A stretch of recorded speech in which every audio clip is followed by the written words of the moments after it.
just trying to see if they can get an entry down towards Beard, and Oxygen makes it a couple, even transferring back, he turns it into a triple. Sees ahead, gets the first and the second of Sound. Another aggressive CT. Oh, the quickest crispy feed. Marix with a couple deagle shots, still gets them both. Fully dropping the bomb, let one player cross it, we almost line them up. Move in, they hear the footsteps, the spray's through, the second player's caught, and Speedy just clutches it. Not off sent, T-side player spraying through the wall. Marix is opting for more. They make their move in. Marix, another kill. Now to the triple. Swinging back for the quadruple. Last left in the round. And that's an ace through the smoke and everything.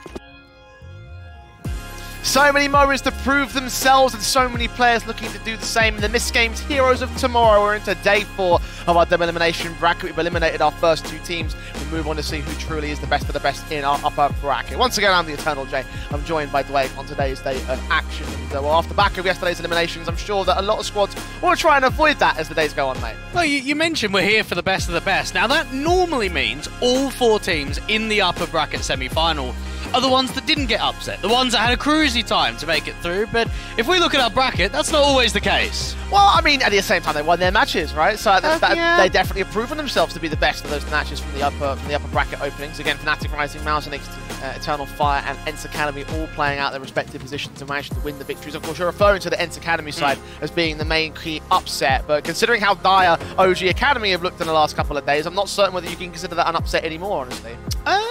Yeah, that could be true. There's a little bit more from the OG Academy side, which is telling us that it could be a difficult lower bracket run for them. But for the teams in the uppers, especially Fnatic Rising and MOUZ NXT, they had a very cruisy time. That was probably the 2 most one-sided best of 3s that we had. Well, 2 of our top teams in the tournament, and they're taking each other on today as well in our first matchup of the day. One that is so down the middle that I don't know where I truly stand, even though I've made my predictions already, Dwayne.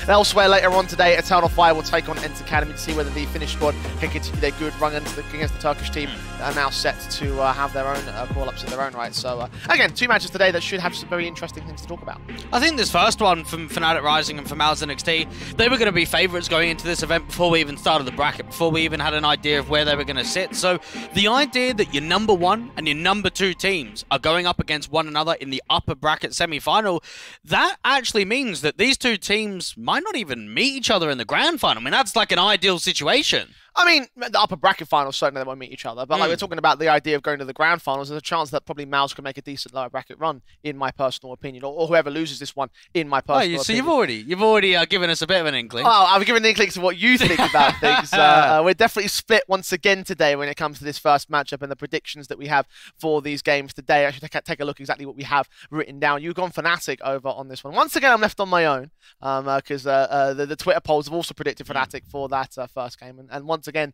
I'm going to be proven right, because I was proven right with Flames Ascent yesterday as well. I think we've always had at least one game where the 3 of us, me, yourself, and even the Twitter game, has all selected one team. Yeah. So, I don't know, I'd like a little bit more spice from Twitter, to be honest. Twitter's pretty safe though, isn't it? Yeah, it is safe. Yeah, it is. Well, listen, Fnatic and MOUZ, again, this one is the split decision one, because ultimately we don't know for certain how this one could go down, because it truly is one of those matches that you can possibly pick either one, and I could see an angle in which you could argue a justification as to why you'd have that prediction down. I think it's one of those best of 3s where, because you know they're the top teams in the tournament, it means that you are going to get surprised by on-the-day performance, recent results. And for MOUZ NXT, I don't think coming into this they've been able to show themselves as much experience against Fnatic Rising, but I would say their results have been better. Yeah, look, you've got to think about the fact that both teams are in the Academy League, right? In my eyes, I think of 2 major teams when it comes to Academy League success. It's MOUZ NXT for being one of the most decorated Academy organizations, and obviously Fnatic for doing so well in the last season. This season, though, MOUZ have definitely gone further. They're in the top 4 already. Fnatic are not. Well, you've got a very good lineup in front of you. You've got JimFat that's played 80 maps now with MOUZ NXT. You've got some newer guys into the action, Krizen, QQ, Nexus, even Shield is only playing his 5th map here for MOUZ NXT. He's only played a couple of best of 3s. I haven't seen much from him. Yeah, is he a standing or an official member of the roster yet? It's a standing at the moment, but again, with one thing that we have seen seen from MOUZ NXT, they can have stand-ins for quite some time. We've seen it with previous lineups. Yeah, well, we do have some of those rules have been part of this roster for quite a period of time as well. JimFat is the guy to discuss most frivolously on this particular team, right? And for good reason, because he is such a solid player. But something that I think you were sort of airing on the side of caution with this MOUZ NXT side is the fact that sometimes you just need JimFat to go ham in order to have a decent match for MOUZ. So talk to me about his importance on this team. Well, I even look back to that game that they had against Flames Ascent. We saw 44 kills coming through from JimFat, 22 in map 1, 22 in map 2. It shows you he's a very consistent rifler. He puts in good performances. He's normally always towards the higher end of the board. The main concern with the overarching picture is that if JimFat has an average game, if he has an okay game, it's sometimes not enough. You need JimFat to have a great game. You always need him to perform. And again, you sort of have to take a look at the best of threes that we'll have and see whether or not JimFat will hold that position, right? So it might come down to on-the-day performance in some sort of cases. I know how much you always talk about that on-the-day sort of performance situation for a lot of squads involved. And for Fnatic, obviously, their on-the-day performance are going to be quite significant for their own right? Because they came into this bracket, into this tournament as our heavy favourites. But I'm starting to question that a little bit. You know, they brought in ACD, and he's been obviously a standing member in place of Pepsor, and we're taking a look at the results that Fnatic have posted up since his edition. Yes, he looked good in the opening matchup of this tournament, but I take a look at what's happened in ECL, I take a look at what happened in Academy League, knowing that they didn't even get past the first round of the Gauntlet stage, and I think to myself, Fnatic are very weakened at the moment. They're definitely weakened from when they had Pepsor in the lineup. I mean, there's no doubting that at all. But at the same time, this is a very experienced side. You've got Banjo that's been there all the way since September last year. You've got MOUZ and Volt, a part of that lineup that won the Academy League season last year. You've got Wolfie that's been able to show himself to be a consistent, strong AWPer in the Tier 2 atmosphere. And even someone like ACD, while he's maybe not the most experienced player, he actually does have quite a lot of game time around this sort of level. Again, I feel like the dynamic has been affected a bit too much for my liking, though, and I think that's the reason why I've gone against Fnatic in this context. It's definitely a deciding factor as opposed to an overall reason as to why I look at this matchup and think that it's going to be MOUZ NXT taking over overall control. In terms of star players, you've gone through the whole gambit of the team right there. So who's your standout man to watch out for? Yeah, I'm going to go for Volt. I think Volt's a very good role player. He's one of those guys on City side that can be quite aggressive, get in your face, allow himself to be very deadly in multi-fragging situations. And he's also a very selfless player.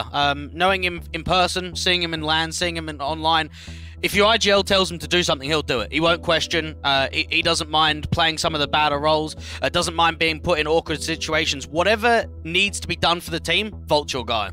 I can respect that, honestly. I think of the fact that I can also respect of any of the other guys being able to put into this position and be the guy that you watch out for as our highlight player, just because of the fact that this is a team that doesn't have a definitive style. They have a bunch of very incredible players, any one of which could pop off in this matchup. And I think knowing for Volt too, he was recognised as one of the best players that the UK scene had to offer, even before he left, even before he had the opportunity of going over to Fnatic Rising, because you do get some UK players that prove themselves on the international lineups. When they've made that jump, for Volt, he'd proved it for years. Even before he left. It's certainly worthy of a call-up in my eyes, having been following it for years myself, of course. In terms of this matchup, obviously, it's very, very different from comparison to the local scene. Definitely two teams that were established on the international level in some capacity, and a match that has been played out on a couple maps in the past here. We'll take a look at the vetoes and see how far we're going to see some shared territory. Overpass and Vertigo will be out as the picks for MOUZ, NXT, and Fnatic Rising, which is very convenient for us because we have seen an Overpass and a Vertigo in the past week. I am concerned about the back end of the veto, though. I look at Inferno, it's the second highest picked map in the pool. Do you remember what Volt said to us on the interview? We love our Vertigo and we love our Inferno. I said to him, I was like, do you think that there could be some concern with the map pool? No, we're quite comfortable in both of those maps. Both teams don't like Dust 2, so no surprise that that's going to get banned out in the early phase. But even though we've seen shared territory, even though Inferno is coming through again, I do have to look at the idea that this is an incredibly strong map for Fnatic Rising. I can't deny it, honestly. Like, yeah, this is a very good veto for them. But for me, I have to put so much stock into the veto process. Like, definitely, like, obviously, this is I think, going to be a 3-map series. I think it's going to go all the way the distance. I just think that Fnatic have been severely weakened by this standing situation, right? And I think that when it comes to the staunch opposition, like a MOUZ NXT, things are going to go off the rails for them. I have genuine fears. Genuinely, I really do, because I think that this is a team that could have very easily been able to dominate their way through the whole bracket had they had the full 5-man lineup here. Well, if I was to, debate it, I would say, well, I don't exactly think that ACD is an important piece in the overall lineup. If it's an IGL, if it's an AWPer, it's going to be difficult when you're a stand-in, but knowing that you're filling in for a rifler, that is a lot more easy to get involved in the team, to fill in the gaps, to do the best that you can do. So knowing that you've still got Wolfie, knowing that you've still got MOUZ as your IGL, you've still got your core components here from Fnatic Rising. Well, it is under NMS that they've lost out to the likes of 0-0 prospects in the Academy League. And also yesterday they played their first match in ECL, slammed down by the Forza side, which, to be fair, it is Forza. That's a pretty good team to lose against. But obviously for Fnatic, as a top-end Academy team, you expect them to at least hold a fight in those kind of matches, and right now they're not doing that. So I think there is a deeper-rooted problem. I think there's a bit more of a change-up than what you seem to imply there with just that role change. Yeah, it could be the understanding that, again, for ADAMS, he's only been here for a few officials. Very similar situation for Shield. He's played 2 best-of-3s, and that's been it for the Latvian AWPA. So opening time has not been extended as such, and it's actually been quite recent since we've seen both of those pickups coming through. The issue that I have between Fnatic Rising and MOUZ NXT is look at the experience of the cores. The cores are very new for MOUZ NXT. The cores are not very new for Fnatic Rising.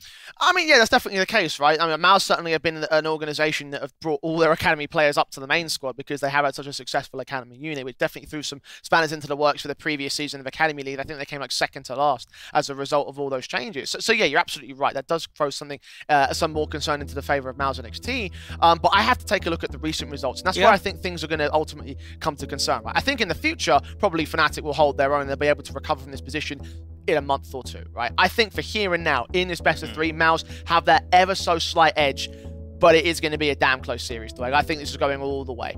Yeah, for Shield, like, again, he's played the 2 best-of-3s for MOUZ NXT against OG Academy, which was, of course, the one that got them into the playoffs of the Academy League, and again, Flames Ascent in that upper bracket quarterfinal. 4 out of 5 of those maps, he's had a positive KD and a positive rating. So, while he may have not taken over the game and taken over the entire series, we've actually seen decent consistency from him. Well, to compare the standings, what about ADAMS? Has he been quite as good? No, but again, it's the role, isn't it? You always put more emphasis onto your AWPA of being a little bit more of a star player. I think for ADAMS, he doesn't necessarily need to perform individually. He doesn't need to put up big numbers because you've got an all-rounded team behind you that can do that for them. Well, let's see whether that all-roundedness will come to the favor of Fnatic Rising to kick things off here on Overpass, the MOUZ NXT pick. It was the 16-13 favor of MOUZ last time around, so I can imagine something similar and close in how this map's going to play out here. So let's jump into the pistol round and see how far they can go to open up the day here for the MistGames Heroes of Tomorrow. The Fuse kit on Wolfie with the double flashes in. Got utility for Prison over on the MOUZ side. Utility sets for everybody else. Bit of a winning streak right now for MOUZ NXT. 6 games in a row out on Overpass. It is looking green with the W's. Into the pistol for MOUZ NXT. They can bring quite a lot of emphasis outside of Monster. Look at the B stack for Fnatic Rising though. Default set in. Aggression trying to see if they can force corner Fnatic. They get that opening kill for ADAMS, but Jimfat with the responsive immediately. Flashes forward to the CT side, will allow Nexius to start peeking in. Get that one kill. Second player is known. Checks up point blank. MOUZ gets that trade, but Prison responds the same. 3-on-2, making it 1 as Wolfie will also drop. And it's 3 players alive for MOUZ up against only Volt of Fnatic Rising. Very tight entries there coming through from MOUZ NXT, being able to exploit that gap opening towards a short control and just allowing that wraparound to come through. Double entry coming through from Prison. Even QQ's taking the fight onto Volt, dropping down from the heaven control. MOUZ NXT getting started with the opening pistol rounds. Confident stuff for them. Fnatic Rising wanted to try and challenge them head on and bring the confidence back of their own right. That was a very forward default, as you mentioned there, towards the monster position. Didn't quite make it work, unfortunately. The Jewels got one out by the Glocks, and of course the pistol going the way of MOUZ will force the buyback on Fnatic. Now, in the last best of one that we saw out on Overpass, it's exactly the same format where MOUZ NXT are starting on the T side, Fnatic Rising are starting on the CT bases. It was a 9-6 half in for the international squad of MOUZ NXT. They were able to bring quite a lot of early rounds forward, quite a lot of confidence, and give themselves a nice juicy lead going into the second half. Opening start in the first half goes the way of MOUZ for the time being. Small tech pause. Volt has apparently lost enough battery on his MOUZ. Okay. On his MOUZ. See? Yeah. There you go. Need some voltage. Yeah, there we go. Actually, I can sympathise with that because I've got a wireless mouse at home. See, mate, if it's not wired, I'm not interested. Really? Not even wireless headphones? Nah, mate. Really? I don't. Well, in saying that, I do have one, but I wouldn't do it anything like near the computer. You know, anything gaming related, got to be wired for me.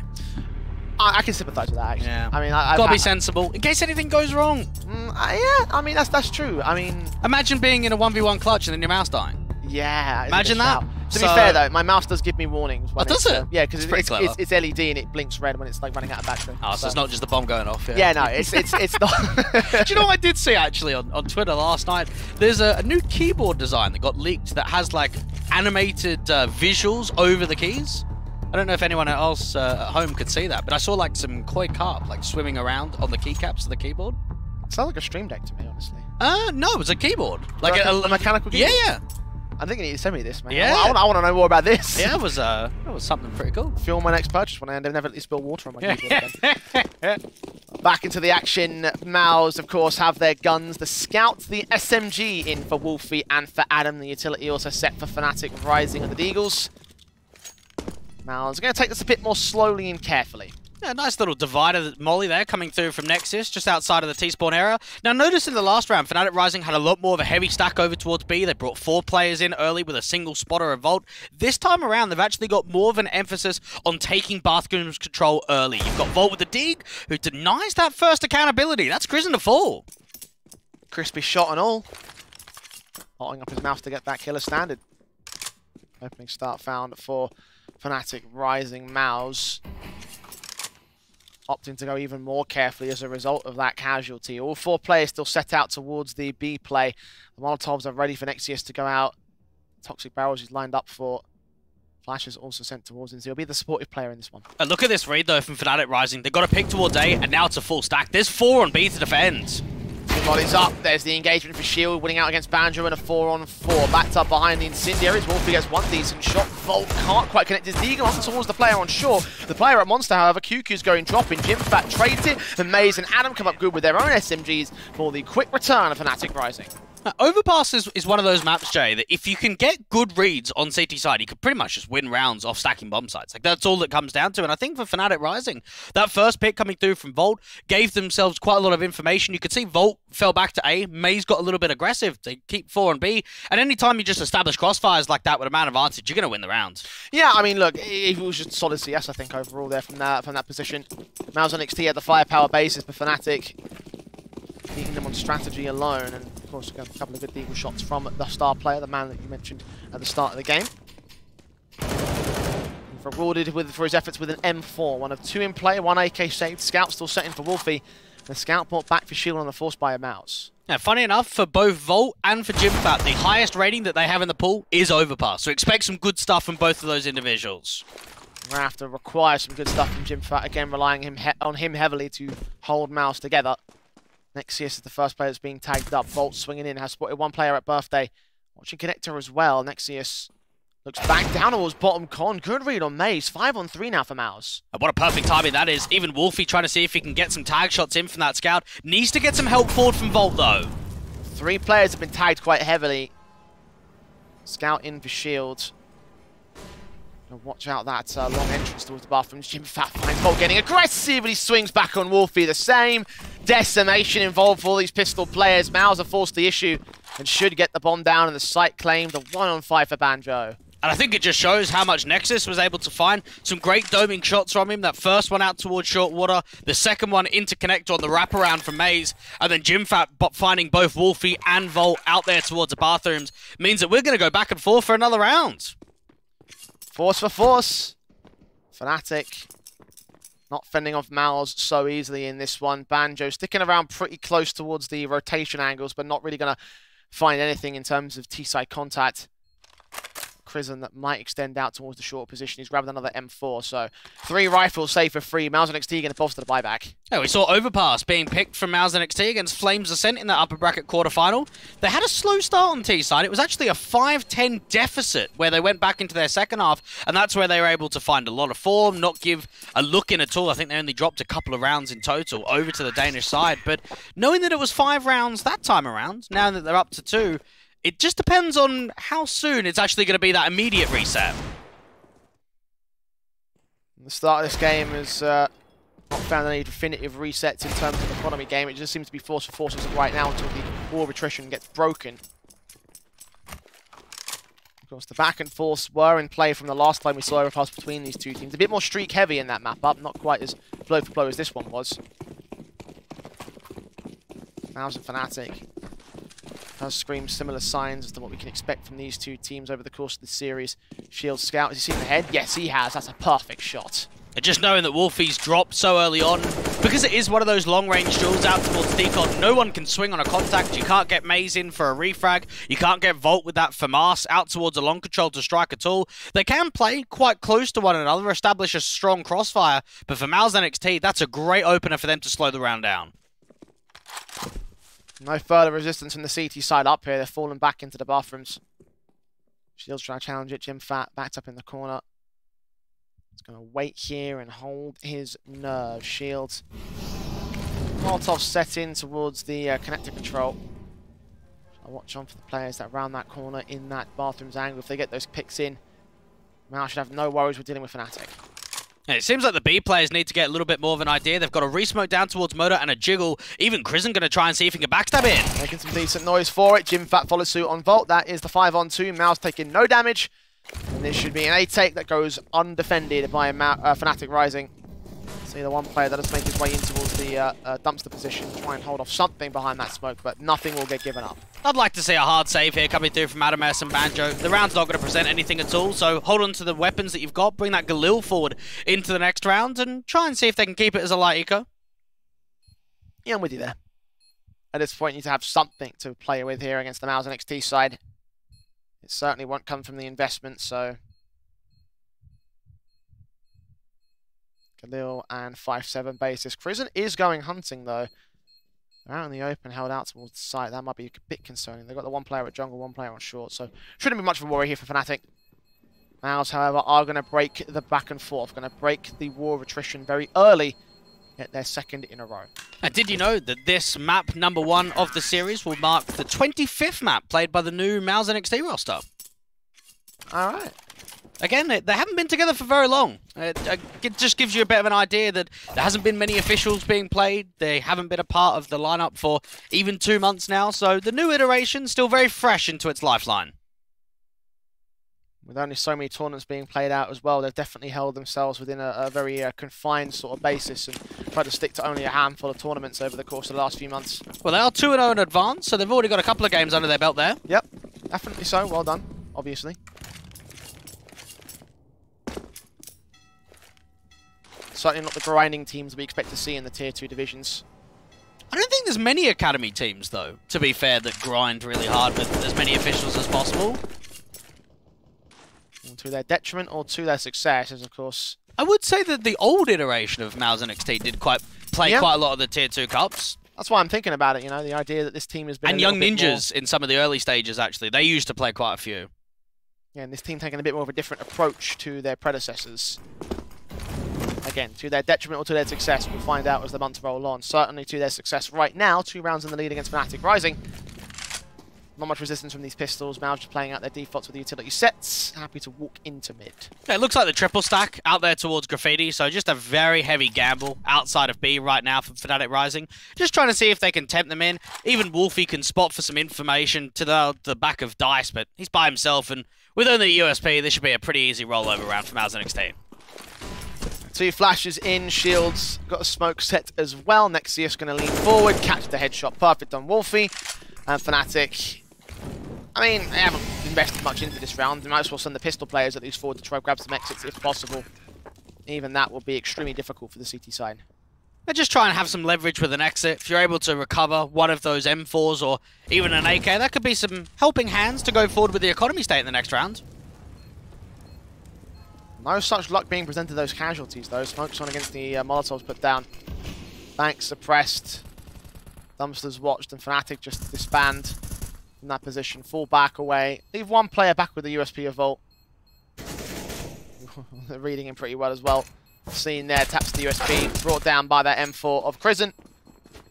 Yeah, not much action from Fnatic in that one. And MOUZ NXT getting away with a good early start. But again, because we did see a pistol and a couple of force buys, we're actually going into round number 6 being the first legitimate rifle round of the game, and it's not just both teams resetting one another. Chance to show some competition, I guess, for Fnatic once again. Definitely. I mean, their win rate on Overpass has actually been very promising in the last 3 months. 6 wins, 2 losses. While it's not a map that they pick in best of 3s, it is a map that's got the highest win rate. positives, of course, if they can apply their successes overall. But again, MOUZ picked into this one for good reason. They beat it on them in the past, and they have yet to lose a map in the last few months here. Do you know what's funny as well is the old iteration of MOUZ NXT used to always permaban Overpass. Never played it at all. And then you bring a new lineup forward, and what do? You're picking it all the time. You're winning the fights for it as well. Very proficient from Nexius right there against Bolt. Frag up. Nade sent in by Adam S. Doesn't do that much, honestly. Lands a bit out in the open. Well, the MOUZ NXT side up in top corner instead. You're going to evade that HE. Now the AWP of Shield are looking towards that long position. You've got one player to face him. Ready to try bait him forward, but goes a bit too much more passive, so no vision gained against the CT side. I don't think there'll be an aggressive approach towards long from Wolfie at all. He'll just wait on the contact. He's got a teammate with him. They can try and play as close to one another as possible, and it's actually a slight gamble. They're going to rotate a third player back up to A and leave Banjo alone to defend B. One contact position. Bomb's going to get picked up by Shield. Now rotate it into that B site as well. So wrong call to make for Fnatic Rising, especially if Jimfat gets kills and draws even further attention away from the B play. Oh, he gets caught off instead. The lurk dealt with 4 on 4. That's good info from Wolfie. They've got a very good tell of what's going on now. 2 players out towards the B side. Nose flash here from Shield. It's going to be the B pop. Rotation still on their way in for Fnatic Rising. Nexius ready with the second flash in. Players up Monster checking those corners. Here comes the util for the second wave of the XC. Players backed up, passive in at water, in at heaven is where QQ is going to look to engage one. Swing out this Chrism with a kill. QQ follows up on MOUZ, makes it a 4-on-2. Sprays through against the next couple of players, and of course to press the CT, forces away from the bomb plant position. Chrism catches Banjo with an ever so slight gap on our smoke. And Wolfie left in a 1-on-4 will not hold much. That was a pretty solid take there from MOUZ. That's a very tasty execution into B, and it's a little bit unorthodox. Normally, you always get a heaven smoke down, maybe a molly towards the barrels, you flash over high. What they end up doing is going quite dry into that round. They're actually trying to see if they can draw a mistake. You don't have heaven smoked off, so it's out in the open. Chrism's able to get a pick and even transfer back up towards that heaven control down there from the pit angle. 5-1 for MOUZ NXT. You couldn't ask for a better start here. Winning the 4 spies and now winning out the first rifle round to go into another half-buy situation for Fnatic Rising. And winning on the scoreline and then reaping the benefits for having this fantastic start here. Guns set in, Fnatic trying to force their way forward into that mid-control. Got Volt first and foremost, taps on towards Jimfat's head, that's a good kill. They must realise that they force forward though. Just knowing that there could be more pressure being applied, a little bit more pace might be answered here for MOUZ NXT into B. Squeaky door open up as Banjo tries the rotation back. He's on his own though. Molotov out position. Also got tagged. They hurt him. There's a player deep towards that monster control, so if Banjo ends up going back from short pipe, he'll probably get caught off by the backstab. Meanwhile, Fnatic forming up some sort of XC into the Heaven and Graffiti control. Might as well throw yourself at it, see what presents. That 1 AK of Volt to stay in might be the best call for them, but yeah, the pistol certainly to try and go for it. Banjo backed up, tapping his way through. Saw players again at the slight gap in the smoke. There on the short position. Nexius swings, sees 3 or 4 or so. Gets killed off by Wolfie. QQ's got to respond. 3-on-3 situation. Now Bolt goes falling and they line up for QQ as well. Wall bangs on both those last couple of players. Good effort there from Fnatic Rising, but still 3 are alive for MOUZ. Now here's something as well. The 6 wins, the 0 losses for MOUZ NXT in the last 3 months feature a round win percentage of 42.4 on the T side, and we've already got them 6-1 up. Now again, we haven't seen a massive amount of rifle rounds, but the scoreline shows us that this is a MOUZ NXT that's come into the game today. They're looking very drilled, very on point, and not quite to the conditions that we typically see from them on T-side. With that round win percentage, right, if we're taking a look at previous trends to lead into this matchup, the idea that they've got this many rounds on T-side sort of sits within that whole percentage marker. Yeah. So for Fnatic Rising, even if they come back, make it 9-6, MOUZ may have already done enough to hold confidence going into the second half. And they're doing even more. Chrism has found the opening onto Wolfie. QQ now in the back of the short control on B side of the sandbags, protected by MOUZ's flashbang. Will only stall the T side. I don't even think Shield caught any of that actually. Even MOUZ NXT are just constantly finding opening picks. Just mad advantages almost every single round. It means that Fnatic Rising keep pressing forward for impo plays. You've got Volt out there towards the bathrooms playing by himself. MOUZ is rotating in to at least establish a crossfire. MOUZ NXT are showing a very ruthless style out here on the defaults, keeping it clean and keeping it deadly. Crisen's got the bomb. We're going to try and commit it back into that B site once again. The AWP shield is so ready for them to overextend. ADAMS gives him exactly what he's looking for. 5 on 3, still focusing on that grill position. Next year starts swinging forward as well. Sees the mana just so well. Jim Fat caught a kill on Volt, meanwhile elsewhere. And this one just falls apart for Fnatic, melting like a wet biscuit into a cup of tea. I think it just shows the patience. The idea that you got the opening man advantage, everyone settles. Everyone just waits. Try and see if we can tempt Fnatic Rising through, and once you get that pick from the AWP that's just sitting out there towards the short sandbags, deal with ADAMS towards a pick control, everything just starts flowing incredibly well. You've got Jimfat on alert, finding success. Nexus getting that entry out towards the monster control. A 7 on the board now for MOUZ NXT. They're hunting MOUZ as well. Trying to hold back at the signpost on the A site. Got players swinging in from the graffiti angles, players in mid and long. He'll probably go down here. Yeah, about to give up QQ, evades it. Leans forward, actually might sneak past the man, so the timing on that particular phase was pretty well on. Although he goes back in to try to look for the challenge, I think he might get caught off for it. Okay, gets a kill. And I think he escapes for that. Okay, so not bad survival tactics there from MOUZ. One rifle staying in for Fnatic Rising though. Okay, just came together in the right moment. 7-1 meanwhile for MOUZ NXT. That's the big score, the big thing to focus on right now is the fact that they are leading by quite a country mile now. Now you have to compare the idea that for Fnatic Rising, they don't have a coach right now. They actually don't have anyone as a backroom star for them. So you're down 1-7. Maybe the mental's having a tough ask. You're not being able to adjust. You're not finding that leverage. You're finding opening man advantages. It could actually be quite difficult to move away from this situation and make it positive. The pause getting called, I can imagine tactical for Fnatic. On the basis of, well, they haven't found much success. They found one good steal with a force buy. MOUZ broke that force buy war. Got right into the gun rounds and dominated ever since. Money's bolstered. Fnatic don't have a true investment. Half around this M4 is what it looks like to me. Things are not looking good. And this is a MOUZ NXT side that has definitely stepped their game up from the previous best of 3. And this is what we're hoping from some of the tournament favourites, that, yeah, okay, we saw a good show from them in the opening game, back into the upper bracket quarterfinal. But now when you face stronger teams, when games get a little bit tougher, we want to see it elevated. We want to see them be able to push even further. And I think MOUZ NXT are showing exactly that. This was the big concern I was talking about with Fnatic, right? The issue of facing up the staunch opposition in this tournament. Facing that concern head on. Dropping a couple of rifles around them. SMGs bought. Upgrade pistols. Deagles in for Banjo.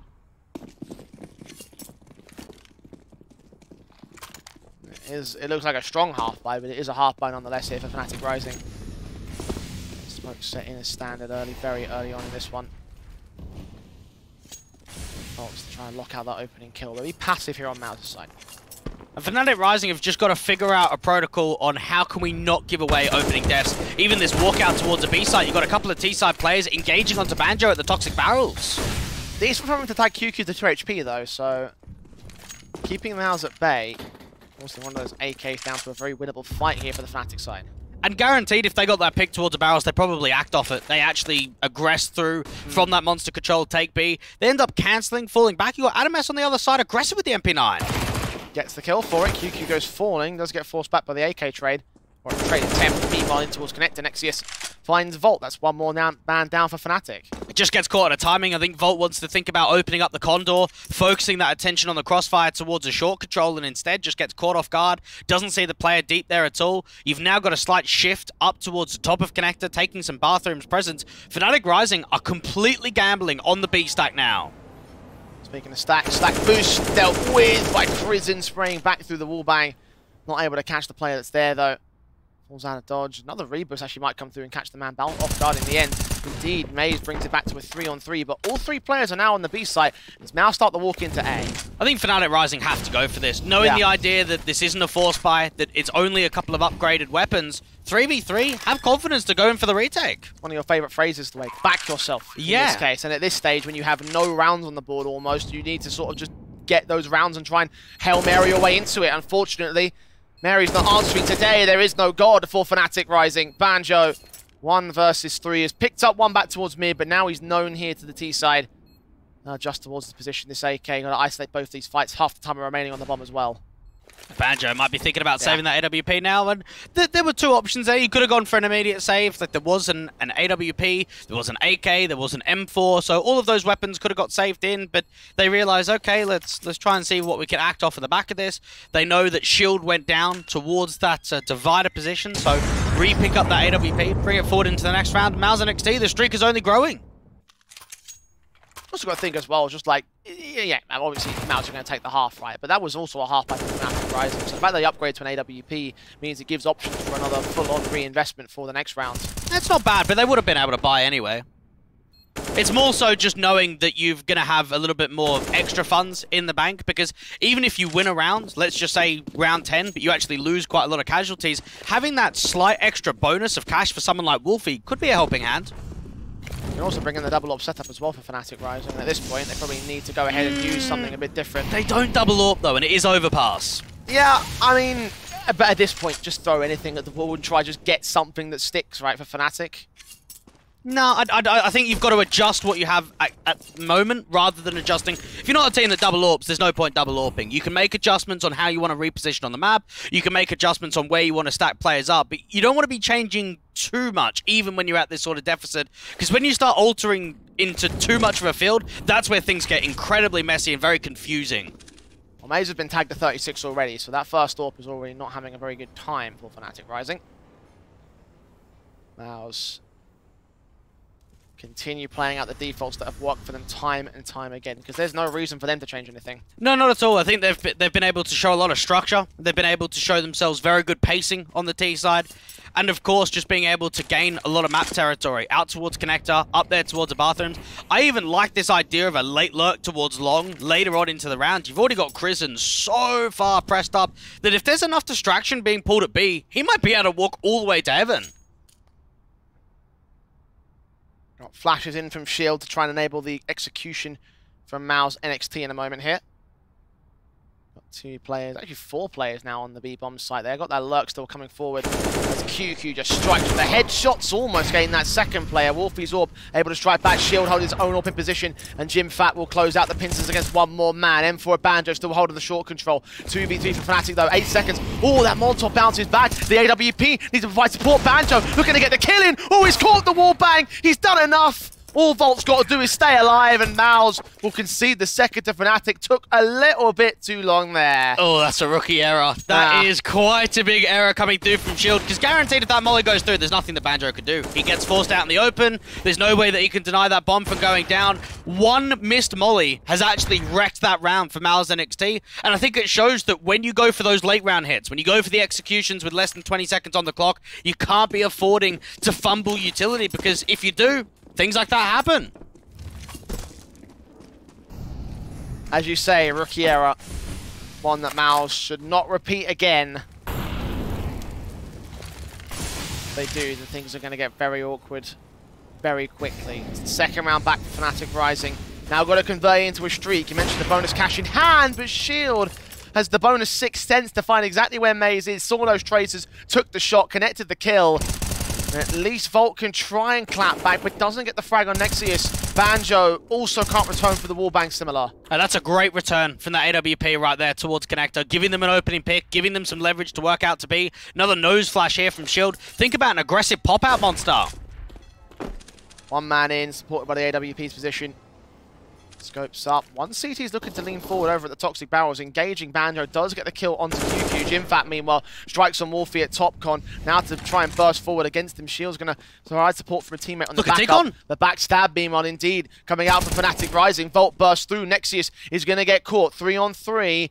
And the player that was making its way into corners rotated back into bathrooms, try and bolster up the rotation to the A sides. I think this bomb's still going to end up on A. They've got to keep that attention forward onto someone like Volt. Now, Jimfat was aware and seen up there towards the top of connector, and they've even dealt with the monster aggression Banjo dealt with. That's a huge gap open to B now. Prison seeing the foot of one more player as well. Smoke down to the short pipe to ensure that they can't deny that kill. Can they hear the footsteps? 20 seconds. Again, time is running short on the team side. One mistake could cost them again. Flashes forward, Krisen. Check the crossfire in the short position. They've got Volt and Adam set and ready. Volt's going to lean in. Molotovs will send them forward. Kills found against Shield. They'll burn significantly. Bomb plant should be secured. Or no, it won't. so focused against the bomb plant position that they couldn't deal with the CT players. That's another round where the time will run out of MOUZ. And what I actually would have really liked to have seen there from MOUZ NXT was the underhand molly that goes outside a monster into the short sandbags, rather than throwing it once you've already walked past that monster control, because you find yourself in a position where, okay, you're bringing that bomb into B, you've already spotted the information that one player is out there towards the sandbags, and because that molly comes in so late, it just allows Fnatic Rising to be on the front foot, to go in front of it, deny that bomb from going down. A couple of rounds in a row now for Fnatic. Starting to bounce back a little bit here on the CT side. They're still dealing with the bias from MOUZ NXT though. The money was bolstered so much that they just bought the last 2 rounds. Can afford one more after this one as well. Probably 2 more. Fnatic, meanwhile, still struggling on the economy state. Warps in, M4's out, QQ tagging up Banjo through the smoke at Monster. Blind sprays from both sides, not being as successful as each other. MOUZ trying his hand down the connected alleyway, but nothing getting at underpass there. Yeah, realistically, MOUZ NXT are going to have a rifle round all the way to close out the half, knowing that there's going to be one in round 13, round 14, and then round 15 with the loss bonus will kick in as well. So a lot of strong buys to keep coming here for MOUZ.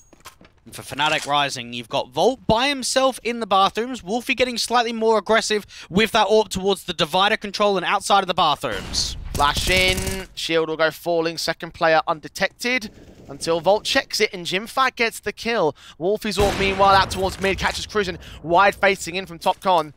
So 4-on-3 favours Fnatic. And it's success from both parts of the map towards A. Jimfat trying to see if he can find a return, but on 6 points of health, I'll be surprised if he even gets one more pick. QQ now making his way in, sees the headshot. Wolfie goes dropping. Player on the long control's got to get dealt with, but MOUZ picks up the kill onto Jimfat. Incendiary Stone. QQ trying to go for a safer plant on the other side of Dice. Could still see the long swing, but the flash is in from the teammate. Going to keep that player suppressed. Nexius needs to deal with him though. His teammate's low, and now he's low himself. 2-on-2. Oh, the HP numbers are low, and Banjo's expecting aggression towards Bank. Leans forwards, catches one, drops him, QQ, 15 HP. Banjo swinging in, QQ trying to adjust towards the man, taps and bursts through. Back at APC, checking Dumpster. They swing in, the spray is good, but the second is not. And Fnatic hold a definitive retake this time. And this is more now Fnatic Rising, getting rounds in a row, showing us that class. And I think it's showing us a competitive nature here on Overpass, which should give us the idea that towards the tail end of the first, and even going into the second half, we're going to see more from Fnatic Rising, because they've put comfortable rounds on, and they've given us a bit of a round streak to work with. It's their 4th up. MOUZ, however, continuing to keep these numbers low on Fnatic Rising. That was a one-on-one clutch there for Banjo, so the money's still going to be a concern as the loss bonus starts getting whittled down. MOUZ have another buy because they've got the bomb plant bonus, and they have savings, and they have building loss bonus themselves. 1 round is all it takes to get that reset. Will it come through, though? QQ trying to see if they can focus some early pace down there towards the monster control. Adamesh trying to do the same thing from short water. Doesn't see the man, now he does. QQ down. Opening advantages are now starting to come more fruitlessly here from the Fnatic Rising side. For MOUZ NXT, no one's even in a trading position. Yes, they lose the player out towards short pipe, but because there's not even a connector stance, they can't open up the door, try and refrag back in. They're going to run boost that AWP towards long. Spotted out by one member of the Fnatic Rising side. Doesn't quite get the kill on either side of the board though. 5-on-4. Sat in by Fnatic Rising. Have got Cruisin looking to swing in the bathroom. Gets the kill on Bolt. And their entries have been impeccable. And now even more pressure starting to build with the flash around the corner. 60 seconds left and the rotation's come right back away from the B site. The bomb's on its rotation into B play though. If MOUZ pick up the pace, they might find a free plant here. Cruisin's still making noise in mid and all. Nah, they're going to know. Fnatic Rising are making an info play. They've already aggressed front side of the bathrooms. They're going to start rotating players back over. There should be 2 CTs on B to defend once that bomb commits. Once the ENCE is actually set up. Cruisin still held out in mid. Second smoke will come through. Are they going to read this fake? Montov's out and everything. MOUZ made his way up and out and will realise no one's in the bathrooms. Get that kill on Cruisin and that should force the rotates back very quickly from the Fnatic Rising side. MOUZ are still stuck in Monster. They're going to give him plenty of breathing room for Fnatic to get back to the bomb site itself. Bomb needs to get planted real soon here. Engagement towards Jungle goes awry for Nexius. Jimfat trades it. Needs a double. Almost lands the triple but turns away at the wrong moment. Shields up now. 10 seconds. Knows that MOUZ is up close. Switching to that AK. Trying to hunt for the man. Tap that bomb. Try force him out, stick the whole defuse. Yes, he's going to hold down the plant and get up for it. MOUZ brings in the 5th for Fnatic Rising. And do you know what I love there from Fnatic Rising is the relocation from Banjo in that round. Fnatic Rising actually have quite a lot of A influence, and yes, they got the tell. MOUZ was able to find the pick out there towards Divider, so right, let's just send players back over. Banjo was so deep. I think if he gets up there towards Pillar, if he gets over towards the Toxic Barrels, and he loses that fight, that's the round over, because you just don't have that trade ability, you don't have the coordination on the crossfires. Him playing passive in that situation was a helping hand to the round being won. 8-5.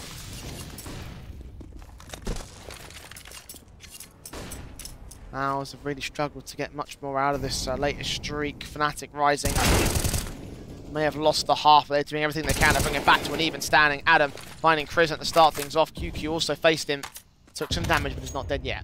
Now, even MOUZ getting aggressive towards the top side of Fountain allows himself to drop shield, so that's going to be a very good tell that there's not much A presence at all in this round. Meanwhile, NXT continuing to make noise here in Connector. Andrew backed up over the Toxic Barrels position.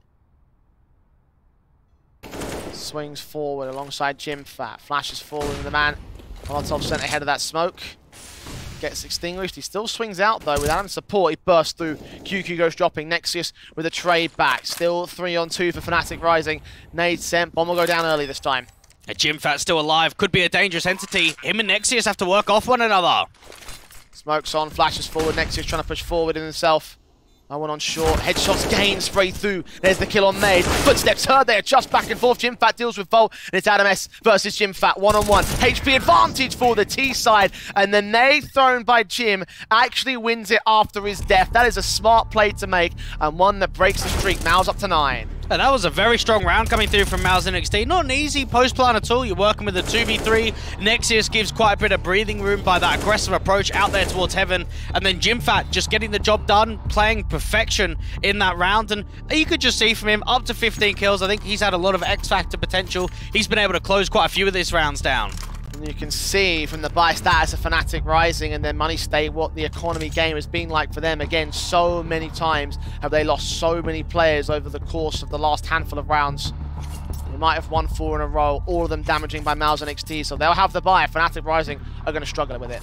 I will add though, do we think that this is a missed opportunity for MOUZ NXT? I mean, it's still a very good scoreline. There's nothing concerning about 9-5 and probably 10-5, but when you're out 8-1, and you were finding the success that you did, don't you expect more? I mean, to a certain extent, yes. And definitely, like, you know, with the 8-7-1, 8-1 scoreline that they had, right, you've got to look at that and say that MOUZ could have made it a much more one-sided half by comparison to the best case, which is 10-5. Like, it could have very easily been a 13-2, a 14-1 in the worst-case scenarios if Fnatic didn't quite get themselves together. So you're right, you know, there is that element of things. However, we are looking at the first half. MOUZ, obviously, statistics state the CT side is fantastic for them versus the T half, which was at 46% win rate you mentioned 42.4. 42.4, like that's even worse, you know. So the idea that that's 43.4 right there, that I think is stellar in the grand scale of things for MOUZ. At the same time, though, Fnatic Rising have a better T side than they do CT. So it goes both ways, right? You can look at the percentages of one team, but you also need to look at the percentages on the other team to get a full picture. And for Fnatic Rising, I think that they've been allowed an in this map of Overpass that is not just going to be a stomp, it's not going to be a one-sided affair, and that they've actually got a competitive nature behind them to try and keep this close.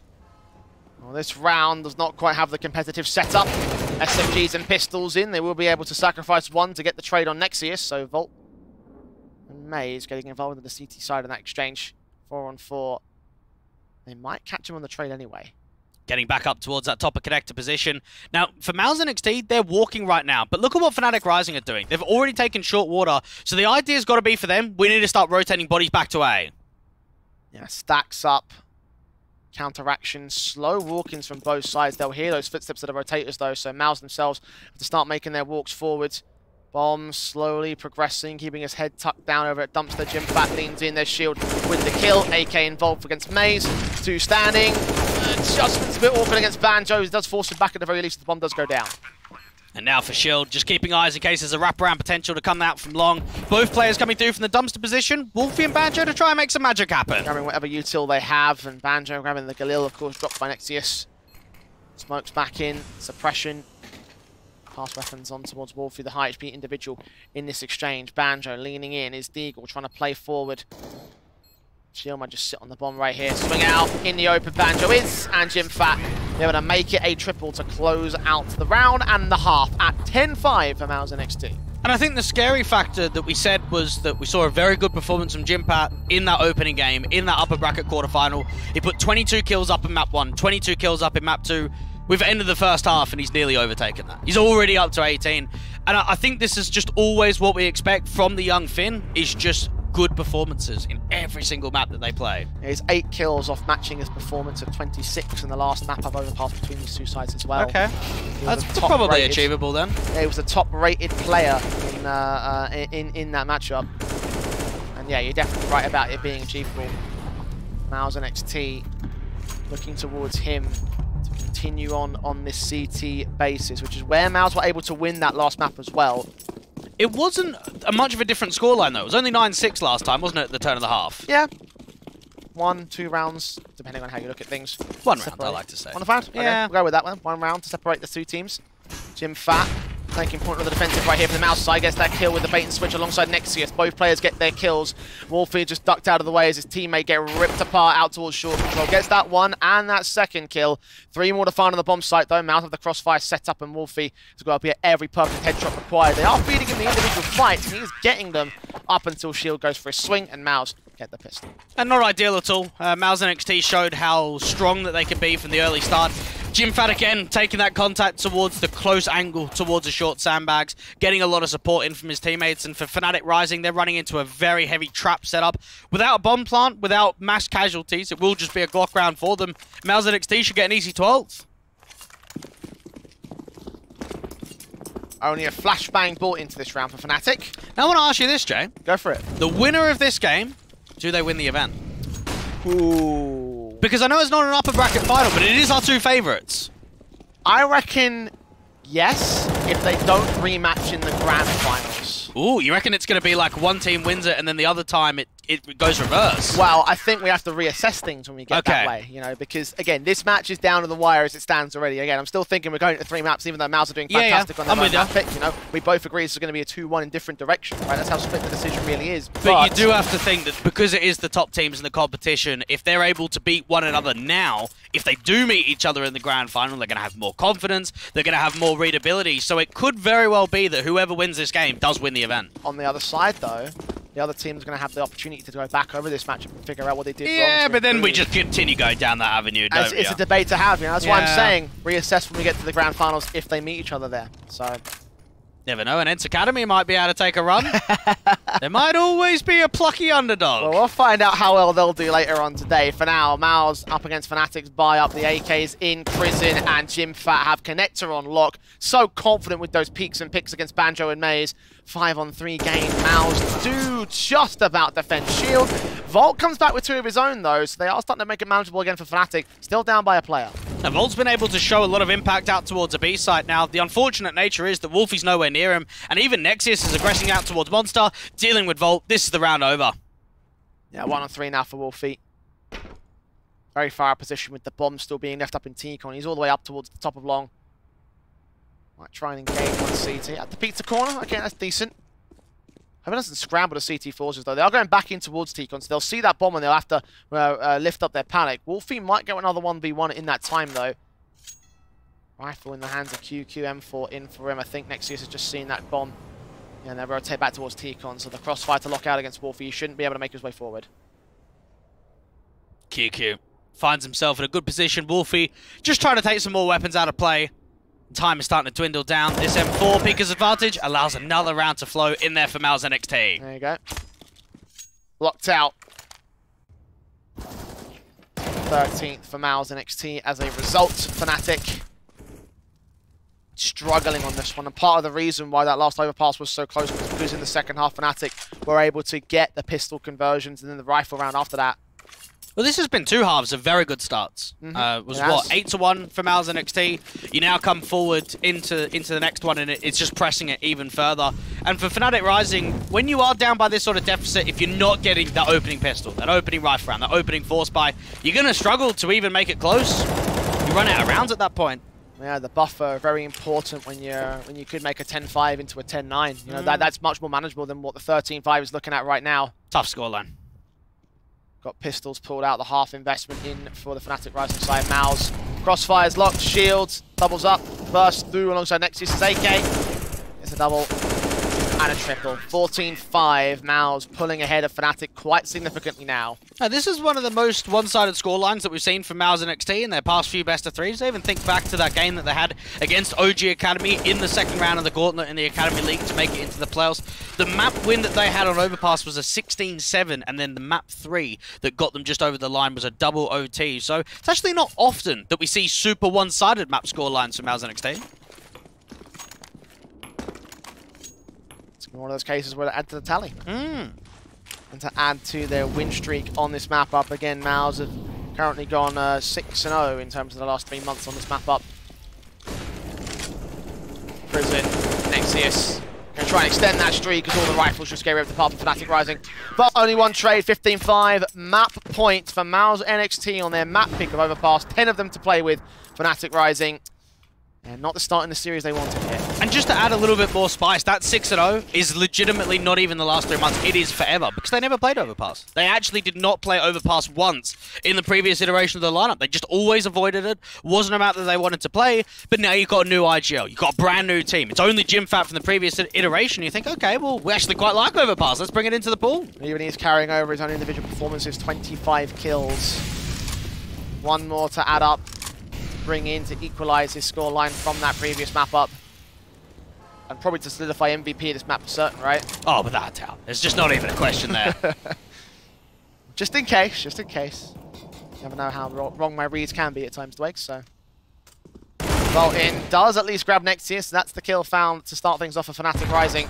Nade sent the follow-up, however, QQ drops him back to the 4-on-4 situation. His teammates facing similar resistance. MOUZ tagged 71 on the Incendiary, trying to face it on that short control.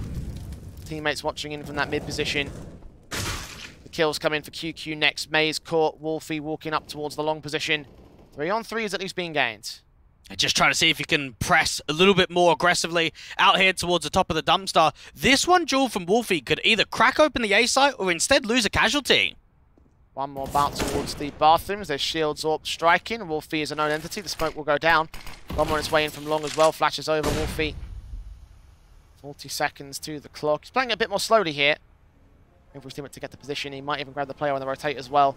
AK leaning forwards. Sees the feet.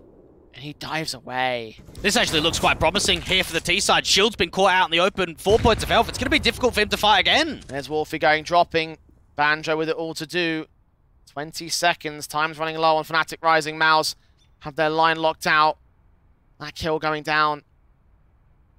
Swinging, flash forward. Doesn't register that. AWP does get it back in the end. 1-on-1. QQ making his move up. Banjo in the open. Sees the headshot. Burst fire. Now got to stick the bomb plant.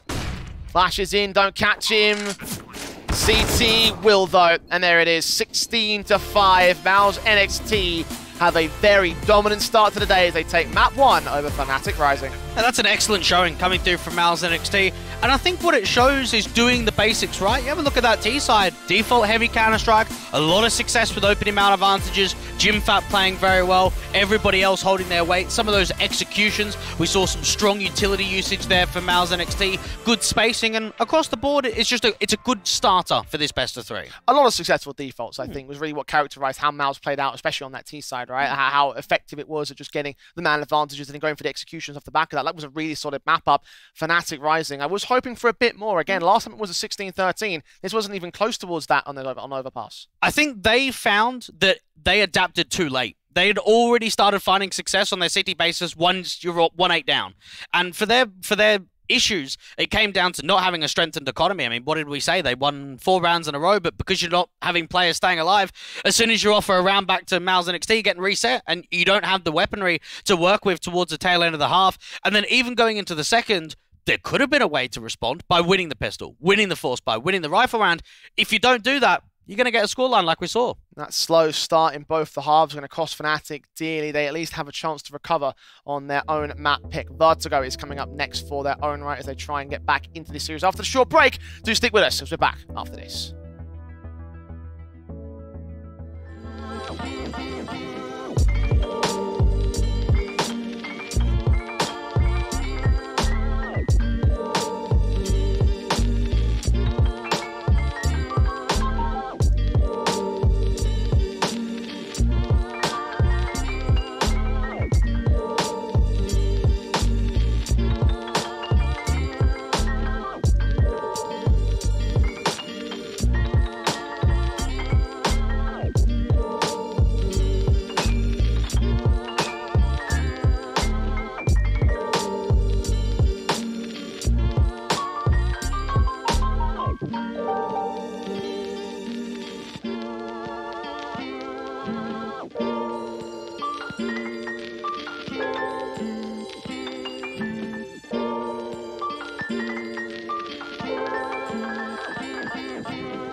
Amazing stuff from MOUZ NXT, not breaking a sweat against Fnatic Rising on their map pick of Overpass 16-5 with final results.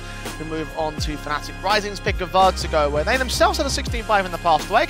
Seeing what we've seen from that first map, are we confident that's going to be a similar result for Fnatic Rising to take their own map pick back? Well, it might be MOUZ NXT, but it's not a guarantee. That's the way that I look at it here.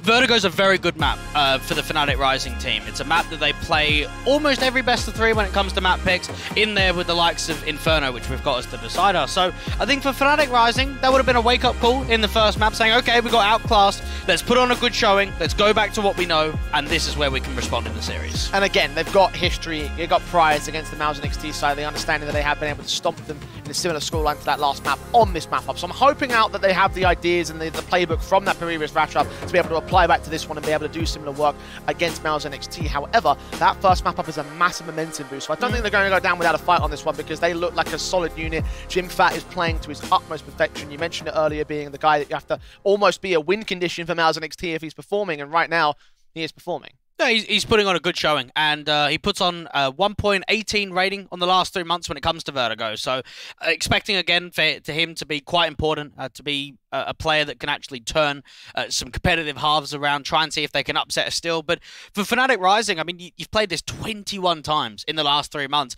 That is ridiculous to consider the idea that for the new MOUZ NXT side, they've played it like 5 times. So just comparing the pair on how much we actually see between these two sides, it's night and day. Yeah, I was just taking a look at the results right there for the MOUZ NXT side. You'll notice a very key pattern, right? The idea that when they lose this map, it's always a 16-5, a 16-2, a 16-3, and then when they win it, it's like 25-22, 22-20. Like, they always have to go the full distance in that sense. So again, my faith in this particular map isn't quite there for MOUZ NXT on that basis alone, just because it's just like, man, you know, if you have that track record against a team that play it so much, then how can you really have faith in that being a map win rather, for the MOUZ NXT side? The only caveat I have to throw in there is because my issues with the performance level of Fnatic in general, right? Because I saw some of the issues that I've been seeing over the last few matches from Fnatic that were repeated there on Overpass. Which were what? Them just not holding any sort of confidence and not seeing it, not having any sort of like team basis. It felt to me, at least, you know. Okay. Again, I think when we look at this a type of an event, and when we look at these sort of teams, we always have to look at the veto. The idea that you're 6-0 on Overpass, it's a strong map. It's one that can oftentimes be incredibly solid for that MOUZ NXT side. I think you do have to temper expectations for Fnatic Rising. If they don't show us the goods out here on Vertigo, and maybe it's like a little bit shaky towards the end of the first half, yeah, maybe we can entertain it and say, okay, you know, overall they've been outclassed in this series, hasn't been the best of showing, but there's not enough on Overpass to prove to me that we're going to have a poor performance and a disappointing performance on map 2 here for Fnatic Rising. Well, to discuss the ideas of the performances of the standings, obviously, we're talking a little bit about that whole standing situation for both sides. I have the stats here for that last map. AdamS was only 9 frags deep in that last map up. He was second bottom of the board, only a 0.65 rating on that last one. So again, like, you know, I'm not going to blame him per se, obviously being the standing element of this Fnatic Rising side, but the idea that, again, he's come in, he's not shown many great things about this side, it does throw a bit of a concerning factor for me in Fnatic. Again, just another thing to think about for the team's performance. Well, I will bounce back on that and say the one map that he played on Nexus, which was their permaban, was Overpass. So he actually did not play Overpass with the Romanians at all. So it does mean that we're going to see very little from him on that map. And in fact, the only game that we actually saw from him in the last 3 months was that one best of one against Flames Ascent, where they beat them, I think, 16-6 on Overpass. Outside of that, that's all that we see. It's not a map that he plays. Well, certainly a map that MOUZ NXT play, and there's several players that actually stepped up to the fold. Again, JimFat was the guy that we highlighted the most. Nexius, however, with the second man down. Now that they've got the foundation core of 2 stars at the moment performing in this best of 3, they've got that addition, obviously, in that one map to now carry forward for those 2 players into Vertigo now. What do we rate him now on the Vertigo map? Again, I think with the riflers of MOUZ NXT, we're always expecting a par performance. We're expecting some good stuff from the AWPA. We're expecting some brilliant stuff to come through from JimFat. So I think as long as we get consistency from guys like Crizzen, a QQ, and a Nexius, I mean, we should have a decent game here. Oh, I hope we have a decent game. Again, I do fear those 16-3s, 16-4s, 16-5 situations that MOUZ end up losing towards are going to become a factor to consider here in this map up. Again, Fnatic play it so much, so let's see how far MOUZ can go. They are on the CT side start of things. USP is being brought up to the table. They've got the utility in for Nexius and Shield with the defuse kit. Double flash smoke in for MOUZ, smoke molly for Volt. AdamS S that tries to take the first face in towards the B stairs. Now, Wolfie, Volt, and Banjo all very deadly on this map of Vertigo, so watch out for those three in what they can do. B-Pop coming through, right side generator smoke already landed up there for MOUZ. And the engagement against QQ, 11 HP for that man, thanks to Banjo's early goose shot. Swing back against the likes of NXT and get QQ in the back alongside Volt support. That's 3 kills for nothing, and the trade is not found by MOUZ. The Shield is just expecting a slight mid-wraparound, a single alert that can come through, deal with him before focusing that attention back into the side. I actually wouldn't mind a save here, though, for MOUZ NXT. Well, the Kevlar and the kit to think about, and it looks like they're actually going to get chased down to try and evade that save on Fnatic Rising. Shield's forced to stick about, get the kill in. Spot 1, chasing against the second, loses life in the end. Jimfat, again, able to trade it back. Look for the second, but not the third and the fourth. Volt puts him back in his place, gets the 2K, and brings in the pistol for Fnatic Rising. Fnatic Rising have played 80 maps in the last 3 months. MOUZ NXT have only played 25. This is something to consider, not only on the fact of Vertigo, but the playing time that we see between both of these teams. Fnatic Rising are playing in a lot more events. They're going deeper in a lot more events outside of the Academy League that only happened a few days ago, and knowing that the core has been together for a much longer portion of time. So for MOUZ NXT, the pace and the pressure is going to be on for them in the second round with this force up to see if they can respond. The Eagles on 4 SMG and for Jimfat. Bolt now leaning in, Crizzen trying to prod out here. The Deagles they go for the 3-man tower boost, I think. Seems to be the case. Volt's watching for it just in case. Oh, they do get a little bit damage done towards Wolfie and sprays through from Volt, actually providing distraction for Jimfat as all their attention was turned to that boost. There's a 4-on-4 as a result. Not for much longer though. Yeah, Wolfie getting pressed on out towards this alley position. Even Shield on the other side can try and do some work with that Deke. Try and get a trade-off. There's actually a mid-walk coming through from Adam S though. Grab that AK real quick. Go back for the bomb from Volt. Adam will cut off the rotations back as now they secure that B site for it. Got that information. Alert play is now got to get dealt with very quickly by the Deagles facing around the corner. He might overextend here though. QQ checking position, almost caught the angle. Mac 10, however, finds the frag just barely. Secondary pick back, not able to be found. Molotovs sending to provide a bit of cover. Shield's going to face it against the man and land that shot. 2-on-2, 2 rifles to play with as well. Yeah, this is very winnable. Even Banjo's up close and personal with this Mac 10. It's going to be reliant on Volt to come through successfully in this kind of round. Flashes over Shield and Jimfat. Leaning in, flashes in to enable Shield to start swinging, but Volt gets the kill, transfers back up. Gets his double, looking for the triple. Galil in Jimfat's hands, make the noise, swing back, get the kill in. 1v1 situation, does not know where Banjo is. Smoke on the bomb, no kits in play either. Gonna force him back, he falls back himself, look for that AK. Run away and save another round here. Fnatic will get the 2. I'm actually hoping we see another force buy here for MOUZ NXT. Like, it's a little bit unorthodox. You force buy in the second, you didn't win it out. But knowing you did this much economical damage, knowing that Jimfat is still alive with an AK, I actually wouldn't mind to see it. Do you know what? I'm with you there on that one, actually. I reckon that at this stage of the game, you've got the opportunity to put Fnatic on an early back foot. So if you're going to take that chance, you should do it. Do MOUZ agree, though? That is the question. Yes, they do. There's the force buy. It's not a safe one. It's definitely high risk, but they realize the potential that could come off of the back of it, force a double eco status, allow Fnatic Rising to be down into an awkward state, and that's where MOUZ NXT found so much success in the early portion of Overpass. They're in fast into the mid control though. Mac 10 and Volt does get dinked up, but does find the kill against Crizzen. Counter nades in. Jimfat's going to way back to CT, line up 2 kills and turn it back to the favour of the MOUZ NXT side. They're making their way in from mid, also on the bomb site. Adam S leaning forward, back to turn. The man is now down. QQ taken out of the 3 versus 3 situation. That bomb should commit. It's not in the plant zone just yet. A shield gets MOUZ. The advantage swings to MOUZ again. And that's an all-important kill. Wolfie can get that bomb plant. You've got Adam S quite aggressive behind the generators. Both players have got to peek off one another. There's plenty of util for MOUZ NXT to work with on the retake. Smoke ready for Nexius. Putting that up with the flash over to Saren support his teammates to get in. Cindy is also sent down. 2 flashes will come over. Now they make their way forward. Adam S catching none of it. 2 to line up. Gets only 1 kill. Shield with a trade back. Wolfie with it all to do. Seeing on the site. Taken out. Immediate headshot gain. And there is that reset for MOUZ NXT. With bomb plant bonus for Fnatic Rising though. Yeah, this is a very awkward state. I think for Fnatic Rising, you've got 2 options. You can either force buy it or lightly eco, because you're not double eco anymore. You could maybe have Banjo dropping some digs across the board, trying to keep it light with the economical state, but I don't think Fnatic Rising are going to buy here. Considering how much money is in it for Banjo, I would reckon that would be the best idea. Drop those pistols. Get a little bit of Kevlar out for the T side. You don't want to drop too much, because you might want to drop an AWP over to Wolfie in the next rifle rounds. or they can just drop it right here and go for the force up. So. Okay, so it's risk for both teams, and I think this shows the pressure that Fnatic Rising want to address over to MOUZ NXT, that both teams want to just keep buying until eventually you do force a double eco. You force a very odd economical state to be in. It's been quite an exciting start here to this matchup. Both sides just going back and forth. HE's in the shield and Nexius catching Volt. AdamS does take Gemfat back down in mid. That Mac-10's been proficient with getting the mid control, and that's a big player to remove from the field as well. Just knowing that for Fnatic Rising, they're starting to work this ramp control. Wolfie's got the AWP, looking through to the tops. Up there to the top of Ali. Shield actually just aggressing through the smoke without a flash, without even a teammate. That's an easy shot for Wolfie. Just hoping there's no one out towards ramp, and well, he hoped in the wrong direction. Exodus.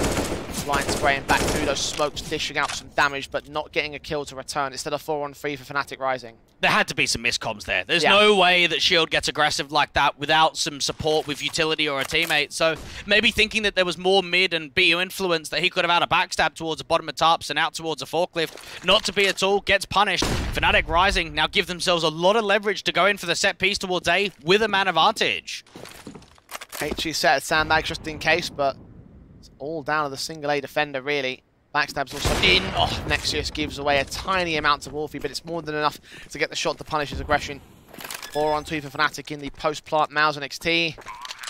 They go for this here? Nah, play it safe, man. Go back. Which is a shame, because they've actually got a backstab coming through from ramp. It does get away with a couple of kills, and actually Krisen's made this winnable. QQ's now got to make a tough decision. And he gets to get involved in more towards the retake here. AdamS 1-on-1.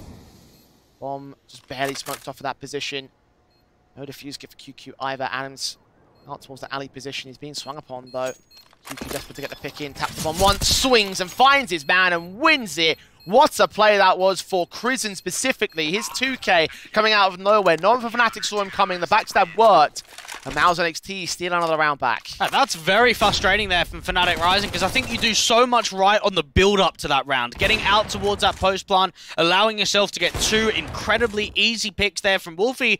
And then look at this trigger discipline coming through from Krisen, just allowing himself to multi-frag. QQ catches MOUZ completely off guard. I think MOUZ just thought he was saving. Look at MOUZ getting aggressive towards the elevator smoke. That gives you the inkling that MOUZ was 100% convinced he's backing off towards city spawn. I'm going to hunt him down, make it more expensive, and it's actually come back to bite it. A pause comes in now. Fnatic, I must imagine. I mean, it could easily be for MOUZ NXT given the circumstances right here. Buy-ups will be afforded by the CT forces. You can see that Adam's already forced the issue back for Fnatic Rising. The Galil is in. Mac-10s will follow suit, so it won't just be a hero rifle here. And while there might not be a winning streak for Fnatic Rising on this map, 14 wins and 7 losses is their track record on the last 3 months of Vertigo. Just looking at the way that it's bouncing back right now, I don't think either team is going to be comfortable with this position. Both economies are on the ropes in pretty much every round since the pistol. Back and forth, early brawl. This time a bit more streaky between these two sides. Still a brawl nonetheless here for MOUZ and Fnatic Rising. No signs of who's the definitive favourite or taking the definitive advantage of this war of attrition. Fnatic on the back foot in terms of the buy-up here. MOUZ could still easily lose towards this though. We've seen how proficient again the Mac-10 can be. The Galil's in for Wolfie and Adam can hold the firepower. Tech-9s, 2 taps to the head, that's all you need there. MOUZ. Their M4s and AWP across 4 players. Volt just trying to see if he can spam that Tech-9, come close to some of those bullets up there from the tarps control, put a molly down towards the bottom of the ramp sandbags. Nexius is very aggressive with this MP9 behind the smoke. Opposition's going to back away behind the wall though. Nothing seen bottom of ramp. The utility thrown over on both sides of the map from the T's here on the B site, and QQ in a quad. Wait for contact, gets a kill in. Backs are still turned, they haven't accounted for the man. That's almost a triple. Wolfie barely gets away with the trade bag. Player in the open does seem with utility in hand. He's forced to take that in shul and somehow win it against Krisen. Resmoke comes in for the backup CT, so 3-on-3 and they're suppressed. And that was slightly unnecessary there from Krisen. He didn't need to fight. They had a resmoke towards the top of B. He could have just played man advantage. Could have gone back passive towards the generators. Getting caught in the moment has actually given Fnatic Rising a chance in this round now. But MOUZ using this moment's respite to regroup. That bomb actually might even commit through the mid control here, with the AWPs watching it. See him considering to go up the stairs. I think he's actually going to opt to go back in with his teammates in from the stairs angle over towards the B site. Recommitment in for Fnatic here. 25 seconds to do so. JimFat's just in a position where they're going to start hearing any of the util if it goes down at all. Even the bomb plant. We know that for Fnatic Rising, they don't have that util, so it's going to be a dry contact. Get their way forward. They've got to get aggressive when the bomb goes down. Shots and bursts through. They have the bomb site now. Plant will be secured. Swing forward. MOUZ still gets caught up. Nexus gets 2 on the SMG lineup. Goes back for that rifle as well. Wolfie's Galil on the bomb site. Getting a bit of damage. The AWP swings though. Lands the shot as soon as he swings out wide. MOUZ are going to take the lead with 3 in a row. A Shield doing fantastic work, and think about this from his perspective. He's the new guy on the block. He's standing in for a couple of best of 3s. You've beaten the likes of OG Academy. You've made the playoffs of the Academy League. You took on Flames Ascent in the upper bracket quarterfinal. You got a 2-0 there. You're now moving forward. You're going into a map of Vertigo, which never got played on Wolsung at all. His Latvian team, they did not play this map of Vertigo. He's one of the top mans. He's up to 7 frags. He's found quite a lot of impact with that AWP, and he was involved in that retake, which gives the lead over to MOUZ NXT. The concerning factor here is it's still an expensive round. It's still a bomb plant. Fnatic Rising are going to buy again. And much like how Fnatic was struggling to get definitive advantages and, like, you know, dominant rounds over on that overpass, a similar story for MOUZ NXT here on Vertigo. Resets on the table. Fnatic fine buy, as you mentioned. A lot of potential for them in this round if they can take it. It's still one of those swing rounds. Round 6 has both teams without much loss bonus and both teams without much money in the reserve. You've got the T's trying to indicate quite a bit of presence up here towards the top of ramp. It's a good rotation already for the CTs though. Prison's caught Wolfie out the side alley. Nexus filling in his place. Incendiaries go down on the AWPer. In position to watch out the main alley entrance. Flashes will keep Fnatic at bay. There's 3 players total to hold this site. And they might get aggressive, try and take back some of this alley control. Adam S going to get the left-hand side smoke down. Flash over, Shield looking in. Adam's been tagged to 76. Great shot. MOUZ falling. 4 on 3. MOUZ have the lead again. JimFat going to extend it to 2 players now. Swing close. Both players behind White and Smoke. QQ gets them both. And that is a bit more confidence now for MOUZ NXT. That's a very good round from them. And what I actually really liked was the adjustment on the rotate. You have Prison taking that duel out there towards yellow. You get Shield mimicking himself into that position. And then JimFat just up onto the cross doing continuous damage. They actually had a very good read. There was a lot of players to defend A before the exit even come through. Solid 4 in a round, fourth round in a row now for MOUZ NXT. And it's the first eco. I mean, all of these rounds have been buys or rifle rounds at least. Further show the point up. 4 players alive, only Deagles really. Tech 9s and all. Banjo trying to put his Deagle to decent success though. Finds that first pick over towards the B stairs. Trying to draw attention away as well, continuing to storm up here. His teammates are going to walk forward into the A plane. Meanwhile, Nexus is going to see that. Kill found against the first player. Didn't see the second part of the sandbags. Took some fire back. JimFat does get involved in this one. Volt catches an angle above the stairs. This is the sandbag smoke, I should say. 3-on-2 situation. Fnatic Rising hanging in there by a man disadvantage. And Nexus just needs to get some support. You've already got a strong crossfire being established down on A. Volt's trying to see if he can recover a rifle. Unfortunately, can't find anything. Nice nades. Nice double. Lined up perfectly there for Nexus. Slow walking in. MOUZ and Volt to fall. That's now 5 on the trot for MOUZ NXT. The lost bonus would have built back for Fnatic. Half 5 going in towards the full guns now, and MOUZ still look confident for it. And we saw Shield having 24 AWP kills in that best of 3 against the likes of Flames Ascent with a total of 36 overall. One of those players that oftentimes get a lot of the AWP impact in his hands. 5-2, Fnatic Rising. They'll get another buyback on the table, but they need to respond in quickly. Otherwise, this could be another one-sided start. Wolfie does start off on the right foot with the opening pick towards the top of the ramp. Talk about the AWPers, he himself has had some stellar moments, been one of our MVPs in the past for Fnatic Rising. Guy, another one of those guys to watch out for. I mentioned before that any one of these players can have an MVP performance and to try and take that mantle away from his opposition. AWP certainly starting things off on the right foot, taking top frag for his team. Ending Nexus here in round 8. Adam's going to follow suit though. Shield falls in mid. And this is just such an important lurk out towards that mid control, dropping that AWP, making it uncomfortable now for MOUZ NXT. They're going to have to think about more info plays or a gamble stack if they want to win this round. QQ QQ prodding, Volt finding Crizzen next. It's 2 standing for MOUZ and NXT, and just similarly confident as they had those last 2 rounds. Fnatic rising, gaining confidence to return against the Gunfire. Incendiary set for Jimfat, who is rotating out of there. He wants to concede that A site, save the weapons here. Fnatic rising, putting up one of their best rounds yet when it comes to the T side of Vertigo. Even that walk forward onto B, while there's a mimic and distraction of the smokes and ENCE down towards A. I think both of these CTs are going to fall, Jay. There's one. QQ trying to get rid of the rifles if possible. Grab that M4, but being heard by Banjo. And on Scaff, dead to swing, and indeed both will fall. All 5 alive for Fnatic rising. They're back on track. The buy is in a very awkward state right now because QQ doesn't have money, Shield does, Jimfat does, and Crizzen doesn't. So you've got some players on the team here for MOUZ and NXT that are going to be able to have a strong rifle round. I think there will be a buy on the table. They might not get the AWP out. They might have to drop one of those M4s instead.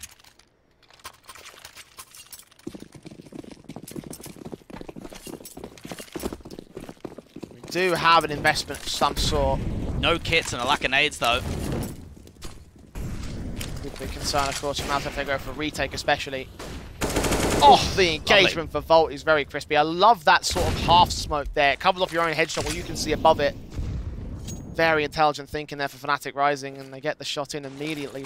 No time opening up the round. And we're starting to see some confidence and tempo build on the T side. More pressure being applied out towards the Scaff. The flash in from Crizzen was very good from a teammate. Does a lot of damage onto Volt, but not enough to drop him completely. Yeah, the tarp's covering off vision. Won't suppress bullets, but he couldn't see him, so he can't get a kill for it. Meanwhile, Nexius actually does catch him at the edge of the smoke.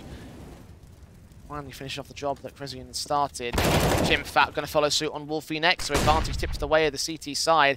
And now QQ's going to hear the execution coming in towards the B play. Smokes down against the Molotovs, puts up. Banjo swings very far forward, looks for his engagement, and just wins it so quickly. Now, Banjo's entries out towards this B side have been pivotal to this entire half. MOUZ and NXT now into the retake. A lot of them coming through from the top. They should be aware of how aggressive he is, but they're not. They're just going to feed themselves towards him. Runs out of ammo against the next player up.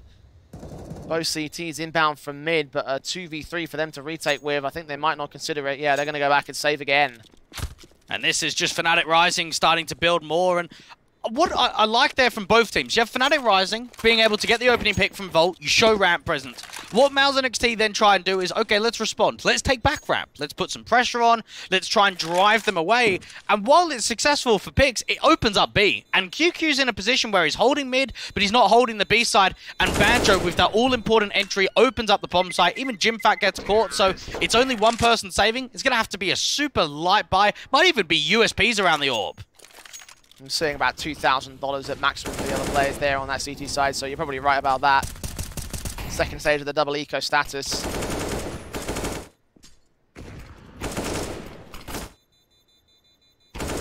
Let's have a look, see. Will they opt for anything special in this one? No, it will just be the USPs. I think that's the right call to make, honestly. Oh, we saw Fnatic rising, picking into Vertigo against Aurora in the ECL relegations to get them the spot into ECL this season. One of the maps that have been able to prove a lot of success and a lot of pathways to deep runs and events.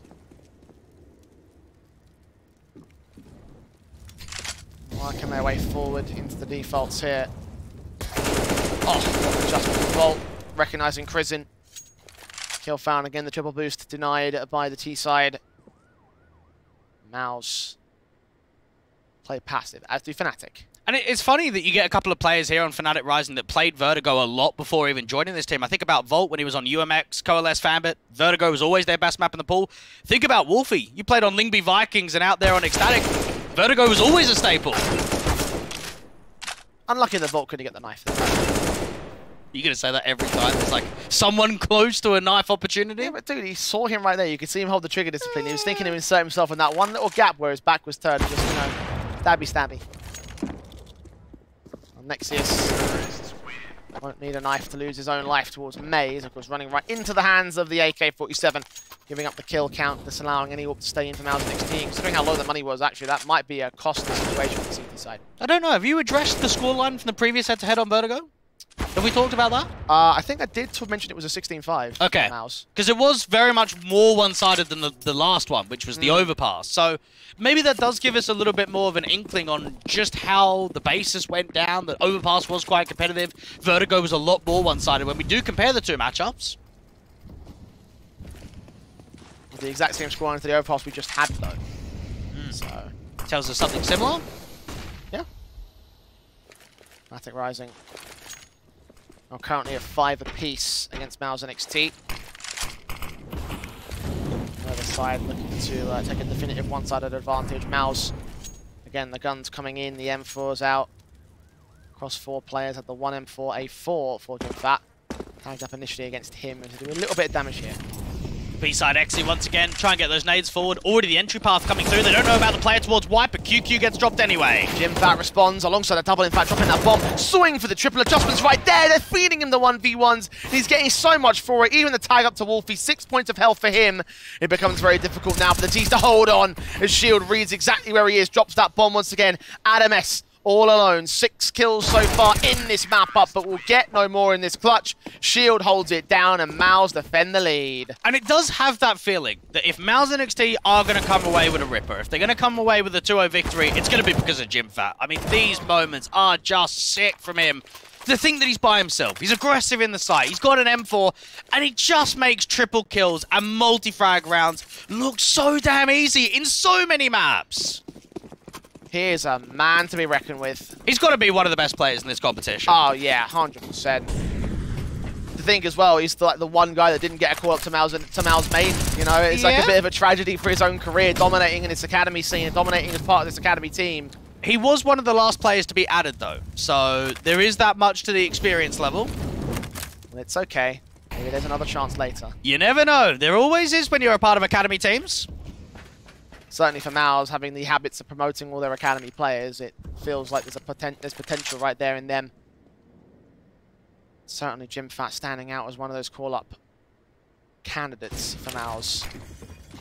We're going to get the opening kill on this occasion. It's Crizzen to open it. Next is going to follow suit on Wolfie.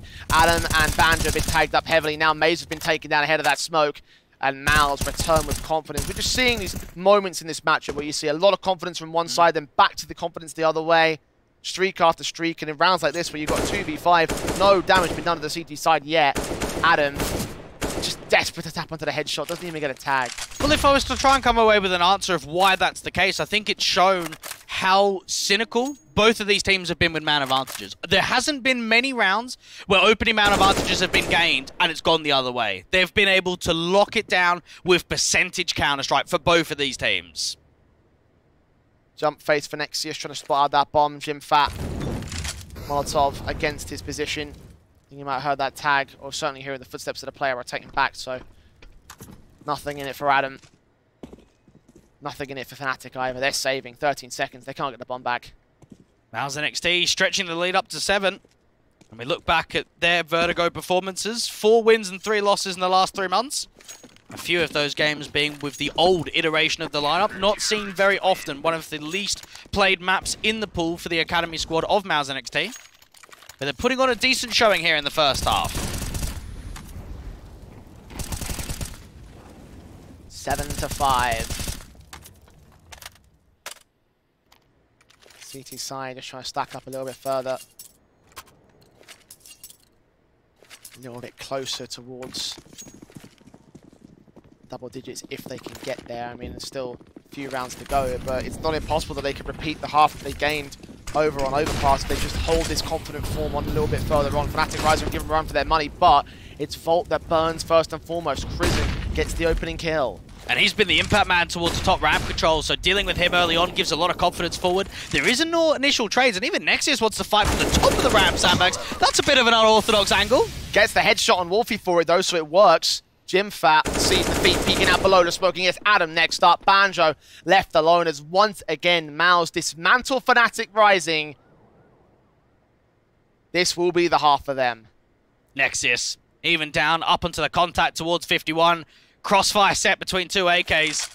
And jump spot. The last thing they want to do is give any much more control forward. This could be another save for Banjo, to be honest. He's got under a minute to play with. Try to start prodding out ahead of these stairs. You only got QQ on the defensive line. Backup will be there very quickly, though. Banjo looks to swing and will go down for it. There it is. 8-5 for the MOUZ side. Fnatic No bomb plant involved in that one either. The money might be a little bit awkward for them. Just the anti-rush nades being very solid out there towards the tops. And I think it's positions like that that show confidence. I mean, why would you be towards the top of the ramp sandbags like that? It shows that for MOUZ NXT, they don't have a fear on taking some of these duels, that they want to look quite positive. And for Fnatic Rising, I think, again, we're maybe expecting just a little bit more from them. It's been an okay performance, but it hasn't been the greatness that we've seen in previous officials when it comes to Vertigo. Kind of like the Hero investing into this one, a half buy around the 2 AKs, one of which is still part of a half invest. The Hero AK on Wolfie goes falling, and Volt is able to follow suit with a kill back out to the B site. QQ to Ford, swinging in for the T side line to try to get the bomb down here at the moment. Incendiaries are thrown as the CTs. Still see Volt aggressing further forward, trying to make the difference. 14 kills for him in this map up, and he's forced out an advantage for Fnatic Rising in this post plant. Even Banjo's thinking about taking a duel in quickly. That HG sponging up quite a bit of damage, though. 43 HP, a second one. That gets the kill here. 3 on 3 now, but 2 AK still playing with Fnatic Rising. Sees it up close for MOUZ, swing out. Banjo dealt with. MOUZ still doubles up and bursts through to steal one back. Fnatic getting their 6th in, but in my opinion, mostly down to Volt there. His entries with that AK were so sick. And just knowing that you lost the opening pick, you lost one of those hero rifles out there towards a ramp control, Volt up there from Guardian just domes in shield, and then MOUZ with that CZ close towards the generators allows himself to flow through with a couple of kills. There was a good buy as well from Fnatic Rising, because they know even if they didn't get a bomb plant, even if they didn't win the round, they were still going to have enough money to buy anyway, so half invest and it comes away with a steal. Beautiful stuff. Back in for round 15, no issues with the buy-ups. And again, the entries towards B site are stellar. Banjo this time involved against Jim back, but Nexius gets 2 back towards the ramp default. Third player is in there. Space trying to spray back to return. Nades will come back towards that position and do some damage to the CT forces, but they're still up by a man here. Oh, there's a player out towards the stairs. How's this happened? QQ. Knife, knife. Trigger discipline's perfect. We want to see this so much from them. He struggles to get the 2nd kill, but does bring it together in the end. The bomb's dropped and the round is done. Banjo might have snuck out towards CT, but he's been detected right here. Struggles to get that kill against Shield. And now is so much more to find. QQ wants his triple. That's exactly what he gets. 9-6 to the favor of MOUZ NXT. Bro, where did it come from? I have to look at that round back. Like, Banjo got an entry from the B stairs, opened up B, and QQ's at the stairs. I think that's because they left it alone. He was allowed to regress. On B?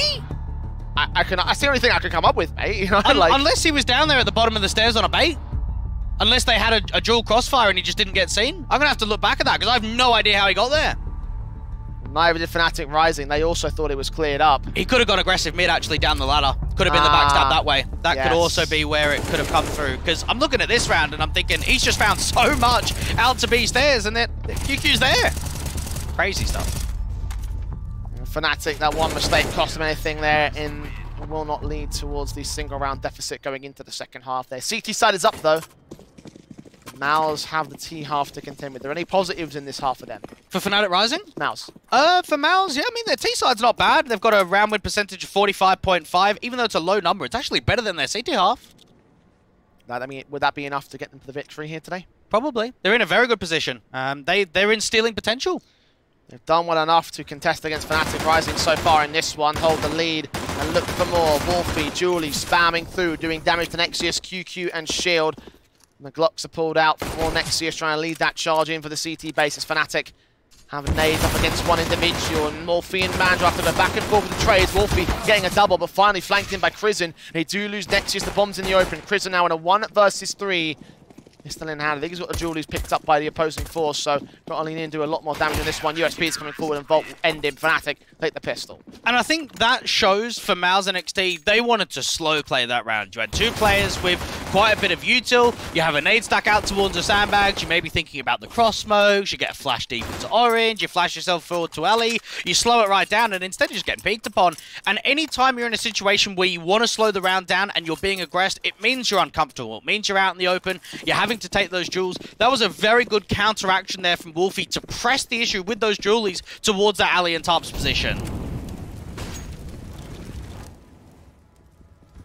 SMG in for Banjo, going to extend the kill counts for him.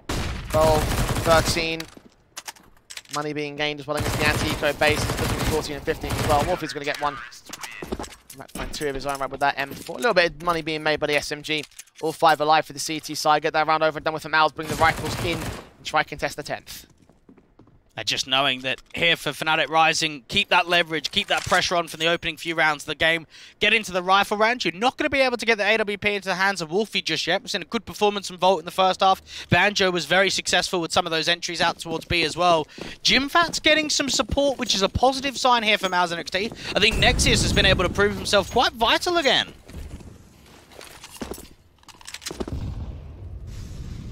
Nades up. Incendiaries in both sides. Bolt trying to press the issue in at tops, which is where MOUZ could potentially lean towards. They're very passive right now on that ramp default. Nexius trying to abuse a gap in the smokes, in fact. Bullets down from the opposition. Counter utility will be in against those smokes continuously. Even MOUZ just jump spotting down. Nade goes out close towards that right-hand side. Does get evaded. MOUZ NXT very deep and very far back on this ramp control. Shield spotted him. Jimfat backed up, expecting a backstab to come through. Maybe right to assume so, but not at this particular moment.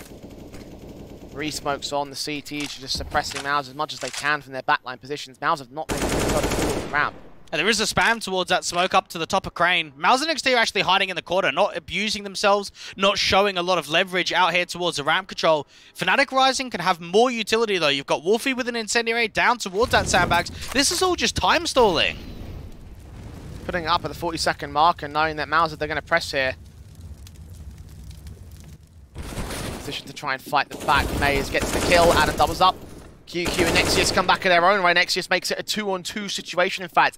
Bomb should get picked up. They're going to try committing Nexius with a headshot on the next man. Wolfie down. Banjo left alone to play us a tune of a clutch and a 1-on-2.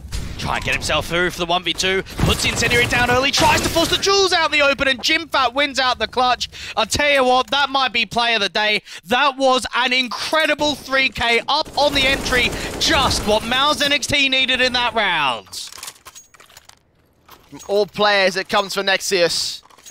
Taking over the top frag position and all. What a sequence. Yeah. And it sets that round up. It allows Jimfat to peek on the contact to get that 1v1 forward. Backup star, setting up the star of MOUZ NXT. Only needed 1 kill in that 1v1. That's all you require, that's all. It gets the 10th round for MOUZ.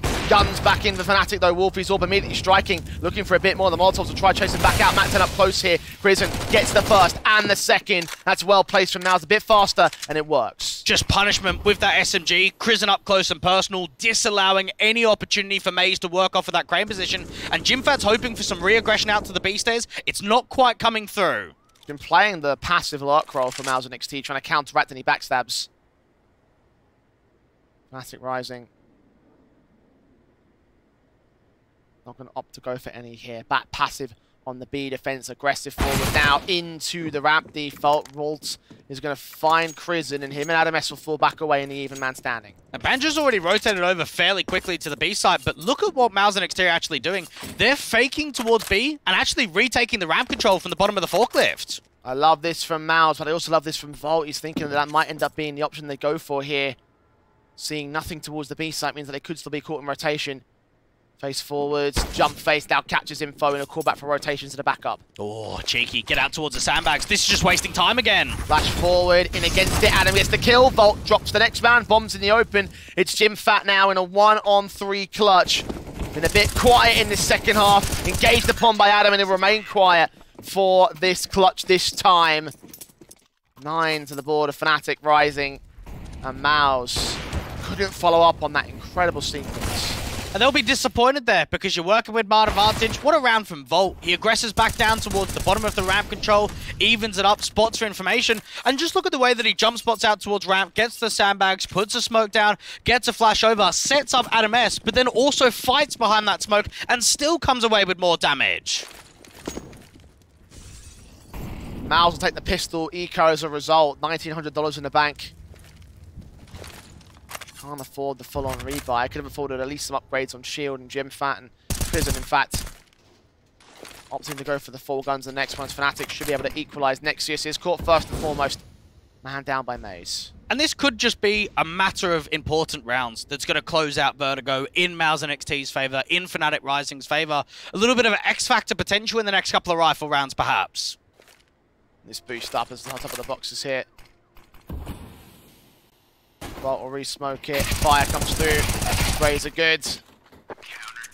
And Jimfat actually jumped off the bridge. I didn't even see that. Okay. Well, that's not encouraging for him.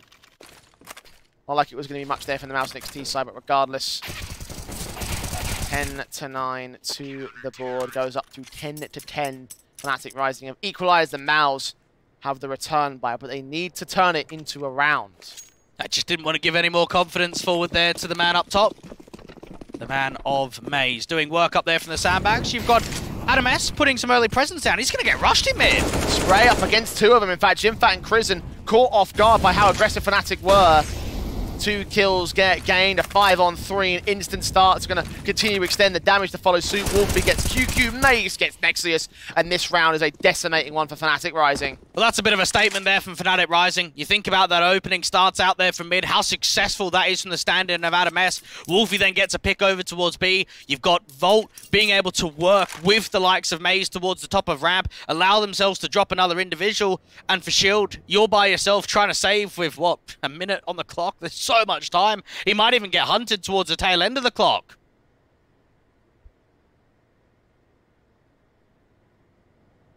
Bomb on his back, trying to prod forward at ramp. Wolfie. His eyes set at the crack angle, knowing that one shot's all it's going to take. Shield needs at least 5 of them. Doesn't find any breathing room at all. Just trying to wrap in from the back line. Let's get that first kill. And Volt's there with a responsive. There it is. 11 for Fnatic. They take the lead. And just to know that Wolfie didn't find that much impact out on the first map, didn't see a huge amount of AWPing prowess from him. I think we've seen some stellar picks from him out on Vertigo. He went from 9 kills and 20 deaths on map number 1 to now transferring over to 15, being more consistent, being more up there towards the higher fraggers, and for Fnatic Rising to take the lead back. Patrick Kapoor's called in by MOUZ NXT as well. Think about their position once again. $2,900 in the bank accounts. Half invest for this round to go to the full buy in the next. Should allow Fnatic to get to 12-10. They're looking for that big confidence streak. We saw so many of them in the first half from both sides. MOUZ now need one of their own here in the second half. Get back in control because they've only gained 1 on the T side thus far. And MOUZ NXT won't be too happy with how the second half's gone. Even though the rounds have been competitive, they've had more chances, they just haven't quite taken them. And knowing that the money's starting to spiral out of control, even up on this eco, even up on the slight invest, you've got to start getting casualties. You've got to get kills. Otherwise, you just let too much comfortability flow for a team like Fnatic Rising. Banjo's waiting. Not quite the kill found against Nexus. However, know that they're going to bait forward. Oh, the HE gets put up so perfectly. 4 players spun for damage to follow up HE as well from Wolfie. Doesn't actually find much there, but doesn't matter too much. Rifle's holding against the pistol execution. Flashes will keep Banjo blinded, but he's not going down. Adam gets the kill. Banjo follows suit. 5-on-3, trying to make it 2-1-0. There's 1 player, Jimfat, only 1 kill traded on the T side line. 4 alive, 4 Fnatic.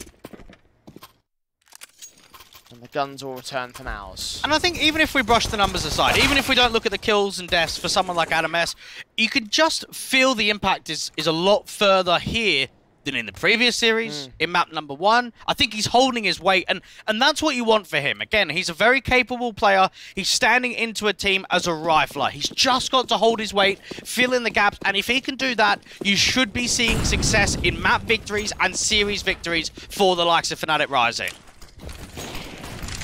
For now, it's leaning towards this map being taken over by the Fnatic side, 12-10. Guns in. Both sides on the buy up. MOUZ, again, they have a desperate motive to get something on the board. They've done okay with some of their defaults and positions, but none of them are converted into a decent round on the T-side line. Need to find one soon. Nexus leaning forward against it. AK Vault watching and waiting. Moving in against the sandbag position, catches that one player. Chrisen goes down, Shield with a responsive, and Adam follows suit on Nexius. And the success is just flowing again, out towards that ramp control. They sandwich in, they fight from the top of the crane, out there towards the tarps angles. This is now starting to drive a little bit more of an offensive, out to the mid lurk, out from the bottom of the B stairs. And look at Fnatic Rising, they're already starting to reposition players over. Incendiary sent down Wolfie. Watching down the ramp entrance, expecting there to be somebody in that corner, but the reality is this B split style. It's just a slow, dry walk in from QQ, enabling the kill for Banjo. Shield trying to fight back here, got a flash smoke of his own right. Needs that backup in for that mid control, needs Jimfat to get here with the AK, cut the rotation of a one player at the very least, and hold the backstab in, but just not going to get there at all. Wolfie puts him out with the AWP. And MOUZ and NXT, those dry faces, just giving up the kills to the Fnatic Rising side. And I think this is giving me very similar vibes in the second half of Vertigo of what the first half of Overpass was like for MOUZ and NXT. It's just very ruthless, it's very much on the money, and you're not giving many chances forward. You aren't giving many opportunities, you aren't giving many rounds that we can look at and say, hey, that's winnable, hey, that's workable. And for MOUZ and NXT, the struggles have been here. They've not been able to answer in the second half. Yeah, T-side is not their domain, clearly. Fnatic Rising up against the half invest once again. Tech 9s, the Eagles, P250s and such. And get involved in some sort of execution basis to try and take the B stairs control. And I was resisting it here from Fnatic Rising. And the default's mostly set around ramp for the CT forces. MOUZ just continuing to jiggle down. It's going to be the B-pop, and it comes down to Banjo again. Can he deliver towards the back of the side? Flash is coming through. Now the further util. Adam back up. Spray's a bit awkward, but he's got Banjo as a support. Double up for the man. Triple gains. USP pulled. Prison known here to back away. Doing some damage to Wolfie. Getting the kill against the man, but MOUZ there with a responsive frag. Adam with a triple. 14-10. Fnatic Rising. Up against one final buy up here from MOUZ NXT. They can't get this, it should be mapped on. And don't you think it's wild that we know Adam S didn't play Overpass, didn't play Vertigo with Nexus, and yet those are the two first maps of the pool. And even Vertigo, he's looking the most comfortable we've seen him in the last few series. Yeah, it's a stunning situation to be at, given those extenuating circumstances you mentioned, right? Fnatic. It's encouraging, obviously, to have him at 21 kills. Backing up Volt, who's been stellar all map as well. Kind of one that could get you back into this series if they continue to roll on. Damage has been done to Fnatic early, though. MOUZ backed up alongside Nexius, gets the kill in. Responsive back from the CT forces, gets Prison involved with the kill. MOUZ only one. Nexius responds. 4-on-2 at last. Something going right for MOUZ. And they find a way to crack open the top ramp defense. They've still got Adam S down towards the corner. Off with the Incendiary. Still comes away with a pick. And there is a mid-walk coming through from the T-side perspective. He was heard, but Fnatic able to get the kill anyway. Now a reface back in from Banjo. They're forced to back off, and that's the right call to make because he might get the kills back in. The re-aggression from Nexius, though, gives up the man advantage. 2-on-2. They're aware that both players are back here. That bomb's going to rotate as a result. Jimfat's out towards CT, and he has to strike. He's got to find damage in this position. Here's the big man.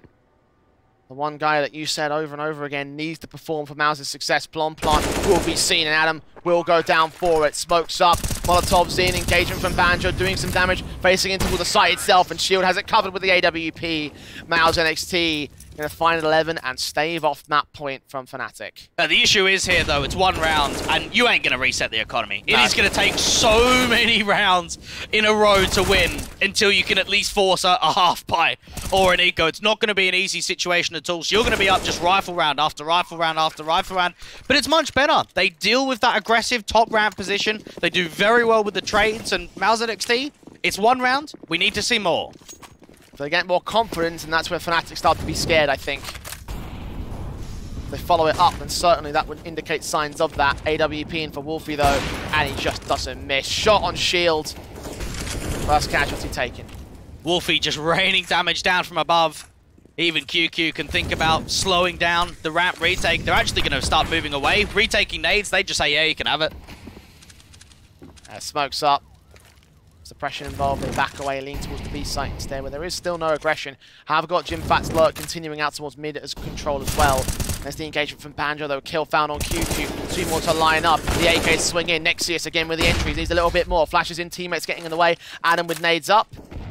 Not quite getting the kill back. Now Jimfat's got a strike in from mid here. Surely he leans forward. Wolfie gets caught. Adam suddenly pressurized. Sees the bomb plant position. Swing out in the open. Could line him up, but the kills come back. MOUZ deals with Jimfat. 2 on 2. The retake is on. Backstab from B-Stairs. Very quick from Volt. They get checked. Yes, he will, but the kill goes his way anyway. Nexius with a 3k to find. He's not going to do it. Volt ends up with 22 on his board, equalizing with Adam. Banjo also getting 21. So between those 3 players, Fnatic Rising have the pillars of support they need to bring home map point on Vertigo.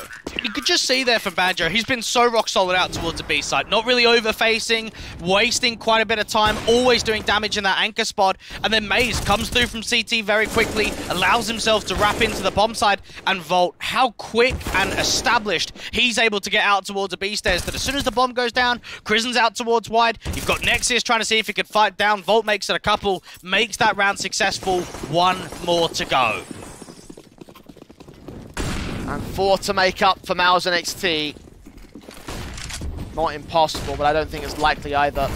There's the kill from Wolfie already. Volt follows suit on Krisen. 5 on 3 situation. Fnatic Rising working their way into the ramp control, decimating all that stand in their path. Kills to be found. Jimfat trying to work ahead of this. The incendiaries to continue to rain in against them. There's no way. Shield just pick up Wolfie, and Adam just lines up 2. Shield alone, AWP versus 4. No chance. This will be 16-11 for Fnatic Rising to take home their map pick and take us to Inferno. What an incredible performance coming through in the second half of Fnatic Rising, really allowing themselves to stretch that lead, to keep that pressure on. And for MOUZ and NXT, it looked competitive from the start. There's no taking away that first half position, but once they got into the second, they just couldn't bounce back. Felt like Jimfat got a little bit quiet towards the tail end there, and there were some big rounds. You had that Nexius 3k, you had the 4v3 with the Mac 10 with a couple of kills, but just not enough chances being turned into round victories. Yeah, I'm going to rephrase what you said there. MOUZ and NXT competitive at the start, not from the start, because towards the end, as you mentioned, it did start to fall apart therefore. Yeah. Only 2 rounds on that T side, which is not very encouraging for MOUZ NXT. It is at least, you know, a 16-11, which is definitely a lot more closer than what Fnatic pulled out on their map pick, but obviously, I was expecting a lot more off the back of the CT side. I think for Fnatic Rising, they just got a really good tempo going. You had Banjo out towards B being very consistent, always wasting time, being able to use nades very effectively. I think Wolfie started getting a lot of roll going with that AWP out from mid, out to B, out to ramp control, just constantly finding picks. And Adam S, that was an eye-opening game. That was a very good performance from him. One of the best that we've seen so far from him, filling in from Fnatic Rising. And then Volt, I think his consistency has been key in map 1 and in map 2. Also helps the fact that Banjo was also on 22 kills, so behind both those players by a single, like 3 kills between those 3 individuals. So definitely the groundwork set at the top end of the board for the Fnatic Rising side. Key victories taken on their own map pick of Vertigo, taking us to our 3rd map of Inferno, which will be coming up after this short break. So do not go anywhere, as we'll see whether Fnatic can pull out the reverse sweep here in the MistGames Heroes of Tomorrow.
Well, a disappointing T side from MOUZ NXT gives us map 3 in our best of 3 between them and Fnatic. Rising Inferno will be our final battle round. Blake, I want to start off by talking about the series so far, because we have a 16-5 and then a 16-11 going both ways. Yep. MOUZ NXT on 16-5 and Fnatic Rising on 16-11. So the layman would say that would be obviously MOUZ NXT playing the better series so far, because that's how the score lines have gone so far. Would you say it's an accurate representation of how things have gone down? Yeah, probably. I mean, I think if we just look at competitiveness, they were in full control out there on the first map, and even that first half of Vertigo was quite close. So I'd say that they played the better game.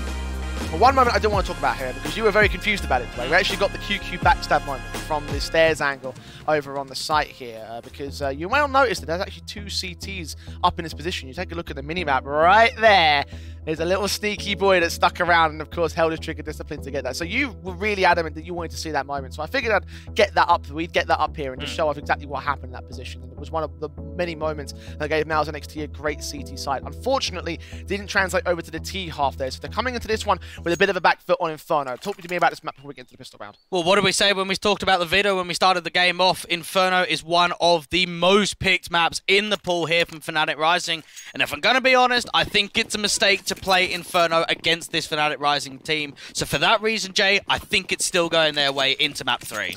Well, I reckon that MOUZ have played the better series so far, and I reckon that still the differences in Fnatic Rising substitute situation is going to give MOUZ the slight edge, but I'm going to give it to like a very close scoreline, 16-10 and above for the MOUZ NXT side, in my humble opinion. As we get into the pistol, MOUZ will be on the T side start. Julie set for MAZE.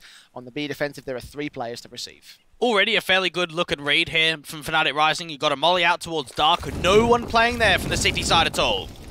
Here they come, the Molotov sent. NXT is going to try to lead that charge in. Damage will be done towards Volt. NXT is in Chris, and there's MAZE and Adam with a couple of decent kills alongside the Fnatic side. A 3-for-2 trade overall. MAZE backed up with his Julies, gets a double. The triple is back, looking for the quadra. Not quite. QQ knocks him back a peg. At 1 HP, though, to win this clutch is borderline impossible. Even getting the bomb down, he's not going to commit it all the way. Instead, try and see if he could fake it out, draw those players out in the open. To me, that's a missed opportunity of getting the bomb plant in. And now, because of that, well, you can't really force fire the next round. No cash injection. Yeah, 1 HP, I wouldn't have really advised that QQ gone for that particular clutch attempt.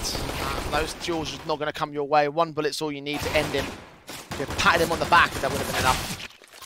Ultimately, it leads towards the pistol round going the way of Fnatic Rising. And that's how they started things off pretty effectively over on Vertigo. Start definitely with them now for Inferno.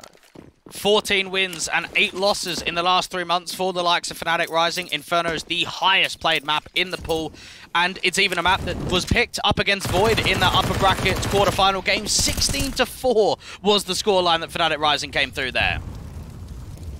Come through and get a kill on Nexus to follow suit against the Zico basis. SMG just mowing through everybody, all 5 alive for this, 4 alive actually, rather I should say, for the CT side. Lots of money being gained, all 5 kills on the SMG, so money picked up as effective.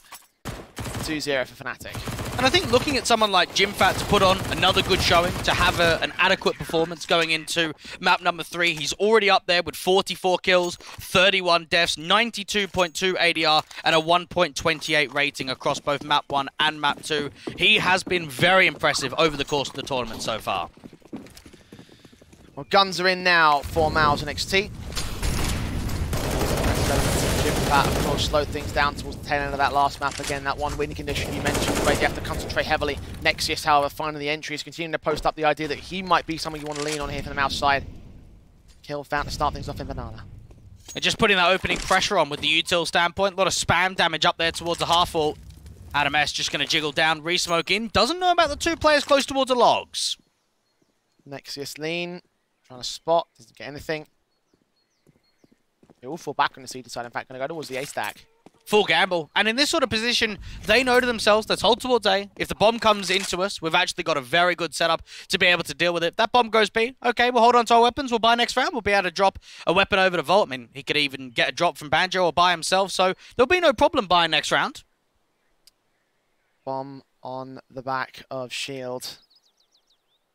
Still prodding in from mid, expecting there to be some sort of counterplay from MOUZ NXT. They're still undecisive of where they want to go here. But eventually they will decide to go towards the B commit. Just as Adam starts swinging forward to this SMG, player at underpass might be a bit of a problem. JimFat certainly will be as he gets dealt with on that second mid position. Meanwhile, the execution will come through from MOUZ. On the top of the smoke set, bomb should get planted. I think they might actually retake this, knowing the idea that they know there's going to be the exit out to the B side, that they've got to pick forward. They're still leaving that 1 player in mid just to deal with that lurk that was in there at underpass. I think if he gets a fight, that might be able to send things backpacking for Fnatic Rising. For the time being, though, technically it is a 4-on-3 retake for them because the 1 player outside of the bomb site is so far away from their position. He's trying to set up a backstab here, which might actually be beneficial if they can hold on for long enough. MOUZ have Nexius swinging forward, seeing contact, and wherever at least 1 or 2 players. Adam coming in towards the banana position, back to turn towards the man. Shield gets that kill, taken back by Crizzen, and now that backstab's got to come through from QQ real quick here. Adam's on the site, bursts through. Wolfie's going to go falling. Adam, Galileo engaging, gets that pick back, but Nexius gets the bomb diffuser, and Adam does not last long himself. There's the first round for MOUZ NXT. A decent effort there from Fnatic Rising, but they do get baited into that retake, and instead it means that the buy is going to be slightly awkward come the next round. What an entry that was again with the HE placement. Nice info played down there from mid, but just not enough impact being presented up on that retake. AdamS focusing towards CT spawn, but instead being pincered in from both the construction and that pillar position. So a first round being gained for MOUZ NXT. 2-1 up still for Fnatic Rising, and with that round falling apart for the CTs, they're going to force the issue here. The money that was gained by the SMGs brought into the AWPs and the other rifles, not playing a bonus round there. So the reset isn't fully on. You are seeing the issues that we have on the buyback. The P2, sorry, 5-7 rather for Wolfie, the SMG on Adam. Masters in for MOUZ. 2 M4s to play with, but that's still a far cry from what MOUZ have got. It's still about readability in this sort of round, whether you can present the right stack in the right position. MOUZ expecting that there could be some aggression towards long, out towards a bracket control, so just flash around the corner, just to peer in for some information in case there is an aggressive lurk. Very passive, very deep once again, and the top molly out there from Kristen does not land into Banana at all. Molotov's just set, smokes in from QQ. Trying to hold his own on that long position. Orb shield does get tagged. They're missing shots here. MOUZ can't capitalize on an opening duel here. They're just losing HP bit by bit. And finally, Volt swings forward. Bursts through to the headshot of shield. He's down. And that actually might tempt the likes of MOUZ NXT back in towards the A position. You've got a lurk forward out towards the boiler angle. One into the apartments. The bomb's actually going to get tempted into A.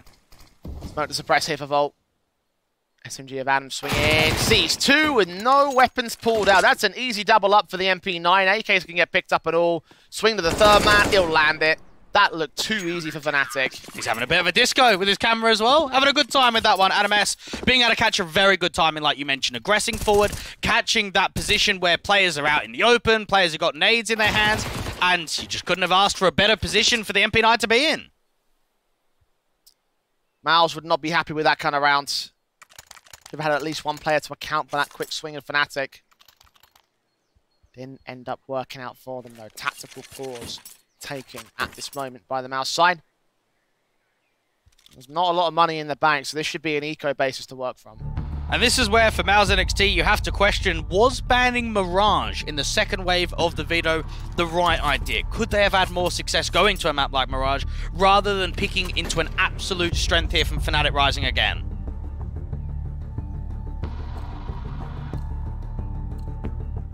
We'll find out as this one rolls on. MOUZ. Pistol basis, the rifles are in. Try and rip them apart, make sure that no one can really hold any sort of contention to the sideline. The Deagle, the Jimbat does at least land 1 and 2. MOUZ returns to a 3-on-3. Rifles that Shield going to try and pick up. Play back in the underpass of smoking, enables him to grab the M4. The issue is here, while you're picking up rifles, what can you do with it? Without that armor, the aim punch is going to be a big factor. Even MOUZ has done quite a lot of damage in the brackets. The nade certainly tanking up shield. 32 HP for him and Jim Fat. QQ on 19. Certainly from this position, doesn't seem likely that the rifles will do much. MOUZ could get flanked in by the pistol player though in the apartments, and Jim Fat will not be allowed a third. Casualty taken. They are ready for the backstab though, so they'll make it expensive at least. A Volt thinking about repositioning off of the line. Now, MOUZ has been known up here towards the apartments. The factor is, what can MOUZ NXT do with it? Yes, you're back into a 2v2. Yes, you've got an M4 picked up. The HP bars though, Jay, they're so damn limited. Yeah, that is the primary concern for them, certainly. MOUZ could line him up and knock him down. The Glock entering first here. Doesn't see him. Out towards the pit. He'll engage, get the kill. Unawares of the second man, and he is now. Shield actually wins out the fight, 1 HP. Got a bomb plant for it for an eco. This is very good for MOUZ. Volt's even got a HE, so if he hears a reposition, if he could even put it back towards the side, he's repositioned out towards short quickly. Wrap around in the open. Fight to win. Swing forward of Vol. Adjustment there.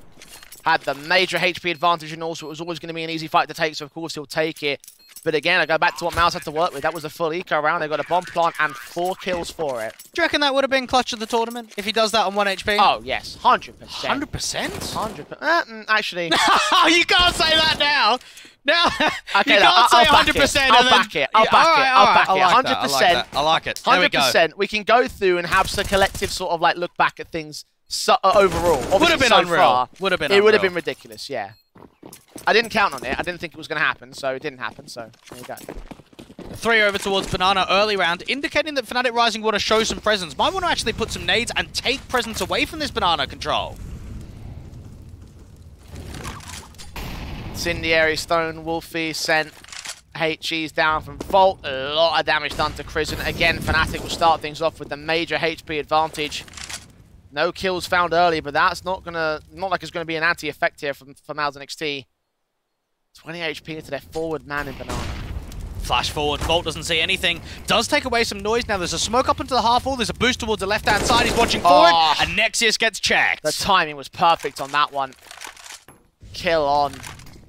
Fantastic start again for the CT side. Very little return by comparison to what they just gained out of MOUZ NXT. Nexius down, Crizzen at 20, MOUZ at 70 is the worst player off for Fnatic. Things are looking solid for the CT side. Even Volt still holding quite aggressively up here towards the top of Banana. There's a little bit more of a shift on this brackets take. Wolfie's going to get contact with the orb. And in, shot down, shield dead. Second player swings and almost gives up the secondary fight. 5 on 3 is going to get gained as Jim Factor strike. Sees that one player close towards the site. Kill found. Player back towards Pit. Going to get smoked off. Flashes will also come over to try and block off vision and try and throw the CTs off a little bit. Jim Fat checking sight and gets caught off by Banjo. There's the kill. Bomb. Still trying to face it. Still trying to get planted, but being pressured in from both sides. There's 3 CTs to deal with. MOUZ is one of them. He'll go falling. Banjo's repositioning out towards Mini Pit. And the AWP of Wolfie can strike the bomb. Will get planted, but Banjo holds the kill immediately after the fact. So there will be no round for MOUZ. 5 for the board of Fnatic Rising. And I think that maybe brings a little bit more comfortability forward for Fnatic Rising, because you have said that some of these rounds have been expensive, right? The idea that you nearly win a clutch to a full eco. There's not much investment at all. What about this round? You're going up to against another rifle. It's another round that gets added to the CT side. That was a lot more convincing. Good adjustments there from Crizzen and co. Wolfie barely spotted him. That's the 5-1 advantage, still sit for Fnatic. Rising, MOUZ NXT back up on the guns here. AK's on 3, Galil's on 2. Struggling much earlier here in this map up by comparison to the previous. How much of a CT side might they need to try and bring things back to the questions to start asking if this keeps going on like this. Fnatic Rising looking fantastic. Wolfie gets the opening kill, Jim Fat not allowed to look in at all. Volt catches a kill on the smoke and Nexius as a 5 on 3. They're making this look easy. And they're playing with freedom, they're playing with confidence. Crizzen's able to get a spam back towards that long control, but so much damage has already been lost out towards a brackets take. Fnatic Rising, turned in, flashes over, there's the Galil kill. Wolfie down, that's 1 back. Needs so much more here for MOUZ though. Continuing to face shield, just get a double up. And MOUZ will drop 1, but gets dropped himself by Crizzen. Still a player on the bomb site, 1 on rotation back towards Banana. Shield's watching for him. Can't see the mini pit angle though. And Banjo's going to have to tuck away, wait for Volt to get into a good position. Banjo's got to get away with at least 1 kill in this position. He's going to wait. Smokes up. Check position. He gets a kill, indeed he does. Crizzen forced to trade it back, double up for him. Tapping the bomb once. Does he hear Volt? I think he does. Disappear through that smoke and try to counter-rotate to the B side, perhaps. I think it's what he'll do. And Volt's still got plenty of nades, and now starting to clear out the majority of the bomb site. It's how quickly Volt can get that recognition. Yes, there is a fake. Yes, he's going to be able to run out towards B. Crizzen's actually positioned himself very nicely to win this clutch. He can plant open, make it very difficult to get a read on where he's repositioned to. Volt's recognise what's happening here. Will come back in from brackets onto the Banana control. The smoke comes down as well from Crizzen. Volt will lean in. That smoke will get in the way for the time being. We'll start to fade. He's making a lot of noise, so Crizzen's going to hear this.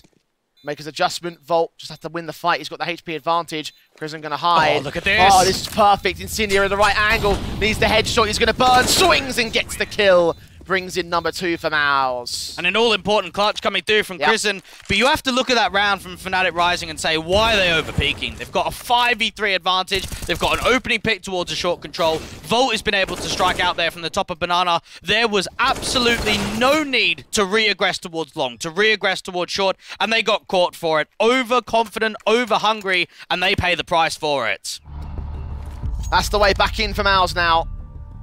Not yet, Jay. It's the way back in, but you need to force the reset. You've got to really temper what the money is, because if you win that round, but don't win the follow-up, you're back to square one, aren't you?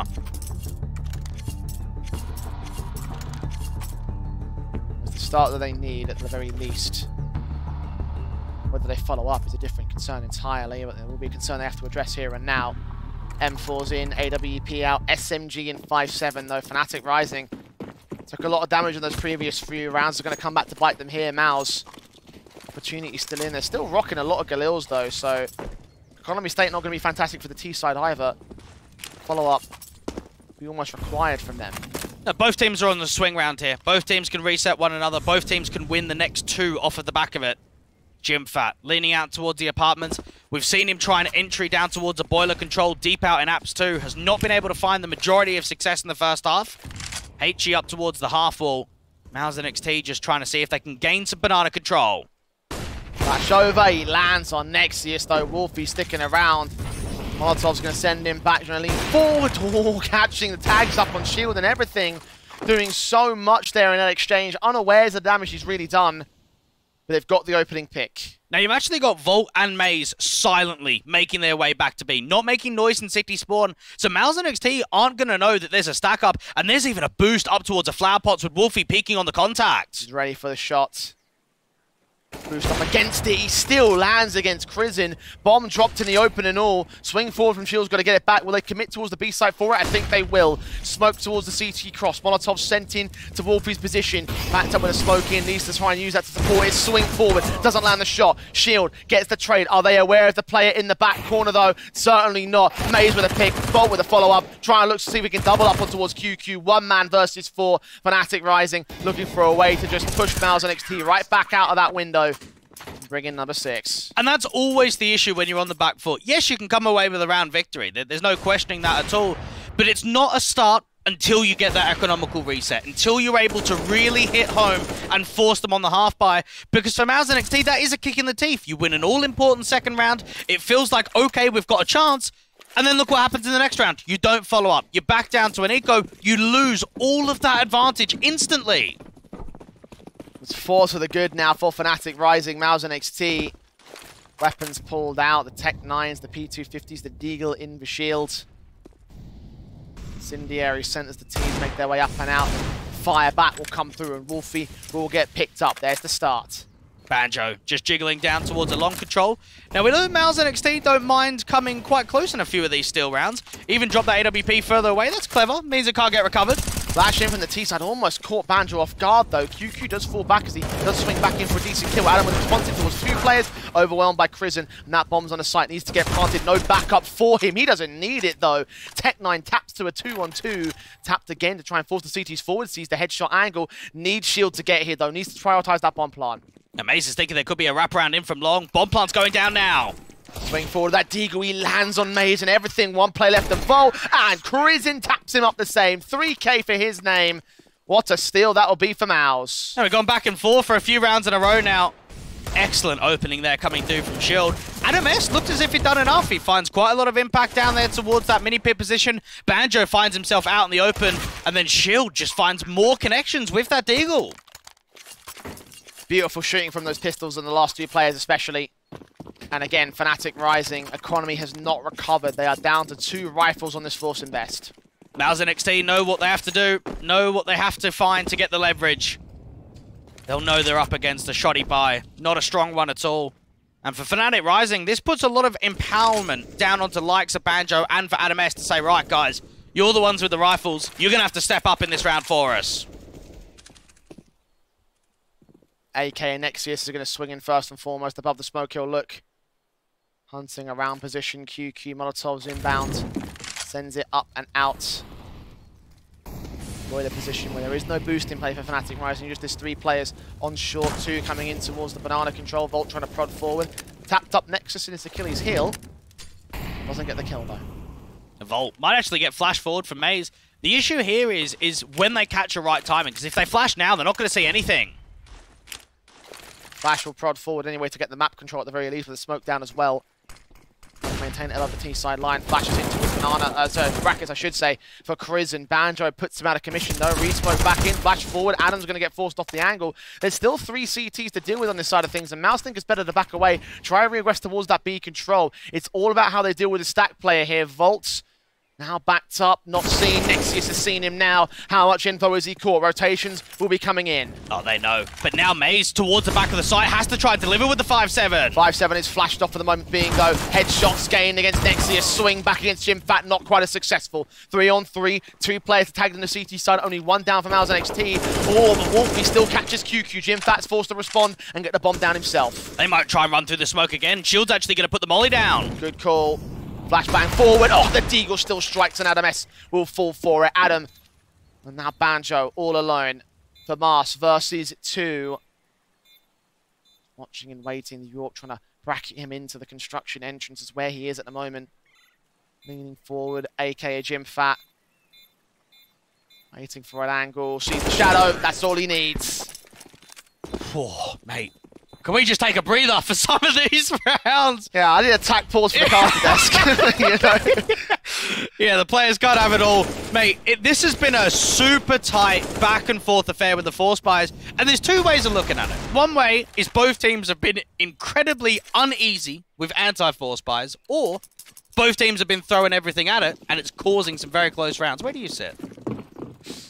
I actually don't know, to be honest. You're in the middle. It's like I said at the start of the series, this one's always going to be really hard to call, right? Yeah. Even my prediction for MOUZ is based on one factor, one decisive factor, and that's it. That might not even matter that much. Even the banana control. Try and see if they can get Crizzen in quite aggressively with this Mac 10. And look at the stack already. They've read it. They're going straight into B. Well, nothing's going to happen on this anti-eco, that's for sure. Yeah, just smoke off to position, hold their nerve. Ensure that they have control, full control of it at this stage. All 5 players in the brackets. They might stack rush it in, try to get something out of this, but I don't think much is going to happen. Oh, JimFat down here towards the bottom of ramp. Oh, yeah, now we're talking. Try and get some confidence in from the Finn. Yes, it's anti-eco frags, but it's something that the monster can take going into the next rifle round. Crizzen even backstabbing through with that Mac 10. So an all-important kill bonus there. MOUZ NXT tightening the difference now to just a single round. And what a game we're having here in the upper bracket semi-final. The first one that we've got in the entire bracket. One more to continue on after this. Eternal Fire Academy and ENCE Academy. MOUZ NXT trying to develop as much as possible down on this T side. And for Fnatic Rising, even on the buyback, there's no AWP, so no potential for Wolfie to get up into that big green. Flashes up, HE set.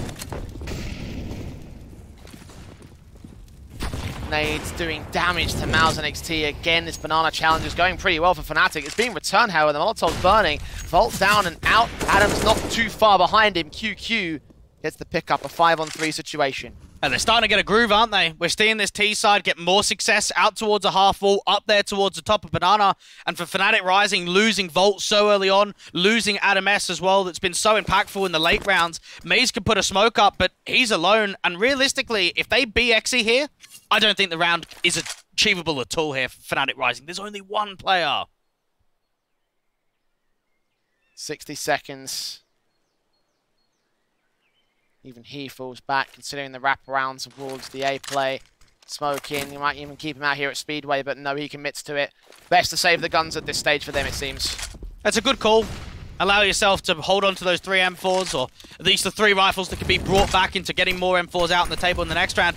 The issue that could present is what if there's a hunt? What if there's a slight indication out there towards A? Because we can see on the radar, there is JimFat out there towards the apartments, and he's getting closer towards that A site.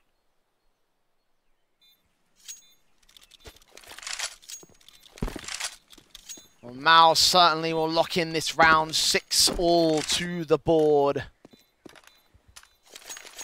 And a battle back from Fnatic's early confident start of the CT basis, trying to see if they can maintain a lead once again.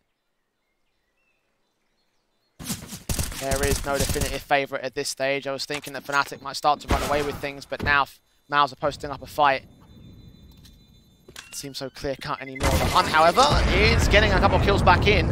JimFat, I think Banjo to return, so only 2 stay alive for Fnatic Rising. Now, even though the percentages may not be massive, Jay, we do know that Fnatic Rising have a slightly better T side when it comes to their Inferno game. So, knowing that it's currently 6-6, that we're at a tied-up scoreline, for Fnatic Rising, while we maybe can sit here and say it probably should have been more after that opening start, they're still in an average and par position. At the same time, though, the basis of all of MOUZ's maps have been on the CT basis, so something else to consider. You yourself mentioned it, you've got to take a look at both stats of both That's teams. very true. Knowing that they're losses, though, the question is, will that basis be enough? And 9-6, the best case scenario. I would add to that, though, and think sample size is important. Remember, 22 maps played for Fnatic Rising against 3 there for the MOUZ NXT side. So while we've seen good CT sides, it's whether it's going to get shown in this particular game. And therein my caveat lies. Nothing is for certain in this game. Nade sent, Incendiaries down. Molotov's up from the C side as well. Nexius holding his nerve at the half-wall. MOUZ is M4 set. And ready to hold the vertical crossfire. Very silent here for MOUZ NXT. Not a lot of exploitation. No map control taken just yet into brackets. They're going to get themselves a long smoke down. You got Wolfie on the other side of the M4. Nexius hoping for some over-aggression at the half-wall. He's waiting. He's hoping for someone to prod forward, but they're not going to do so. Fnatic, no. Or do they? Volt swings in, wins the fight anyway. FAMAS v AK, the FAMAS somehow takes it. Look at Crizzen, though. He's been able to walk all the way forward towards long. This is undetected for the 2 A players. MOUZ NXT are going to crunch down on A. Smokes in against the apartment entrance. QQ catches an angle.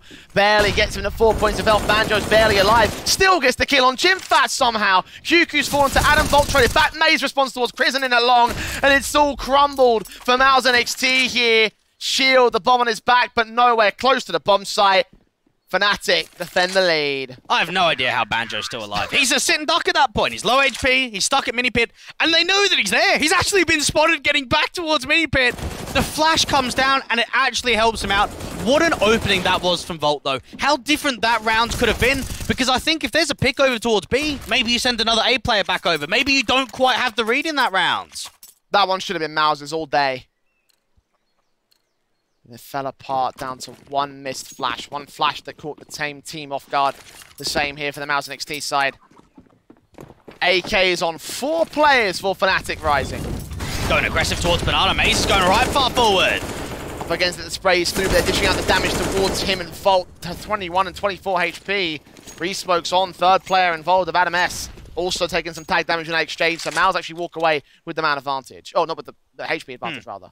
While they at least gave themselves some success in taking Banana, they definitely haven't given them some success in the round.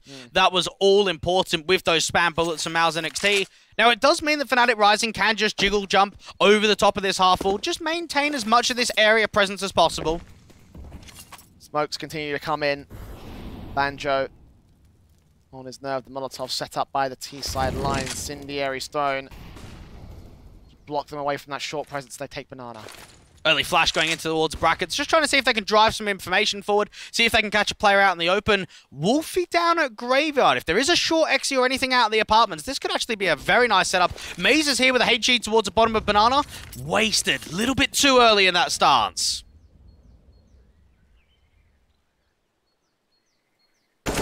Crizzen lines up 2, only gets 1. Wolfie able to respond. Still HP favouring MOUZ here. 2 players backed up on the boost towards the back of the B site. MOUZ ducking away, looking to engage. Headshot not found, but now they know exactly where he is. There must be where the 2 players, but he drops in, looks for the triple, but can't quite find it. One man still back there. QQ can get him. Bomb should get picked up and will get planted. QQ's waiting for a boost, waiting for a reposition, and out towards CD. He strikes with so much. Shield now alone, AWP in his hands. Tucked away, looks in, but doesn't take the shot just yet. I thought he was right on for it. He sees that gun barrel. He's waiting for the perfect angle, and that's exactly what he gets. 7-all. MOUZ NXT barely find the equalization again. What a lovely clutch coming through from the young man, the 19-year-old, the Latvian AWPer there of Shield. because it comes down to one kill. An all-important reposition aggressively out towards construction, and that's the final blow. That's the round that ties it up to 7-7. So much back and forth affairs. Both teams have not really been able to hold a lead for many rounds at all without answering back with a tied scoreline again. Forcing this for Fnatic Rising, MOUZ, NXT have guns across their board. SMG for Adam, the weakened weapon in this setup on Fnatic. Look at the aggression they're going to take into apartments. They might even find a flank in against the MOUZ NXT side. Very cheeky, something that has not been achieved so far. There is a player out in mid that's watching for it, but they might actually have slipped a slight timing. Going into the apartments, I believe that's Adam that's made his way around that SMG. One of the flank of all flanks, if Fnatic can keep them at bay. Nade's doing damage, but Wolfie's AWP lands against one, sees that second player, knows that he's fallen right back out of dodge. Slowly but surely, that backstab continues to close in the pincers. They must be aware that it's going to be the B play, and all their backs are turned. Keep your eyes on that kill feed. It's about to fall apart. Adam gets his kill. Nexius can't deal with him either. Forced to go for the directed challenge. Gets the pick back, but it's a 4-on-3 for Fnatic. And they've got to think that Wolfie's still got to be around here. This AWP is going to look down mid. Another shot from Wolfie finds the connection. And leans in against Shield, who finds that trade. Second CT, now on that short control. Nexius leans up against it, catches the headshot immediately. And now they're on the bomb site. Banjo swinging wide unnecessarily there. Man advantage for Fnatic Rising, and now it comes down to the B players. Volt and MOUZ to reposition. AWP and AK versus two M4s. Re-smokes on. The AWP scoping in, going to reveal his position, but also hold his nerve on the long entry. One smoke for MOUZ. That's all they've got for this retake. Not even kits in either. Putting it up. And leaning in together. They'll make the noise. They'll give themselves up. Shield will connect his shot back and looks in for a little bit more against the last man standing. 1v2. Swing back. Spray on. Where's the last player? He has an inkling. He has his nerves. But Nexius holds his nerves. Looking for his 3k. And he'll spray down to get it. 8-7 for MOUZ NXT as they hold on with a fantastic basis. Let's take a look at this now here for Dweg. I want to talk to you a little bit about how this one has gone down, because it's been so close for a very good reason. And that reason we're going to show you right now.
Yes, Dwayne, you mentioned that the two victors of this matchup might end up winning the tournament, and if they're able to take this victory right here and now, then they could be going to Lofoten to take on the heroes of Lofoten tournament here for the MistGames Heroes of Tomorrow tournament circuit, essentially. We're going to LAN. We're going to be up in the north of Norway, and we're going to have a very fun time about it for them. It's going to be a very important series for them, Dwayne, and that's why I think that half was so impactful and so down to the wire, mate. Anytime you can be in an upper bracket for the chance to qualify for LAN, you want to stay in that upper bracket. You want to put on a good show. You want to be able to find as much dynamic as possible. And knowing that we're in map 3, knowing that we're in the second half, being as neck and neck as it is quite now, this is going to be one hell of a game to close it down. Both sides giving it all that they've got for MOUZ NXT. The CT statistics look encouraging, but again, as you mentioned, the pool of results and the actual matches themselves have not yielded wins for them. Will they have what they require to take this second half and take this series over. It's pistol rounds to go down, and Fnatic rising quickly into the fast plays up in Banana. You got Crizzen, who holds his nerve, gets only one kill for his trouble though.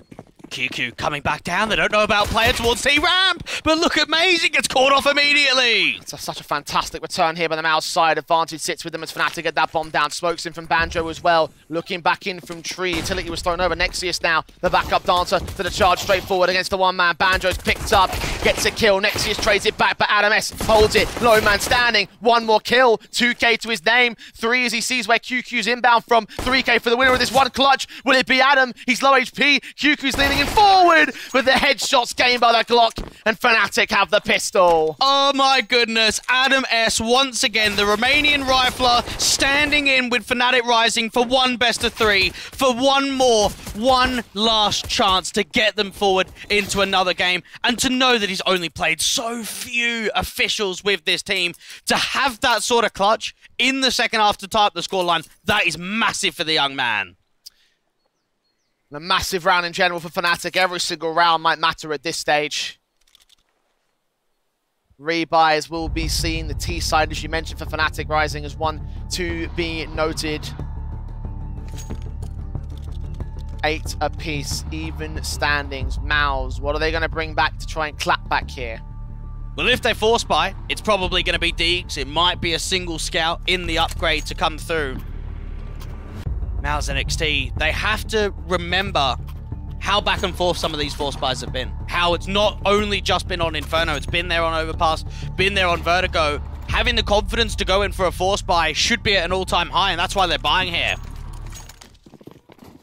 Guns to return. Masses, Eagles.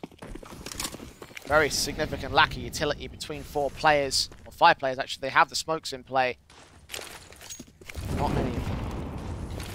Adam S putting some early nades up towards the top of the half full to try and gain that Banana control. Fnatic Rising, no. It's all about dictating the pace in this sort of round. Recognizing where the stack's involved, drawing as much of that early counter utility out as possible. Shield just jiggling down towards the brackets position. You've got Fnatic Rising with presence towards the top of B and outside of brackets. Start the rotation back. Adam trying to grab this bomb. Push it in towards that mid control. Try and join the execution basis for Fnatic. QQ down here out towards the balcony in a very tight sightline. He can smoke off the apartments even further. Try and stall for time. They've picked the right side to stack here for MOUZ. Fnatic about to walk into the 3-man unit. Decent nades down for Nexius, but he doesn't want to attempt too much face. A 4th player on the way in. Flash support, engages. That's one Deagle shot. Only 1 kill for it. And now Banjo can start walking out of the apartments. Wait for the smoke to clear. Player to the left-hand side. Dealt with already. Still 1 player in it. Pit as Crizzen goes falling. Diving against it.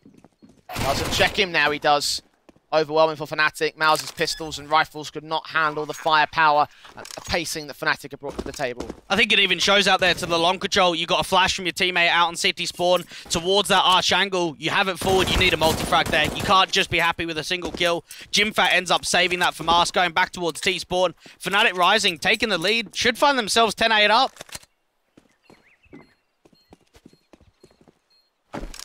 Advantage snatched away from MOUZ NXT. Again, they've lost the pistol in the early rounds and not going their way here on Inferno. 4 feet. Hunting down the last player, but Jimfat's well out of the way.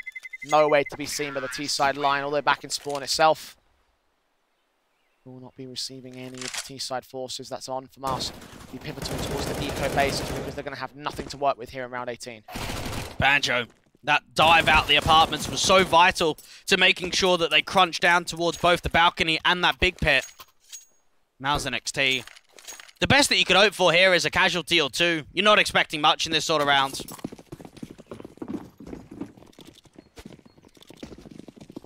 We'll see what they find. USP is in. Molotov set. Up and out towards that Banana control. The HGs are also placed down. They all hold their nerve and wait. I like the idea of the gamble stack. try and get as much use out of that entirety of the B side. Abs pop coming through though for Fnatic Rising. Quick out the gate, bursts up from that from Arsene. There's the AK of Adam finding Jim Fat, 5-on-4 for Fnatic. Bomb on site will get planted. MOUZ and NXT pulling back in towards the mid control. Find the firing squad against MOUZ, so that's something to return. The 4-on-4, and that rifle's well out of position. Wolfie leaning back in towards that brackets control. They don't need to get too hungry in this one because they might actually give away some more rifles than necessary. There's no way that FAMAS is going to get recovered, that's for sure. Yeah, shield now 1-on-4, tapped up by Adam. Easy pickings for those guns. The AK is up against the USPs, and we all know what wins in that exchange. 10 to the board of Fnatic. The lead continues to grow. MOUZ and NXT have a chance to put a stop to that growth right here and now. The first rifle of the half. Fnatic Rising, just know, let's keep that tempo forward. Let's allow ourselves to be clinical. Don't give space, don't give respect forward to MOUZ and NXT at all. You've got 3 players over towards Banana early, 1 chucking nades down. Adam trying to get very close towards a half wall. Damage being done towards him. Nades, ooh, sent back there. One, I think, bounced off the... what happened there with that HE? Just a T-side misfire. That's all right. Went forward, bounced back, did their damage either way. Fnatic Rising will pay for it, and Crimson will punish that payment. Adam picked up first. HE from Jimfat will try to do even more damage, landing perfectly onto Volt. Swing around that corner as well before the smoke clears up. Back 10 in for Banjo. Let's catch one in a boiler. Just the response that they're looking for. He can now actually start dictating a little bit more pressure out there from Boiler. And look at the rotation that MOUZ and NXT are bringing. They're going to leave Crimson as this single player out there towards a B site. They're going to keep 3 on A. This bomb is still out here towards Banana, so it's indicating that Fnatic Rising are leaning towards a B setup, and Wolfie should get this all. There it is. That's exactly it. Shield giving away a little bit too much. Shot found around that corner. Dry facing, of course, allowing easy pickings for the big green gun. Advantage now sits with Fnatic, but not for long. Jimfat catches Wolfie in the back of the head. Recognizing no one else is out there towards mid. Prison got a smoke back down against him. Spray through. Adjustments perfect. Last man left now in MOUZ. A 1-on-3 situation for him. Making noise now known towards the CT side. Crisen's got backup. 20 seconds. He can't rotate either. Excellent protocol there for MOUZ NXT. And now with Jimfat down onto the cross, MOUZ has got no way out of this alive. Even an incendiary going down as the smoke starts to clear. Run out in the open. MOUZ gets away with one, but should not be able to play the find deep in the bomb side. MOUZ trying to do his best to get this clutch together. This is still on. He's trying to look for the man, but now he's out of time. QQ knows it. Hide. Kill after time as well. Drop that bomb and drop any chance of Fnatic Rising in that round. 9 to the board of the CT side. It did get a little bit more expensive than what I thought it would be, but it was a very good protocol. So what ends up happening there is Wolfie gets backstabbed in by Jimfat, and you can see what Crisen does. He goes, okay, we've got no info out towards brackets. I'm going to put a smoke down, and Fnatic Rising think we just have to go through this. We can't cancel, otherwise we're going to be on against mass rotations. He positions himself just in front of that smoke, and so much damage comes through from the B anchor to shape that round up for success. Guns are back in on both sides. Fnatic Rising forcing the buy with Tech 9s and Mac 10s.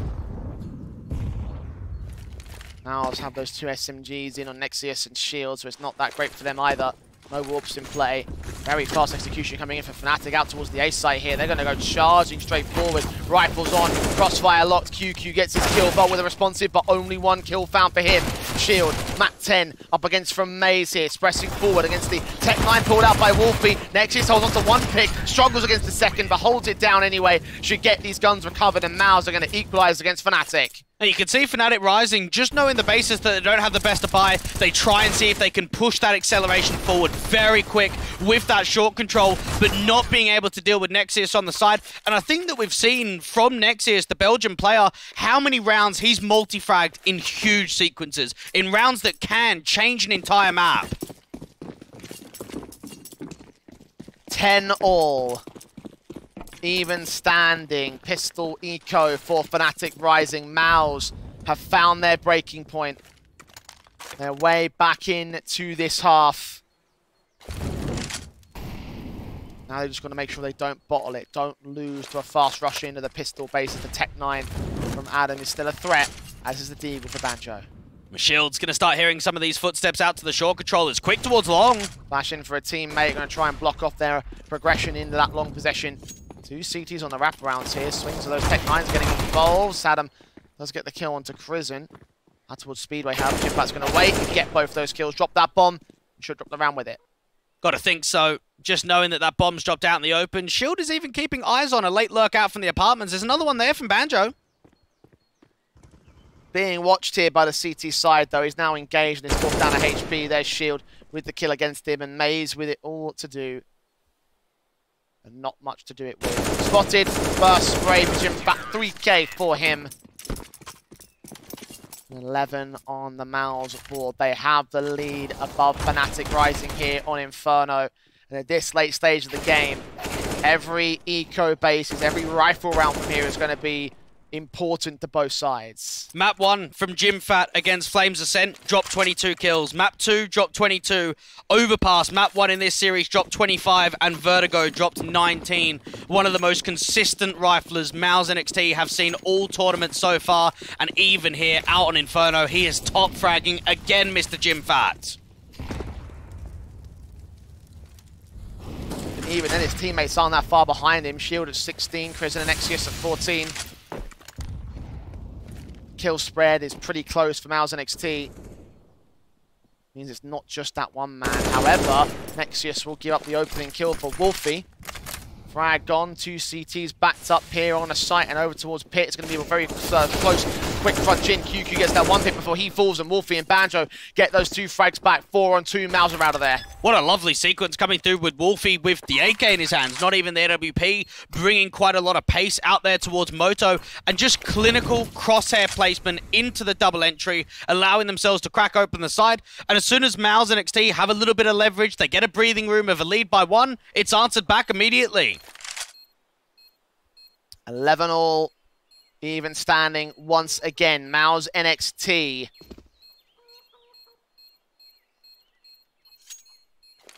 Have to hold on to these guns. Bolster around the buy with it. They've still got some savings in for Crizzen and for Jimfat. Shield and Nexius can also buy. QQ might have to get dropped. The only player that gets dropped here. And again, every one of these rounds, they are going to be so important for both teams here. So even standing, and again, there is no clear winner at this stage, Dweg. Banjo, you can just see that entry out towards a pit control, working in from Wolfie towards Library and Moto. AWP out from Shield. MOUZ NXT trying to see if they can find themselves in a leading position again. Both teams don't have a lot of loss bonus, and both teams don't have a lot of money in the reserve, so whoever wins this should be able to make it 2 in a row. Guns back in, the HE sent down from MOUZ NXT, and Adam eats them. 23 points of health.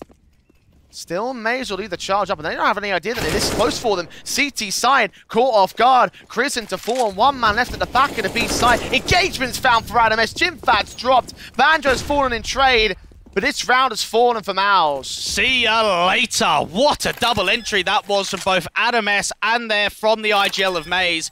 They made it look easy, and I think it's because it was on a contact play, Jay. You're not using util, you're not making noise up there towards a half wall, you're not showing information, and as soon as you crack that first player, you just go. You just commit off at the back of it, and the player up there towards the construction angle, you have to find a return frag. You've got to find more.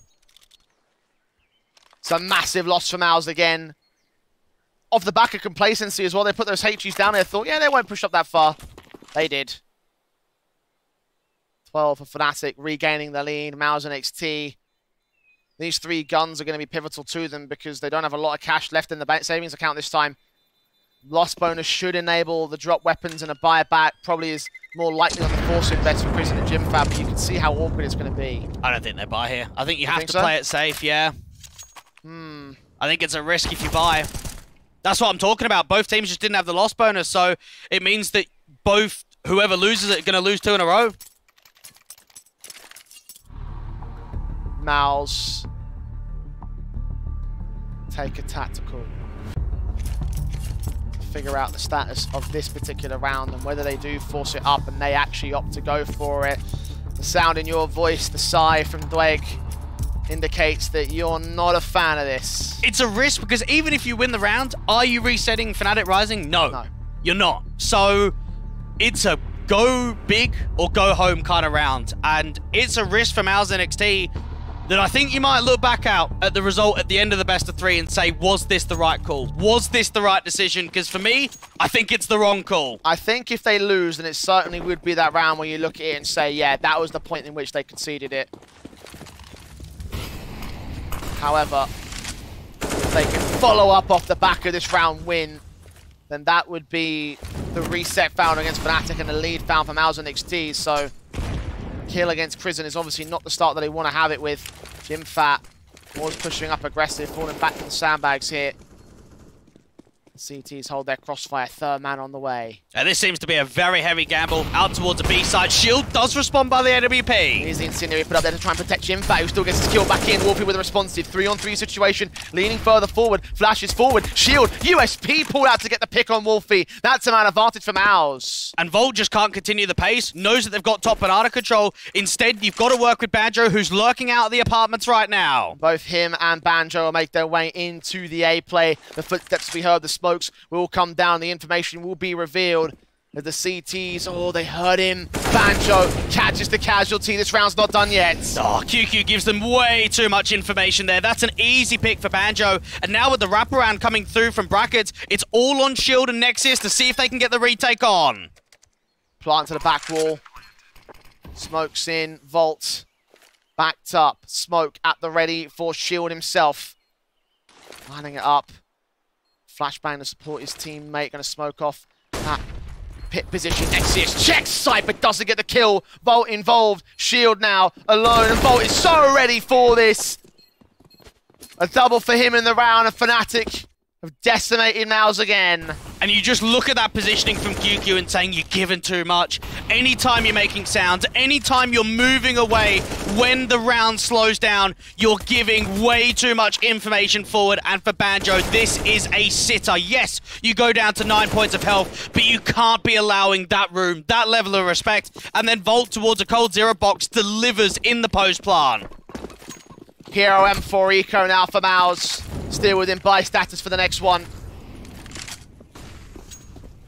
We're looking at 14 for Fnatic Rising unless some major heroics come out from QQ once again. The man that made the mistake that cost him in that last round. Now on the A site, stacked for 4 players. Prison alone with a P250 to do it all. MOUZ NXT not in a great position at all. The best that they can hope for is if you drive them into the stack. Adam S. taking this bomb into the mid position. 25 kills deep for him. Certainly map 2 and 3 have been his game. They definitely have. He has shown up when it matters most. Nexus, close quarters with this P250 out into the apartments. And MOUZ is just trying to sell him on a B fake. Smokes on. Prison leaning ahead with the flashbang. Evaded. Can't get the headshot. Can't get the kill. Time's running low, 50 seconds now, still an M4 to defend. Things are looking good here for the stack for MOUZ NXT. Meanwhile, MOUZ caught the pick on. Bomb yet to commit, but the smokes and flashes are being sent down, and they fall away from that B site, thinking they might have forced the rotation, but no, they're running into the stack. No, yeah, they're going B. Good call, look at this, and this is just that realization there from the IGL of MOUZ. There's not a reaction. There's no more that I'm seeing out there. You show more A presence, the bomb's going back over. MOUZ NXT looked like they were going to get filtered into that trap, not to be. Genuinely believe there was a chance there for the CT forces, but Fnatic getting Prison, and from that, the whole round falls apart. If only he stayed alive, if only he installed that little bit of doubt for his team. 2 left, 1 kill found for Nexus, a bonus rifle to carry forward into the next round. Part of what will be the final true buy for MOUZ NXT at 14-11 for Fnatic. And I think that force buy is coming back to haunt them, isn't it? You look back at that one round, and again, you're in the moment. You're in that round, you take a tactical, you have to make a decision. And if you go for the force and it doesn't work out, well, at least you tried it. At least you had the confidence behind it, but not to be. It's now led to a spiral of rounds. 14-11 up for Fnatic Rising. At least 2 rifles stay in play. At least they can bring them back into the next round. That they can be happy with.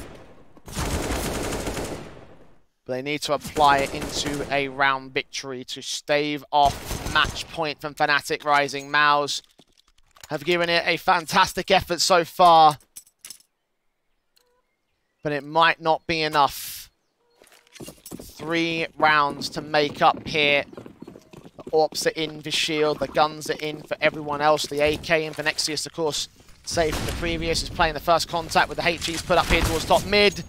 Damage being done to him more so than the HE does to anybody else. Now they've got 3 over towards Banana early on, but for Fnatic Rising, there's actually no one even showing presence out towards that Banana stance. Instead, this could actually be a pop into brackets and a very quick A play.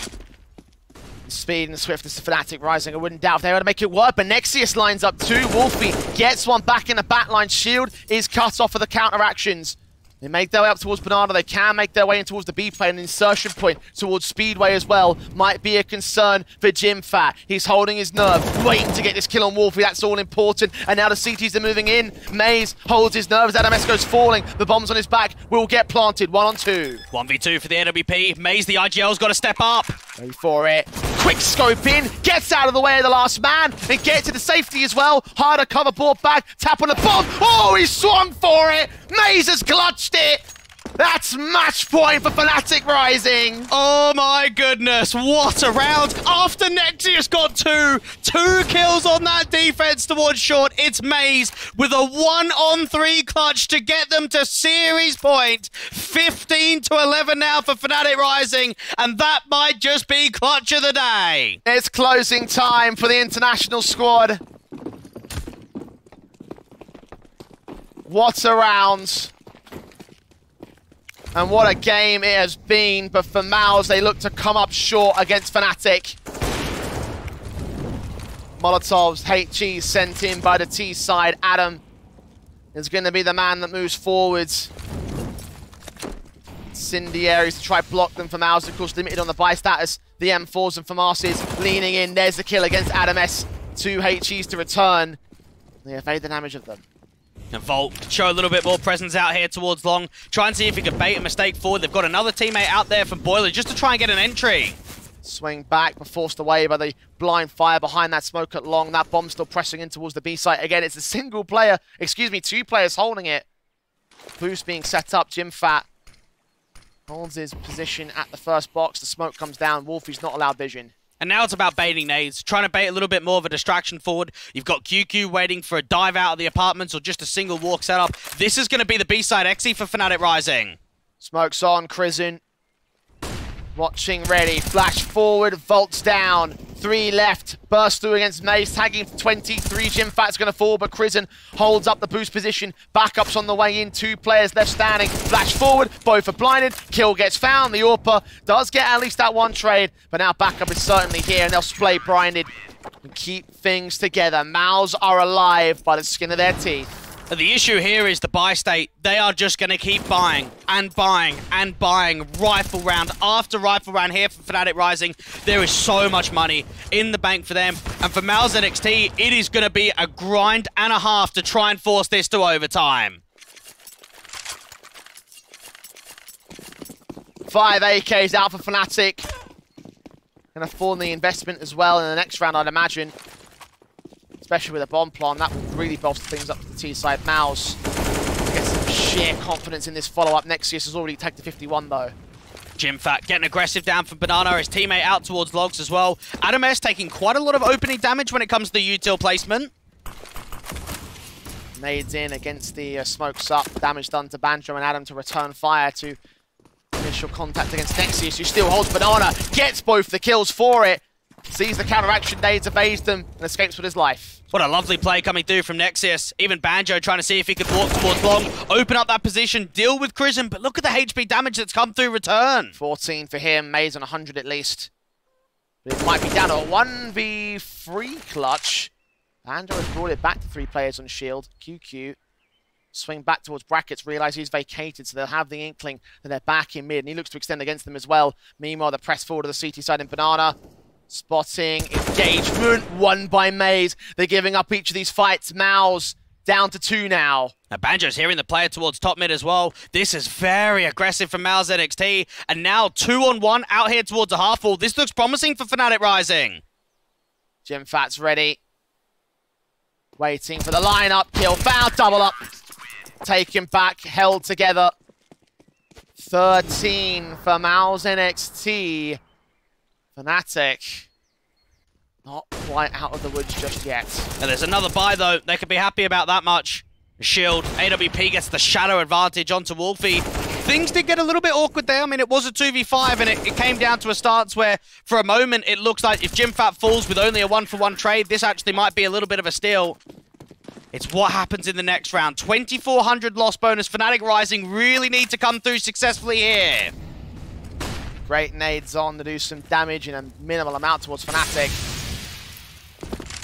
No cash in the bank for the T side, though. MOUZ found another window into the comeback, into overtime specifically. Taking a ton of damage to return. Crizzen at 51. Jimfat at 89. Nexius going to join the B defensive for it. Counter HE. Doing quite a lot to return. That sends them forward and all. Crizzen lines up only so many. Volt with the trades back, and Nexius holds the line with his teammates falling. 3-on-2 for MOUZ. And they just don't have that B presence to continue the pace forward. Nexius out here towards Nubox. Rotate the players back. Nade sends the kit right back towards Nexius as well. But the AK engagement is the most important thing, which he'll win against Wolfie, not against Banjo. Cross is open, no re-smokes to Banjo either. The bomb even deeper into the bomb site, and the crossfire holds itself together. Shield and QQ can both be credited for that casualty, because now MOUZ are one away from overtime, Dweg. And it's probably very likely we get there. Knowing that you've got 2,400 loss bonus, knowing that you didn't get a bomb plant, the buy's going to be awkward. We're going to be seeing Mac 10s, we're going to be seeing Deagles, maybe Tech 9s with armor and util. This is the perfect opportunity for MOUZ NXT to force it to 15-15, to force it to OT. What a match it's been, Dweg. We said it would be close. This one has delivered in all manners here in the Heroes of Tomorrow. 15-14. MOUZ NXT. Not Crizzen yet to buy, but he will get the FAMAS in, as you mentioned, though. It's only pistols on the Fnatic Rising side. Maybe a Mac 10 in for MOUZ. Maybe for Banjo as well. Yes. That's what he'll do. How fast do they play this? That's got to be fairly quick, I imagine. Has to be lots of acceleration. You've got to use those Mac 10s and those Tech 9s to its fullest of effect. Smokes in from Nexus, going to try to suppress them back towards the banana control with the HE down. SMG straight forward for it as well. Kill found, lining up damage to the players in the back. They all get suppressed by that utility basis. More fire thrown out towards the apartments, and they'll counteract back in towards the A play.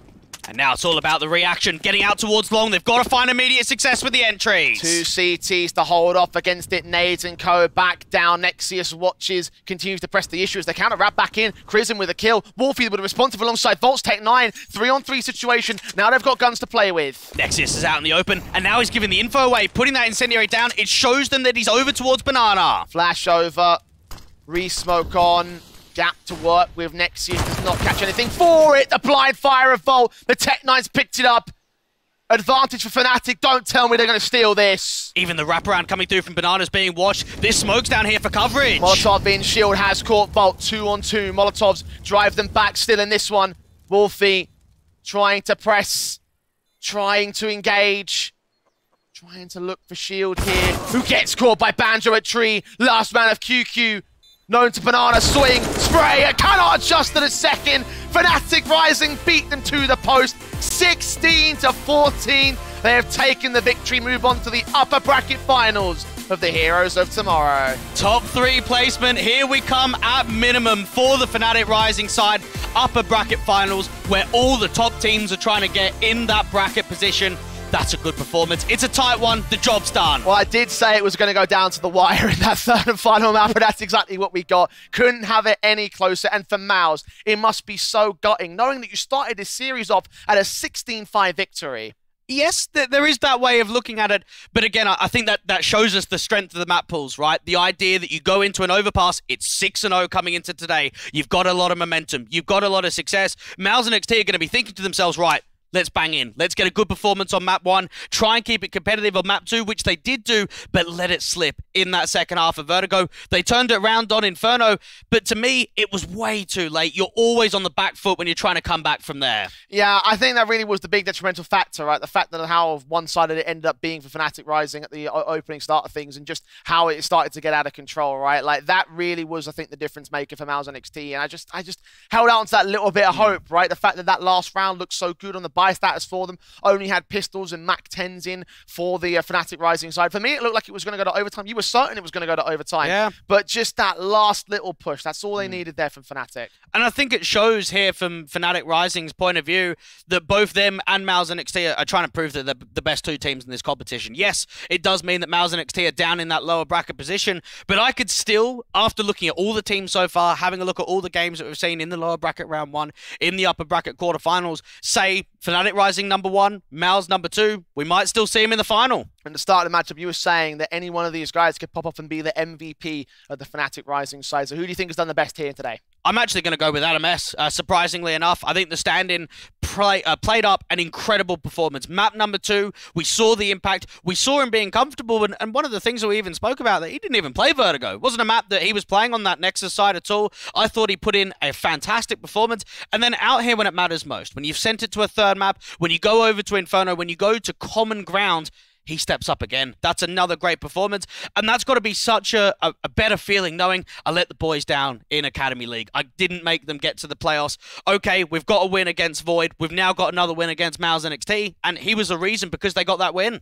Yeah, look, I think that towards the end of that map up, he got like close to 30 kills there for ACD. So like 27 or so, roughly within that sort of period of movement. And definitely that's encouraging because he has had some stinkers in the past for my money. You know, in the previous map ups, there have been some points where we've been at the bottom of the board, which I understand obviously for stand-in doesn't necessarily have to be the star player per se, but having him step up right here and now, I think was definitely the difference maker given that factor. And I think it shows that ACD can be a very strong player. And I think give him the right room, give him the time, and the more best of threes that he's going to have in this lineup standing in, I think we're going to see some more solid performances from the young man.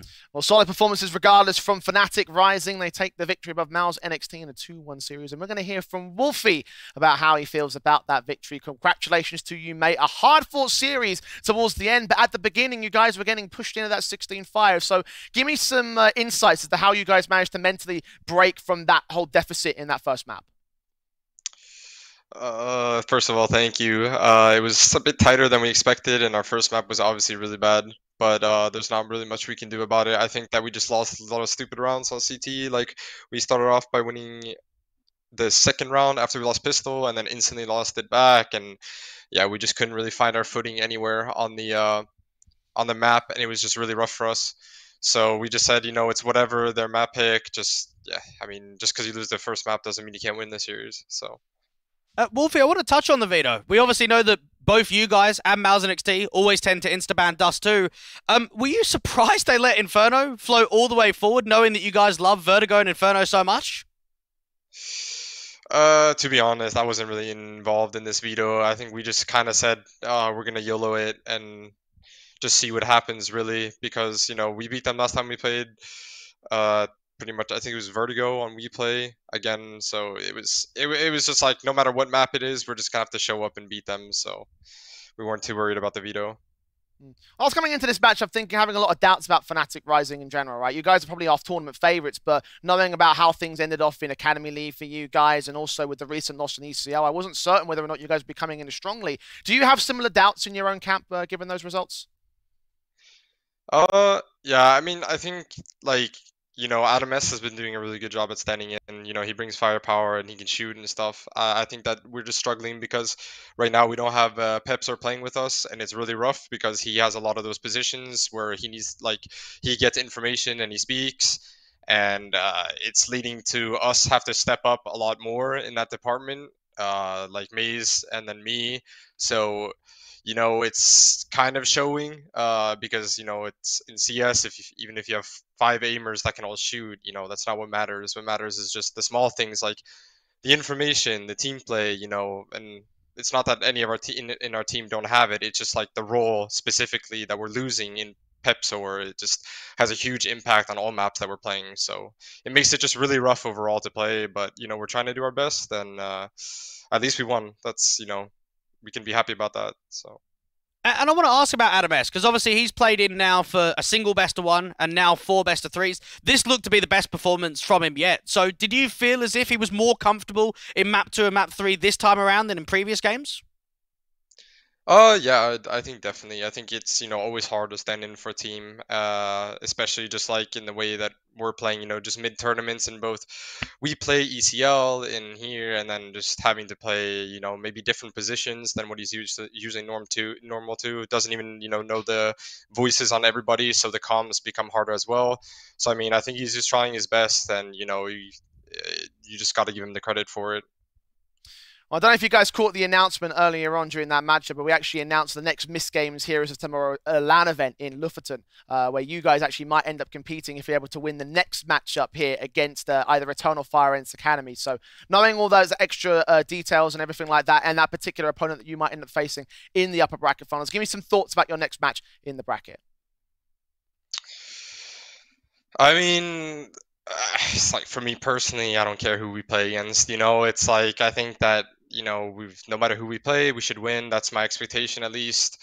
I think like everyone obviously expects it, but then again, I can't really speak for my teammates on how they feel individually about if they're. I want to say that I don't think we're scared of any opponent, but at the same time, we're not really showing up to the 100% that we should be.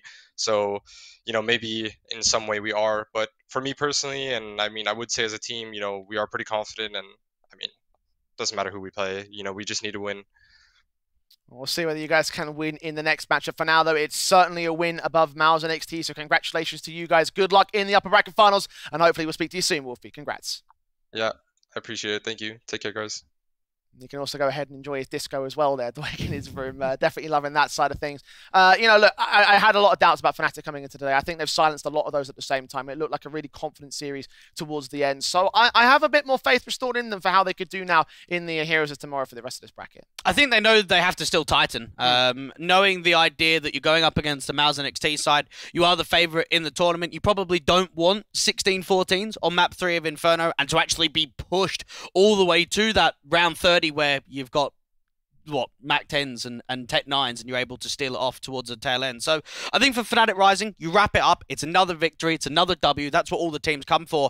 But come that upper bracket final, it's about tightening. It's about making AdamS a little bit more comfortable in the team and doing as good as you can with the pieces that you have. Let's take an updated look at the bracket and show you exactly where they stand as a result of that victory on Fnatic Rising. And of course, for MOUZ and NXT, where they seed in the lower bracket against OG Academy. An opportunity for a little bit of revenge, Dwayne. Of course, the round 2 matchup in the gauntlet this season of the Academy League, MOUZ and NXT was able to get a 2-1. And just to give you an idea of how that went down, 14-16 loss on Inferno for MOUZ and NXT, 16-7 victory on Overpass, and a 22-20 Vertigo, a double OT map 3 decider. So, MOUZ and NXT looking to try and see if they can go further along the bracket. OG Academy looking to try and get the 1-up. Yeah, that match went on so long it delayed our MOUZ and NXT versus Flames Ascent matchup. So for them, certainly an opportunity to get a crack in and trying to see if they can make it just as long and arduous as it was over during the Academy League. But you'll notice there is one more game to play in the upper semis. Eternal Fire taking on ENCE Academy. Another match which could prove to be interesting. Eternal Fire didn't think, well, I guess you could say that they did think that they would be here thanks to their result against the Ascent side. ENCE Academy, though, definitely not seeing them in the upper bracket semis for us. Yeah, that was a bit of a surprise. That was an upset game against the likes of OG Academy to get into that position. So I think for ENCE Academy, they've shown that they're on a bit of a winning streak right now. They've got a lot of confidence behind them. It's whether they can use that to get another victory here in MistGames. Well, I'm certainly looking to back them for this particular matchup, so we'll head towards the break and come back with our second best of 3 of the day here for the MistGames Heroes of Tomorrow. Don't go anywhere. We're back after this.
Well, a battle on the brawl that should continue into our second match of the day for the MistGames Hero System tomorrow. For those of you that missed it, MOUZ and Fnatic Rising had an absolute brawl to kick things off in the day. A 3-map series that went the way of Fnatic Rising, and hopefully it'll be similar between Eternal Fire and ENCE. I'm Eternal Jay, joined by Blake as per usual.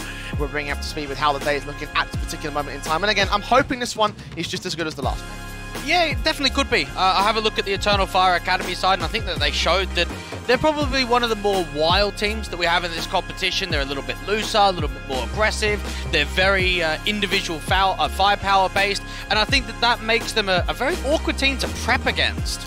Yeah, I mean, certainly so. Although at the same time, I have to take a look at the situation and think to myself that right now, I'm kind of in two worlds with this matchup, right? Because on the one hand, I see Eternal Fire being a weaker team by ENCE Academy, but I wasn't expecting ENCE Academy to be here at the same time. So it's like, how does that dynamic affect things? The idea that if it was OG Academy and their position overall up against the Eternal Fire side, would it have been as confident an idea as what we're looking at in terms of this matchup? Well, I think when you look at the lineup across the board, you've got some very talented individuals on the time of Eternal Fire Academy. I think you've got M-Star, the IGL, that called a very good game in that series against Atlantic. Wakadia was playing on an unbelievable level and was one of the highest rated players in the entire tournament just after the start of that upper bracket quarterfinal. Yeah, I mean, look, overall, these guys had a really great performance, I think, against the Atlantic side. I have some reservations with the level of play overall, right? Because there were some issues that I think were cropping up on the team basis, a lot of key mistakes that they were making against Atlantic in that second map especially, which, yes, I understand that it was Atlantic's map pick and everything like that,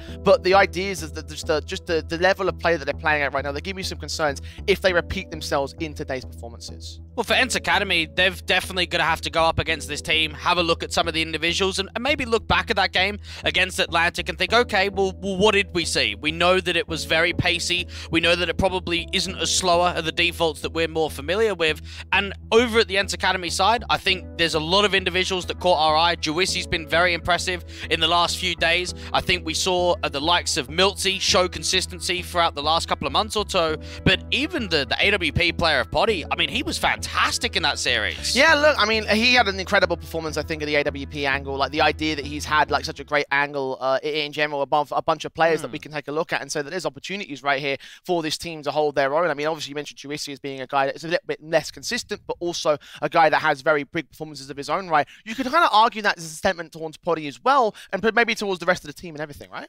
I think for Potty, his deal with the AWP is he's maybe not always been a star AWPer, not always been a player that could put up crazy numbers, but he definitely proved in that series against the likes of OG Academy that he could have an incredible game. We saw him drop 57 kills and 47 deaths, over 81.2 ADR, and 35 AWP kills. His performance on Ancient in particular was the one that I think caught both of our eyes on just how impactful he could be, just how consistent some of his multi-fragging rounds were with that AWP on the City side. We'll get to see whether he'll be able to replicate that in this particular match against the Eternal Fire Cam. Now, obviously, both teams came from their own upper bracket, but games being 2-1s. Obviously, a lot more closer affairs on those two particular games. And for Eternal ENCE Academy, you could argue they had the tougher opposition, right?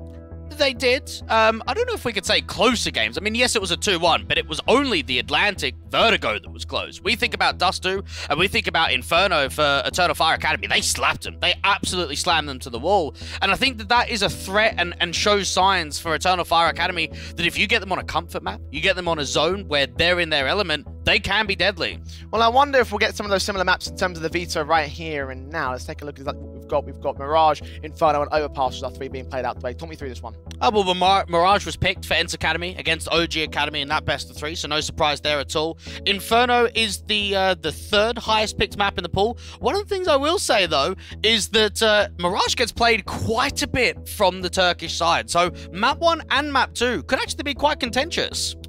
Okay, I can see this one being interesting. However, I go back to that old saying that I was saying yesterday with the OG Academy side, right? And what they were having in their series, that even in spite of the map vetoes, I have to take a look at individual talent and the complexion of the team, the pound-for-pound performances of this squad, and think to myself, is that going to be relevant in this context? And I think that overall, I think ENCE Academy probably have them beat, probably not in as confident an affair as you would expect, knowing that these vetoes and these first two maps especially might be good contentious hot zones for the Eternal Fire side. I do think that ENCE Academy should have the edge in most of them, though, right? Not by much. I think that they are going to be the favourite moving into this one. They've got more experience at playing at this sort of level. I think with the winning streak too, knowing that you've won 4 games back-to-back is going to give a lot of confidence forward to a side like ENCE Academy to go into another game, to try and get yourself into that upper bracket final. Let's get into the pistol round and see how far they can carry it. Eternal Fire on the CT side. Start of things, our opening map of Mirage. As picked by the ENCE Academy side, they get in towards the apartments for their early execution. Jota getting very aggressive, trying to take an info play down here from the bottom of ramp. ENCE Academy have not been able to get seen just yet, and now come the smokes, now come the XE. Taps on against 6, gets the kill on MOUZ, but Henu there for a quick responsive back. Juicy dives into the bomb site, gets that headshot back. Wakania holds his own alongside Cyber in the back lines. 3 on 2 for the CT side. Poddy trying to hold his nerve, and Cyber will get caught off guard for it alongside his teammate. The bomb carrier of Juicy trying to work in against M-Star as Jota leans in from the backstab. The back lines of the apartments are known to the ENCE Academy side. I think he's being checked here though. M-Star gets tagged. Jota looks for the headshot, lands it against the first man. Not quite the second. Poddy pushed up against it. Your star player, your man to watch out for. Engaging one, gets his kill. Jota chasing around behind the van control, making the footsteps, dropping in against the man. Poddy hides back, but still swings to gear up the headshot, gear up the pistol for Eternal Fire. 11 clutches for one in the series versus Atlantic for Eternal Fire Academy. So anytime you see a 1vx, anytime there's a position here for Eternal Fire Academy that there is a clutch for the taking, keep an eye out for the success rate. They are fantastic in clutch situations. There's that opening gained. Pistol taken. ENCE gonna try and abuse that force buy potential. Your little Wind Eagles out, Mac 10s and all. This will be a force buy for them. And just knowing that the last 3 games that were played for Eternal Fire Academy in the last season of main playoffs against Aves, Asuba and Sashi, Mirage was picked in every single series. So this is where like we can look at HLTV and say, okay, well, they don't pick a lot of Mirage. They pick a lot of Mirage outside of HLTV events. I wonder if ENCE Academy would have been aware of that. Well, again, it comes down to that discussion about stepping up, right? Because they haven't played it much in the HLTV matches, which mostly is the Academy League for ENCE Academy, for Eternal Fire Academy, right? And ENCE Academy will be the team at that kind of level, right? And I know that they're not going to be at the highest level of the Academy League in that sort of sense, like the result that they had against Na'Vi Jr., for instance. But we have to, is that a comparison point, right? Do we look at that as the big sticking point for ENCE Academy side of things? Probably not, because you have to remember a lot of those Mirages are going to be best of 1s, always playing to the middle of the map pool rather than a best of 3. I mean, one of the conversations that we had for ENCE Academy up against OG Academy was, we haven't seen many best of 3s for ENCE, and when we have, it's only been against Finnish teams. So it's still very new for themselves to be into this sort of format against non-local teams. Small tech plugs before we continue on for this one here. You notice that the map just had to restart there. We are missing one player from the Eternal Fire side. So hopefully shouldn't take too long to get him back in the server. Obviously they want all 5 players to play out this matchup leg. ENCE position is tenable. Stance obviously on the back foot to start things off. Forced by potential again for them. And we're being told that M-Star had to verify his game file. Something's gone wrong with CSGO there, so... Okay, that's a pretty easy fix. It might take some time though. Yeah. Depending on the speed of his SSD or hard drive. Okay. So... I just installed a new SSD last week, actually. Oh, did you? I did. 2 terabytes going in. What was the speed ratings on it? No idea, mate. Why would I know that? Oh, 2 terabytes is great and all, but the speed is really what you're after for an SSD. Oh, it was a decent one. A decent one? Yeah. Define decent. Well, it was, you know, a good one. I asked around. You asked around? Yeah. A good one. Define good. I don't know what else you want me to say. I don't know computer parts. I just know, I don't even know how it gets put in. Someone else had to install it. So you gave your computer to someone else to install an SSD for you? Yeah. Who'd you give it to? Well, I was at LAN, wasn't I? Ah, that makes sense, actually. Yeah, get it installed pretty quickly. Don't know about that one. You don't know about that? You should really do some research before you install.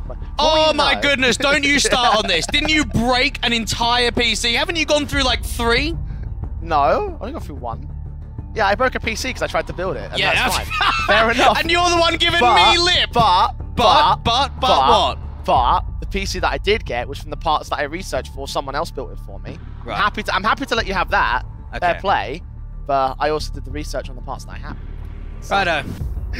You're not getting away in this argument. I am getting away in this argument. How can you do that when you literally broke a PC? Yeah, well, and you're telling me that I should know what I'm doing? Well, I'm not saying that you know what you're doing. I'm just saying research your parts. Yeah, well, Get the fastest ones. What was the speed on your part? I don't know, but it was a good one. There you go. That's the problem. There. You're not getting away from this one way, as far as I'm concerned. Didn't your tablet just crash before we got in? That was a Windows update. That was Windows being annoying. Don't tell me you haven't experienced that yourself. I got hard copy, mate. Don't worry about that. Yeah, whatever. Well, it's fine. I've got my stats pulled up. Like, for example, did you know that on the one map that they played on HLTV, a Town of Fire, have a 57.1% win rate on CT side? Yeah.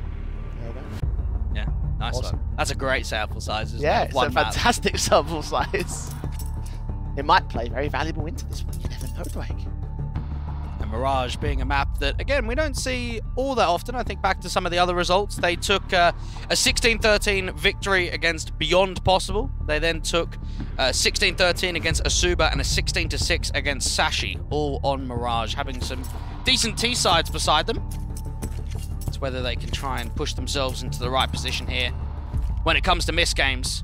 And of course, I mean, just making a statement like they did against Atlantic. They're playing with a benched player at the moment, so not quite the full five that they're familiar with. And I think that they put on a very good showing, which surprised a lot of people with the way that series went down. For ENCE Academy, this map up has a little bit more history on the HLTV side of things, mostly in the Academy League is where they've played out a lot more of their map ups. They are on a 3-map winning streak. Yep. Two of those maps were in the Elisa Open Finland event, which is one of those things we keep talking about, right? About local success versus international success for ENCE Academy. But there was one key result. Remember, last round against OG Academy in the MistGames Heroes of Tomorrow. Victory there on Mirage, 16-13. They also had a shocking T-side. That is true. Yeah. Which is do you want to dive have some more context? Which is why I don't have a lot of faith in this first half, I'm not going to lie. Because they were down, what, 4-11 on the T side and had to come back on the second half. I mean, for ENCE's side, I mean, again, they're going to be very confident of being able to win that best of three because they were down in the dumps. They'd lost map 1.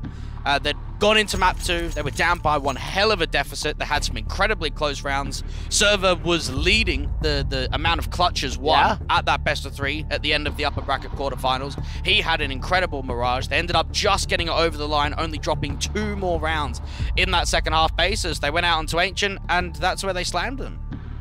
We want to be remiss to mention Server over the course of this pre-game play because, I mean, look, we're highlighting Poddy and Juicy and those two guys being the star guys.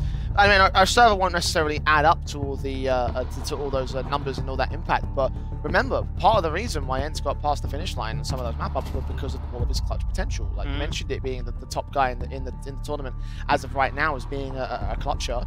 I reckon there's something in it for ENCE Academy if he's able to do the same thing today. Yeah, the issue there is again, being reliant on clutches. I think we had that conversation yesterday where it's a difficult one to be a part of. And yeah, we can say that Server did find quite a lot of impact. I mean, anytime you get 4 clutches in a single best of 3 when you take it over the line, and it's impactful.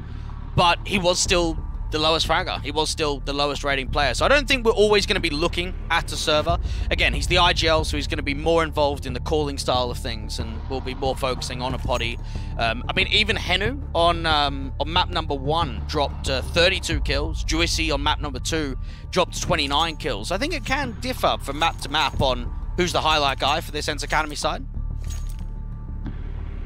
Obviously, Poddy was the most recent star, obviously. I think we had him down as MVP in that match against OG Academy, right? Yeah, it was because he was the most consistent across all 3 maps. And I think towards the tail end, we saw just how much X-Factor potential there was with that big green. We can see that in spite of the tech pause, Server's having fun right now. You reckon?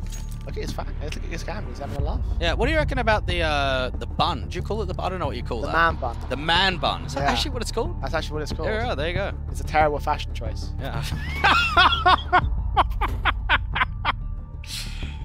Have you seen my hair, Blake? Server just hates you. Have you seen my hair, mate? I know a little bit about man hair. So. Can you do it like that?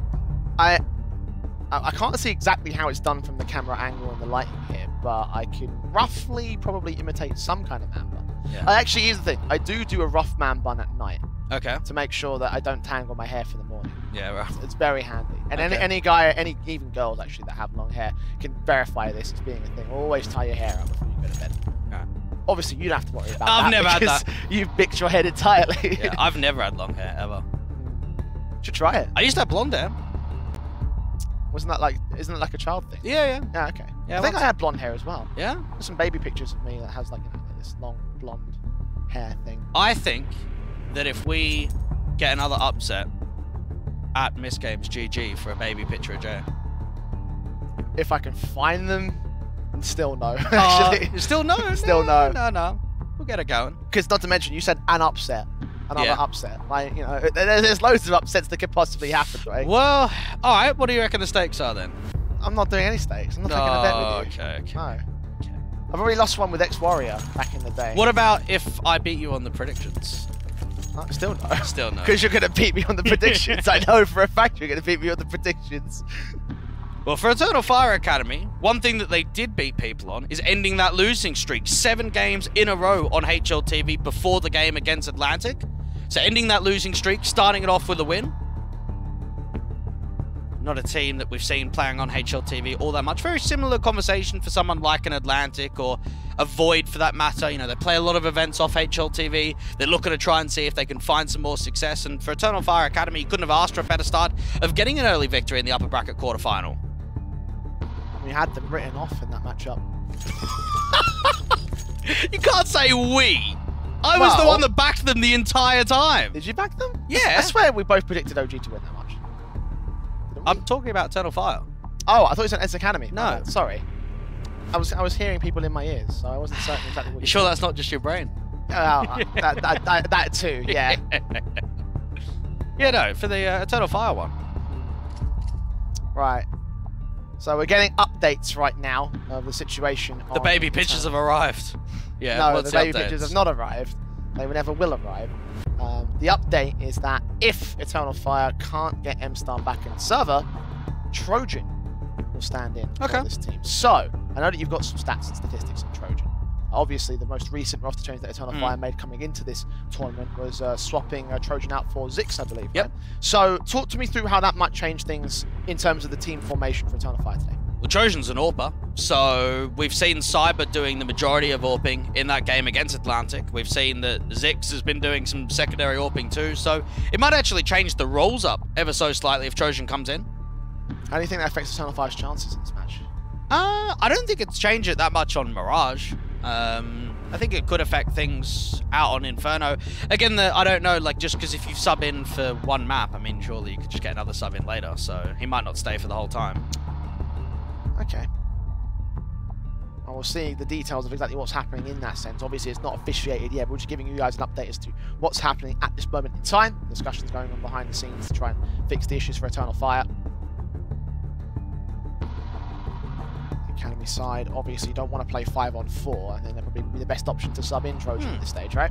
Well, we've seen a lot of teams having subs over the course of this event, and I think you make do with what you've got. If you have a stand-in, then you just have to work with it. So, for ENCE Academy, it's all about focusing up on your map pick and Mirage, and for Eternal Fire Academy, it's trying to get as much out of this series as possible. Again, both teams are looking for a victory in this one, try and get themselves forward into the upper bracket final. I think for both teams, at least getting to the upper bracket final and securing a top 3 placement can be huge for the likes of ENCE Academy to show that they can go deep in these type of events. For Eternal Fire Academy to say, geez, well, while we've had a rough few months, this could be our turnaround period. Chance of a crack, of course, at the grand finals as well, obviously. It's one step at a time, though. Yeah, I know, obviously, but just thinking about the future, obviously, we just in that last map, we showed off the Lufferton event, right? And the idea that everyone now is playing to go to LAN, right? So that's the key thing I'm thinking about right now. Even though it might be one game at a time, you also got to think about what the end goal is for everyone involved. See, I would disagree completely. Just because you can have the idea that LAN is there, you shouldn't be thinking like that. Because as soon as you start thinking about we're going to win the whole thing and win the LAN, that's where I feel like you've already lost the event. Well, certainly from the team perspective, I think, that's the thing. I mean, look at what Wolfie said in the interview. I don't care who we play. He's not even thinking about going to the grand final. We need to win every game. That's what he said. So I think for all of these teams, it is taking it one step at a time. It's doing your preparation forward for the game that you have in hand, making sure that you've done your homework, you've done as much as you can to be the best fit for that game, to make it successful, to make it another run in the bracket. Well, for us to break down the situation here in the bracket that we see in the matches that we're watching, we have to consider the chances of what we can expect out of these teams in the bracket. Well, you know, if we compare to what we said in the last series, I think we both said Fnatic Rising #1, MOUZ NXT #2, and that is a very likely outcome that that both of those teams meet in the grand finals. So for everybody else, it's about proving ground to see, okay, can we cause an upset? Can we cause an unlikely surrounding element that we push ourselves into one of those grand finals positions? ENCE have definitely proven themselves to be upset potential. I wonder whether that would extend against a team like Fnatic if we saw them in the upper bracket finals, or MOUZ NXT if we saw them in the do you reckon they've proved that they're like upset potential? Like, would you classify that with one game? Do you need to see more than one, or is one enough for you? Well, it's like... Because the one thing that we've seen from OG is that there has been inconsistencies with a lot of their tournament runs. Two seasons of the Academy League in a row that they haven't made playoffs. It's now a case where you lose to the likes of ENCE Academy. Like, the more that we're seeing of ENCE Academy, how sold are you on that series? Because, again, it's a good victory. Like, it shows it was a victory on the board. It's got them into this matchup today. But is it a selling point that ENCE Academy have upset potential? Well, it's a point to their favour at the very least. Okay. Right? So I'm not sure whether or not it extends so far as to take on a team like a Fnatic Academy, for example. Right? Like, that's ultimately what I want to see. I really want to see that in the upper bracket finals, because I reckon that if ENCE Academy go that far, they can prove whether or not that potential is true potential, or whether it was just a one-off situation. Right? Definitely for OG Academy, their position being held in the lower bracket is a lot more shaky than it was coming into this tournament. Anyway, that aside, we're ready to get back into the game. Eternal Fire have MStar back in server, so no sign of Trojan. And the Force Buy will remain here for the T side. We spoke to MStar in one of the interviews. He gave us some great insight about the team, what it's like at the moment playing with a stand-in. So looking at him to call a good game to get Eternal Fire up onto the right foot on this first half of Mirage. Force Buy in for the ENCE Academy side. Not taking the top mid control just yet. You've got a very heavy stack with the CTs getting slightly aggressive towards A main. Yeah, passing that bomb back and forth, trying to get the utility in from MOUZ's part. The Deagle standing ready to receive alongside his teammate. Moving up into the ramp entrance. Poddy is watching with the scout towards mid, expecting CT aggression to come through. That's not where it is though, is it? Not at all. And for ENCE Academy, it's being able to read this stack, getting an idea on what the setup is. You've got MStar jiggling down from default, just keeping eyes on towards Connector in case there is a split play into A. Nades ahead of those smokes here for Wakadia. Mask in his hand, trying to hunt for the player that's out there. 3 Ts in towards Ram, going to make that move in when ENCE are ready for it. 60 seconds to go. Yeah, this is a good setup. Even Jota getting aggressive, going to deal with that first player. More behind, and the bomb to be dropped. Send it back towards MOUZ, make sure they don't give away the information. Try hunt for that pick after the fact of the scout player. Flashes over, MStar watching into connection control, sees one individual, Henu getting caught as the server full. Cyber and Jota hold the other 2 picks in the round. Make it almost a team ace for the T side. Eternal Fire Academy having the right stack in the right moment. And I like that info play coming through from Jota, just allowing himself to be on the front foot. MStar towards the top of Con finds a lot of success. And we can't even really call that an A split, because as soon as your mid players just fall instantly, it's basically an A main take. Yeah, ripped apart very effectively there against these Force Buy pistols. Now back into the Eco pistols for ENCE Academy. Eternal Fire. Course, in the gun basis, as you would expect, no casualties taken, no investments are found. And the pistols in this round are almost a formality for ENCE. Maybe these 3 Deagles might find some heads. I want to ask you, Jay, are you concerned about the T-side win rate here for ENCE Academy on Mirage? Because they have a round win percentage of 40.4 for a map that they've played 11 times. I mean, it's the highest played map in the pool for them. Well, I said it earlier, right? The fact of the matter is when you take a look at what happened against OG, the fact that that T-side was a bit of a stinker, I have to concur with you on that one. I think this first half is where Eternal Fire will dominate in this matchup. ENCE Academy. The concern for me is whether or not they can bring it back from there on the CT basis. I reckon there's a chance that they can, but I would be lying to say I don't think it would be difficult. And at least that 1 pick here for Poddy. MStar to 4-6 also fell earlier. Get any more out of this, make it expensive round. That would be ideal for ENCE at this stage, and Poddy's able to turn around for it. That's pretty respectable. Doesn't go any further than just those 3 kills. It gets very expensive, and for ENCE Academy, that's a good lifeline to get back into the opening rifle round to say, okay, let's set ourselves up. Let's bet a first round through. Let's make sure we really cripple as much of that economy as possible. Saw Eternal Fire Academy maybe getting too hungry in that matter, trying to hunt down this dig. Poddy doing as much work as he can. Pulled as much out of the round as he could. ENCE. Guns in with the AKs out, the M4s in, the FAMAS also for Arcadia. AWP for Cyber. Eternal Fire. Flash their way forward, AWP and M4s in 6. Holding the apartment's control, decent nades up, catching Henry for 76. ENCE Academy just trying to see if they can work some of this mid presence. There is an aggressive stance coming through. There's a player up towards Chair though. Nades continue pouring in against Henry, 50 HP for him now. Poddy holding out hope that the CT's aggress him right here and now, but they're not going to do so as of yet. Push forwards. Position's held for now. This crossfire looks really promising for ENCE Academy towards the top side of top mid. I can't see how this setup's going to get broken apart. It looks like ENCE Academy might be able to come out on top as soon as they start peeking from underpass. MOUZ look towards short. Adjustments there. The kills are found. There it is. 5-on-3 gain for ENCE. Just M-Star didn't know about it, didn't know that there was a player tucked in towards that top mid position, and now it's a gamble stack towards A. ENCE Academy are going to get a free pass into B. Quick in, one CT towards Market. Meanwhile, Henu catching players off in the sniper's nest. Cyber's down, 6 does catch a decent kill. MOUZ caught off a little bit overly aggressive and unawares of how dangerous it was there in the Market window. Plant secured, 4-on-2. Fire do get some exits involved for Henu's part of things, but with Jota being well out of position, even if Zix gets another kill back here in the Market, I don't think they go for the retake. No, not at all. And that will be slightly disappointing for Eternal Fire Academy because I think it shows that they want to be positive on the city side. They want to take map control away, they want to be aggressive, they want to be up there from both short and up there to the top mid position looking down towards underpass, but it's just that fraction of information of the unknown, not knowing that MOUZ is up there to the top left corner, and anytime there's a T aggressive in top mid, undetected, you're going to get rolled off of the back of it. There's ENCE getting their start on the T side, and if there was a half in which they could show that they have decency against Eternal Fire, it would be this T half, as you mentioned before. Win rates can be abysmal for them. Do you know what, though? It's not just Mirage. I think out of every team in the competition that's still in here, ENCE have actually, on average, got the lowest T side round win percentage across the entire map pool. Well, it shows that if this T-side comes together, there's something about Mirage that might still play up against Eternal Fire. Of course, ENCE very far away position from making that statement at this stage. Given the consideration for the time being, the AWPs, the M4s in. Rebuy up for Eternal Fire around the save weapons that they got.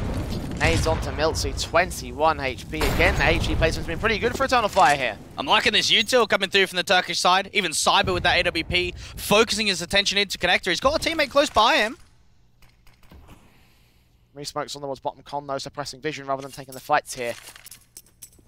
ENCE will continue leaning forward. Molotov sent up. Driving them out of Connector towards the top end. They've still got their CT hiding in smoke though. They're just knowing that for ENCE Academy, it's all about catching that timing, trying to see if they can exploit that over-aggression down there towards a Connector stance. A resmoke coming through from A main. MOUZ and co starting to put more emphasis towards Connector. Jota backing up a Dark, going to play passive on this A-side defense, which might be required here. The split play is in. Engagement from Cyber, though, gets the kill. Trade back from MOUZ is in effect. 21 HP. He's creeping closer. No short presence to worry about. Henu leans in. Player at Firebox, caught off, tapped up his head. And that's the A-side falling for it. 4-on-3 for ENCE. And now they just continue the pace forward. Need to deal with this jungle angle. That's another great entry coming through from Henu. Double up. Look for the triple, in fact, might even get it here towards the Grak angle. Actually, Zix and Arcadia able to trade it. It was responsive again against Arcadia's position, and now Zix is left alone. Inbound from the short control. 1-on-2. Eternal Fire making this manageable, but now the information being spotted by Juicy will call it in, and the crossfire will hold itself. Very difficult clutch coming through from Zix, and even the positional advantage that ENCE Academy are bringing forward, Zix has got to try and isolate the individual duels. Checking around ramp. Looking onto the site. Does not see the player at Firebox smoke on. Only for the CT spawn angle, though. Firebox still can see the bomb. Not like it matters. Juicy gets his kill. Henu with the triple overall, though. The hero of the round for ENCE. Yeah, Henu's definitely one of the more experienced players for this ENCE Academy side, playing his 101st map today on HLTV. One of the guys that had a lot of previous experience with the likes of SJ, IQ, and Conqueror before bringing it over for a new full finish side of ENCE Academy.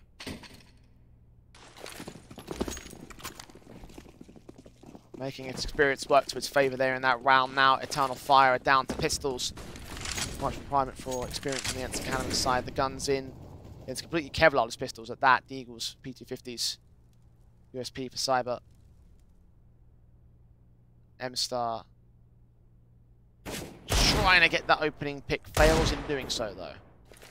Eternal Fire Academy on the front foot again, trying to see if they could show off their aggressive pounces. There's still a couple of players in towards window and ladder. This is Wakadia with the dig. Bastion's going to be evaded.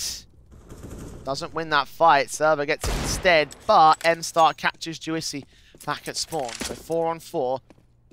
Gotta go back for that bomb. The rifle can't get recovered, though. Yeah, there's actually a B stack being made right now for Eternal Fire. If they're able to bait them forward, this could actually start getting out of control. They're on the short position and everything, so this seems like it might end up being the play here.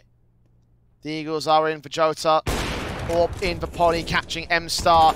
Moving in towards the CT crossfire. They do lose 1, 2 turn back. Jota gets 1 shot. Needs this second player as well. Knows the swings inbound here. With Henu's support, AWP swings. And the AK will find the counterplay from Jota. Damaging round there for Eternal Fire, though. Only 2 alive for ENCE. And it's just getting the vibe for me that it's going to be one of these games that no matter what the eco is, no matter how light it is, it's still going to be expensive. Because we've seen it in quite a few rounds already, even in the early 6, that there aren't many rounds where you're going to have 4 players staying alive, 5 players staying alive. It is going to be quite a messy game where both teams are struggling to keep a strong economy flow. M4's in now for Eternal Fire. The rebuys will come forward. They could still reset ENCE at this stage. Money's in a little bit of an awkward spot. And that's a good start there against MOUZ. Wakadia getting the mid control. There was only 1 player out there this time for ENCE, so just left with no support. Oh, Wakadia went 33-9 in map number 1 against Atlantic in their best of 3. So we know the potential he can of taking over a map and taking over a series. Nades up. Trying to return fire, trying to continue on here with the apartments control that Eternal Fire have been pretty good with. Smokes in from server with flashes at the ready as well. 4 back and Molotov's in. I'll try to see if we can solo take some sort of control back, a kill pound preferably. Diving in towards the van control. Flashes in from Henu. Trying to provide some support. They're drawing attention away from the A site here. They still haven't been able to find a pick, though, from that van angle at all. And for ENCE Academy, there was so much intent on finding a pick towards B. Not much distraction there at all. Poddy's hoping to cut mid-rotate, and that's exactly what he does. 3 on 3 being found for it. The bomb's still a little bit exposed towards the short angle. Molotov onto that position, making sure the CT can't peek at the AWP with a watch for it. Juicy's extended towards CT, though. He might catch 2 of these players. He only gets to 1 of them. M-Star trading. Now they've got to refight for site control. Bomb is stuck in connector, though. They're still trying to deal with Zix and what you could do with that M4. Bearing down upon them. Gets the ladder room. Henry now leans forward. Sees the play and just catches the spray as he lands on the bench in time. It's now order Zix to clutch. Can't believe ENCE Academy actually putting this back in favor. Looked as if the Turks had done enough, but no, Zix is down to another clutch situation. Yeah, I felt that reckless commitment was enough to give it over to Eternal Fire, but apparently not. Footsteps being made now by Zix, going to reveal the information, the position being taken on the site. He catches 1 and gets the kill on Henu regardless. Spray through the wall bang. Where's the last player? The AWP of Poddy watching from CT. No smoke. And not even using the flashbang. Gives up the ghost. The Poddy kill comes forward and ENCE have 4. They got the job done, but that was a very gimmicky round. Anytime you're making this kind of play, put some question marks into maybe the calling style of things, but you can't be too ruthless. You can't just rip in there because they did win the round. I think that Juicy finds himself a lot of control towards A. Henu's able to waste a lot of time, and then Poddy sets himself up for the post plant and hits the all-important shot to close the round down. ENCE stringing together these rounds here. The Eagle back from M-Star, though. Going to try and put an end to the streak if possible. Not quite. Server takes 2 back in return. Mac 10 lining him up, knocking him down. ENCE Academy have the mid control for it. Work their way into whatever they can find on short as well. Just knowing that Mac 10 has already managed a couple of kills up towards the top of connector, that's only adding more of that economy game to just be flustered up. Wakadia starts rotating in towards that marker control. Not a gamble stack in this 3v4 though for Eternal Fire. Just leaning for Cyber here. The Deagle checking left and right. Sees, spots and sprays, takes 6 down. Does get caught off guard by not spotting the player before the smoke faded. Damage only against this name. No casualty yet. MOUZ hoping for some re-aggression. Something to be moved forward out towards his short control. Eternal Fire. Even another pick here would be decent, just to get yourself another exit frag, recover a rifle if at all possible. 45 seconds on the clock. Henu trying to lean in, tap up from Wakalia. Gets the kill on towards MOUZ. That's something back anymore. Not to be. Juicy responds towards it, and Cyber now left alone in the 1-on-3 situation. Plant will be secured. A retake will be attempted at this stage. You might as well go for it. You're not losing anything in particular value.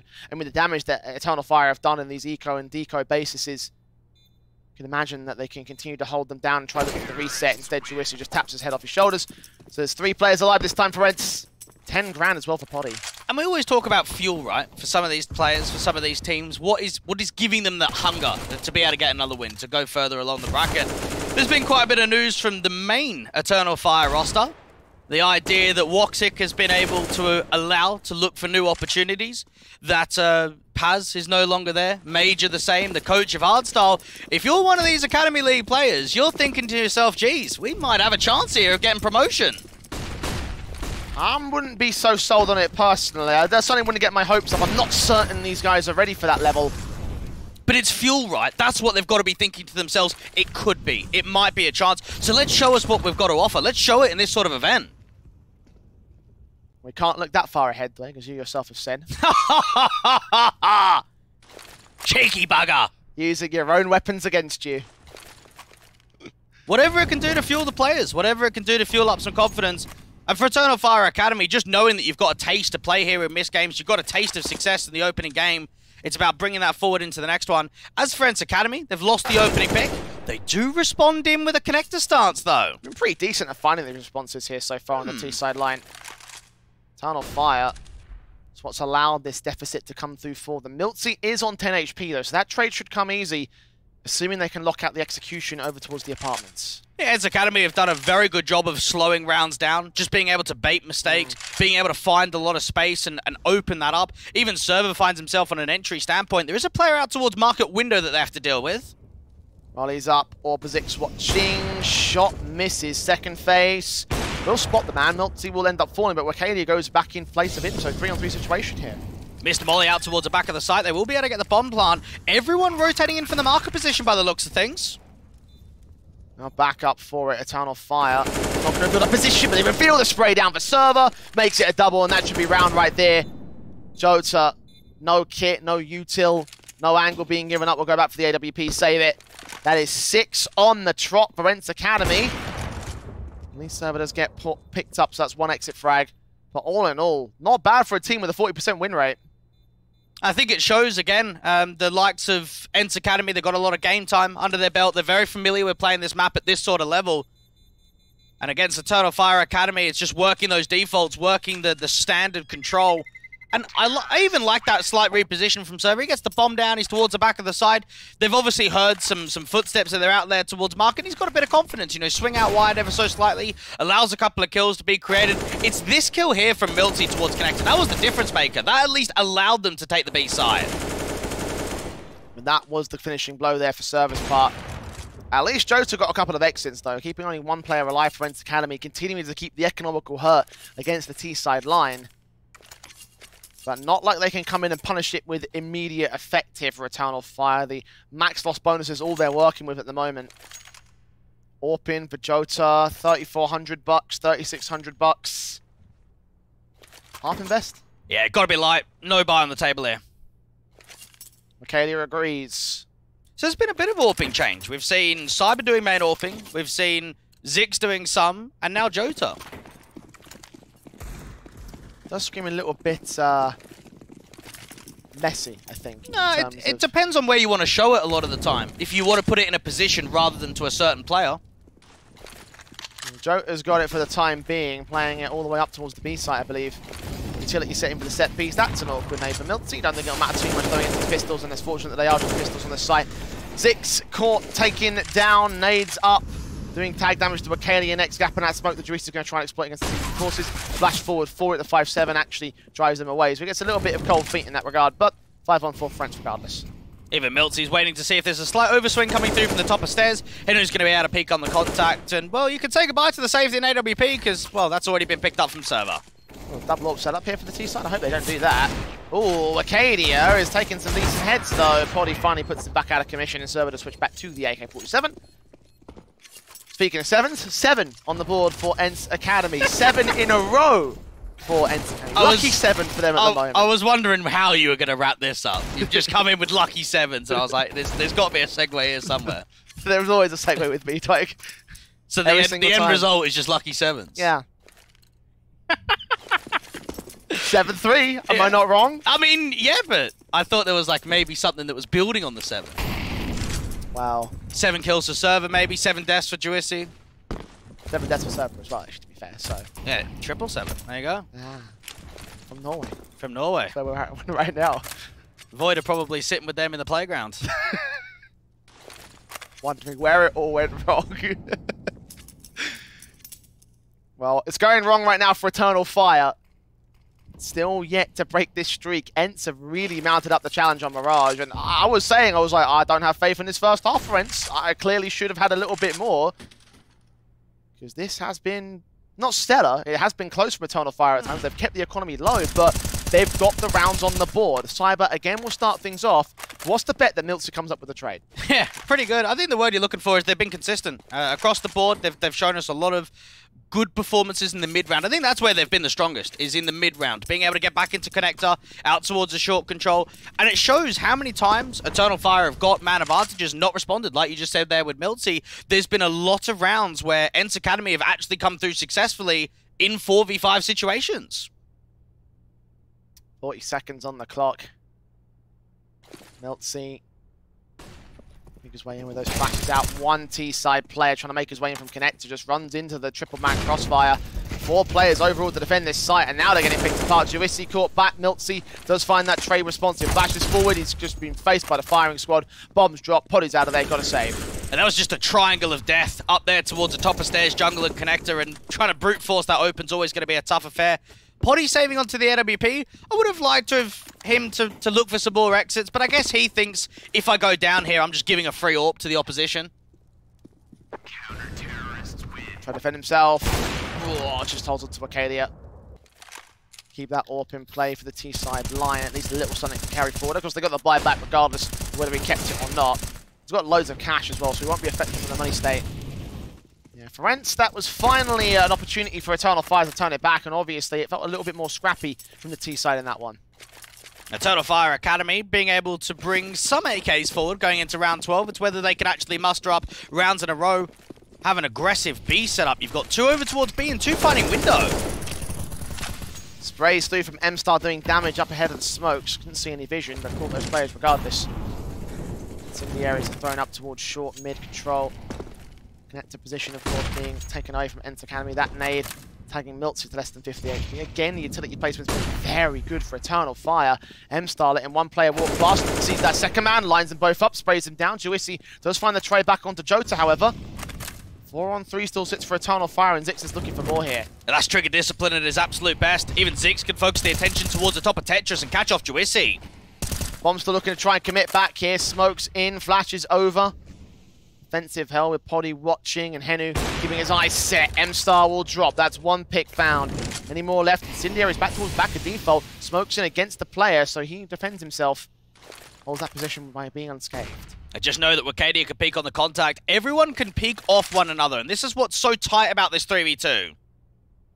Push forward at this moment, can't see the ramp position though. Cyber's going to think that there might be a rotation back. Eternal Fire going to call that in. So, re-Molotov back, Zix is forced to engage. He does find the frag back. Poddy's AWP strikes, however, can't see the second man. He lines up that spray down in the end. Keeps together the triple, keeps together the 5th round. Zix is putting on a very good show, and I'd actually say his performance was slightly underwhelming against the likes of Atlantic. 42 kills and 42 deaths towards the lower end of the board. He's come out on Mirage, and he's probably been the impact player. Been stellar. 13 kills for Zix, top end of the board right now. 12 for Poddy, the man right behind him. Eternal Fire facing in from mid. Poddy almost caught that scout shot. Does catch that one against Arcadia. Double up, not quite found at the headshot positions. He's still hunting for the man. He does get M-Star back. So 4-on-3 now for ENCE Academy. Zix with that AWP, trying to see if he can find that response out towards Connector, but knowing that the pie was being brought forward, it's already looking quite promising. Cyber getting flashed aggressively forward again. They want to keep fighting towards his top mid position. They want to keep the pressure on. That's what they'll try and do. 3-on-3 situation. Zix getting tagged up. Juicy's Deagle doing more tag damage to Cyber. One being watched. Jota on the backstab, though. That's the one thing they haven't accounted for here. That player in from underpass better break this connector or short control, make their way to charge straight forward. Otherwise, this M4 wins the round in its entirety. He was being watched. Now he's not. Kill found. Double up secured. Henu 1-on-3. Just knowing that he's up here towards the top mid portion, there's not going to be much that he's going to be able to create. You've got Zix out towards Connector, another player in top mid, AWP being picked up, so he would have heard the weapon to be dropped. Nice shot there from Henu. Second pick won't be an option for him, though. You're happy with the damage there for ENCE Academy. Try reset Eternal Fire going into the next round. I think they still have a decent amount of cash to reinvest, of course. We're getting a little bit awkward with the money stake going into this one, so we're mostly looking for ENCE to get the 9-6 half if possible. And just knowing that for Eternal Fire, maybe while the rifle rounds haven't shown us all the competitive nature, the scoreline shows us that. And knowing that you can keep it as competitive as possible out here on Mirage. And one thing that we saw in that series against Atlantic was their opposition's map pick was close. Everything else was pretty easy. Eternal Fire have their position set aggressive here for M-Star. The M4 swinging in, sprayed through. Miltsy is going to get caught. That's the start there for the CT forces. He's in from Cyber, going to try to block him off here. Flashes over, and he'll go suppress back and hold his own nerve.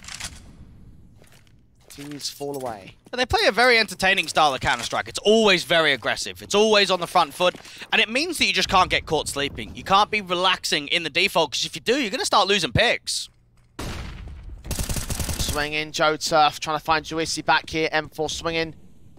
Kill does get found at the end, and the aggression and the confidence working well for Eternal Fire at this stage. M-Star caught by a flashbang, can't see the T-side player now. He does the smoke phase and Henu doesn't check it in time. Swing back on the short control.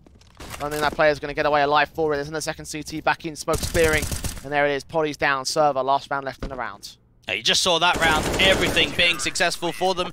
And I think that there are two ways of looking at a team that hyper-aggressive on CT side. Either it looks really sick and you're playing with a lot of confidence, you're being able to get a lot of picks, or you're being cancelled, you're being punished. And in that round, ENCE Academy just couldn't do anything against the aggression. As you mentioned, confident stuff from Eternal Fire to close out this half. We'll look for the 8-7 themselves, because the buyback from ENCE is not great. Khalil's in, Mac 10's on 2, Tech 9 for server. The set piece inbound from the T side. They're going to be desperate for an entry. They're going to be desperate to even recover a rifle off of one of these A players. M-Star with the resmoke out towards Palace. They might have to cancel that first player of Henu, otherwise they'll have to run through the smoke. Flashes all come in, they'll make their way ahead of it. Flashes follow up as well towards that connected control. Jota back in at C gets his kill with the HE down against him. Henu will drop. Mac 10 does find a jumping kill. Bomb plant should be secured. The retake should start to get set up, and they just about get the man advantage for it. Still playing nades. So much utility. And there's an aggressive approach towards City Spawn here for ENCE Academy. Get that player forward. Miltsy will check position.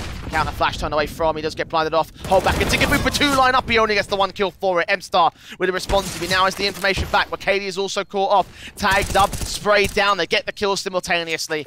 And they'll have the retake to close the half. 8-7 up for Eternal Fire.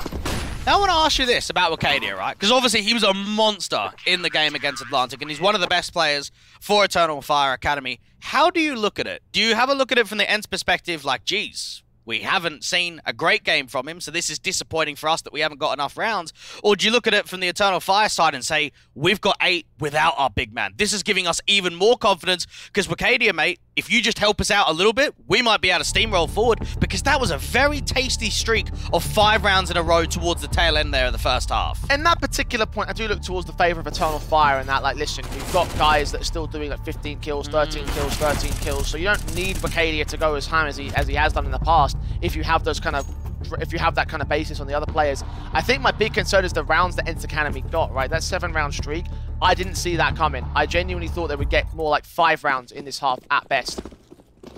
I wonder if that has been enough for this new CT side to make their moves in. Eternal Fire setting up the execution on their T side basis. Pistol. Got severe lack of utility. Smoke defused for server. And just remember what we saw on map 1 and map 2 against OG Academy for the ENCE side. 17-19 on map 1 and a 16-13 on map 2. A lot of matches we see from these guys go down to the wire, go down to the absolute maximum of the rounds that can be played. Bomb on the back of Jota. Minute and 15 as he walks his way forward with that Glock pulled out. Teammates already extending out towards the jungle position, looking into the A site. Got passive positions and actually a flank angle, a big gap to take Arcadia, and Zix get those kills. Poddy able to trade back on towards 1 though. 4 on 3 for Eternal Fire. He's still got a player out towards mid, and the T's are gaining CT control. This is looking very difficult for ENCE Academy, and now you just save. That's it. Yeah, no way. Server and MOUZ being flanked in. At least they get that 1 kill back on Zix. They're going to try and attempt to go for it though. I mean, a pistol round, so I guess, but this is a basis that I don't think ENCE are going to do much with. MOUZ gets actually tagged up by the kill found on 1, but player out towards the ramp control. Smoke onto the defuse, the kit's been dropped. MOUZ does win out that first fight back on the defuse once again, trying to take the face back. 2 low HP though. 3k for Jota, pistol for Eternal Fire Academy. And there's been a little bit of conversation I've seen recently about saving on CT side in pistol rounds, because you actually give more of the round bonus over. So you get the 3250 if you get all the kills, but the 3500 if you get the bomb explosion. So it's that extra $250 with the extra 5 players that are still going to be there for the side. So typically you find that if there's only 1 CT alive, it's worth going for the retake. But if not, sometimes a save. Jay, I've seen you face there for the backstab of the knife. Just a small accident or maybe a little bit more? It's definitely an accident. Yeah, but why are you making it? You know? Okay. Like, I understand that as you get lower down the levels, you're going to make more mistakes, but it's like, at this point, just don't right-click in spawn. It's not hard not to do, boys. ENCE already tagged up heavily for it. Poly down to less than 40. Molotov's on for M-Star. Out towards the mid-position, Sniper's Nest. And Eternal Fire probably know to themselves, if we win this round, we might actually win the map. You're up 9-7, you're up against the 4 spy, you can start getting some tempo going. Some early advantages here in the second half. MOUZ's put a HE down towards the bottom of Con. It's done a little bit of tag damage onto Arcadia, down to 84 now. Flashes in front to take control. Eternal Fire in the short position, rushing out towards the Sniper's Nest as well. 3 smokes on towards the CT side, out towards the apartment. Server's going to get caught. Potty Scout does land a decent shot, but that HP is going to capitalize upon it. Henry's Deagle strikes back towards the short control, brings in 2 kills with KDF onto a 2-on-2. Swings 180 back towards the spawn angle. Can't catch the player that's there, though. Bomb in the open, being blocked by 1 CT on the site, though. Zix catches it. Now it's all to Juicy. Excellent patience there from Zix, and now spotting the player out towards Market. He's actually going to fake the bomb. Eagle leaning forward as a result. Grab the Scout. Going to try and use it, or will he? Eagle coming in. Engagement. Wakalia now at Market. Takes the swing, but gives up his position. That's info to game, but Juicy had to take a challenge. And the firepower differential was too staunch for him. 1 more round to add to the tally of Eternal Fire. Now, one thing that I might give you about early halves here from the side of Eternal Fire Academy, they had incredible starts versus Atlantic. 13-2, I should say, on Dust 2, 7-1 on Vertigo, and a 12-1 on the last map of Inferno. So one thing that we have seen in just the last best of 3 is if you give them an opening pistol in the first or second half, they can rip. They can add so many rounds on a streak. A harsh eco now here for ENCE.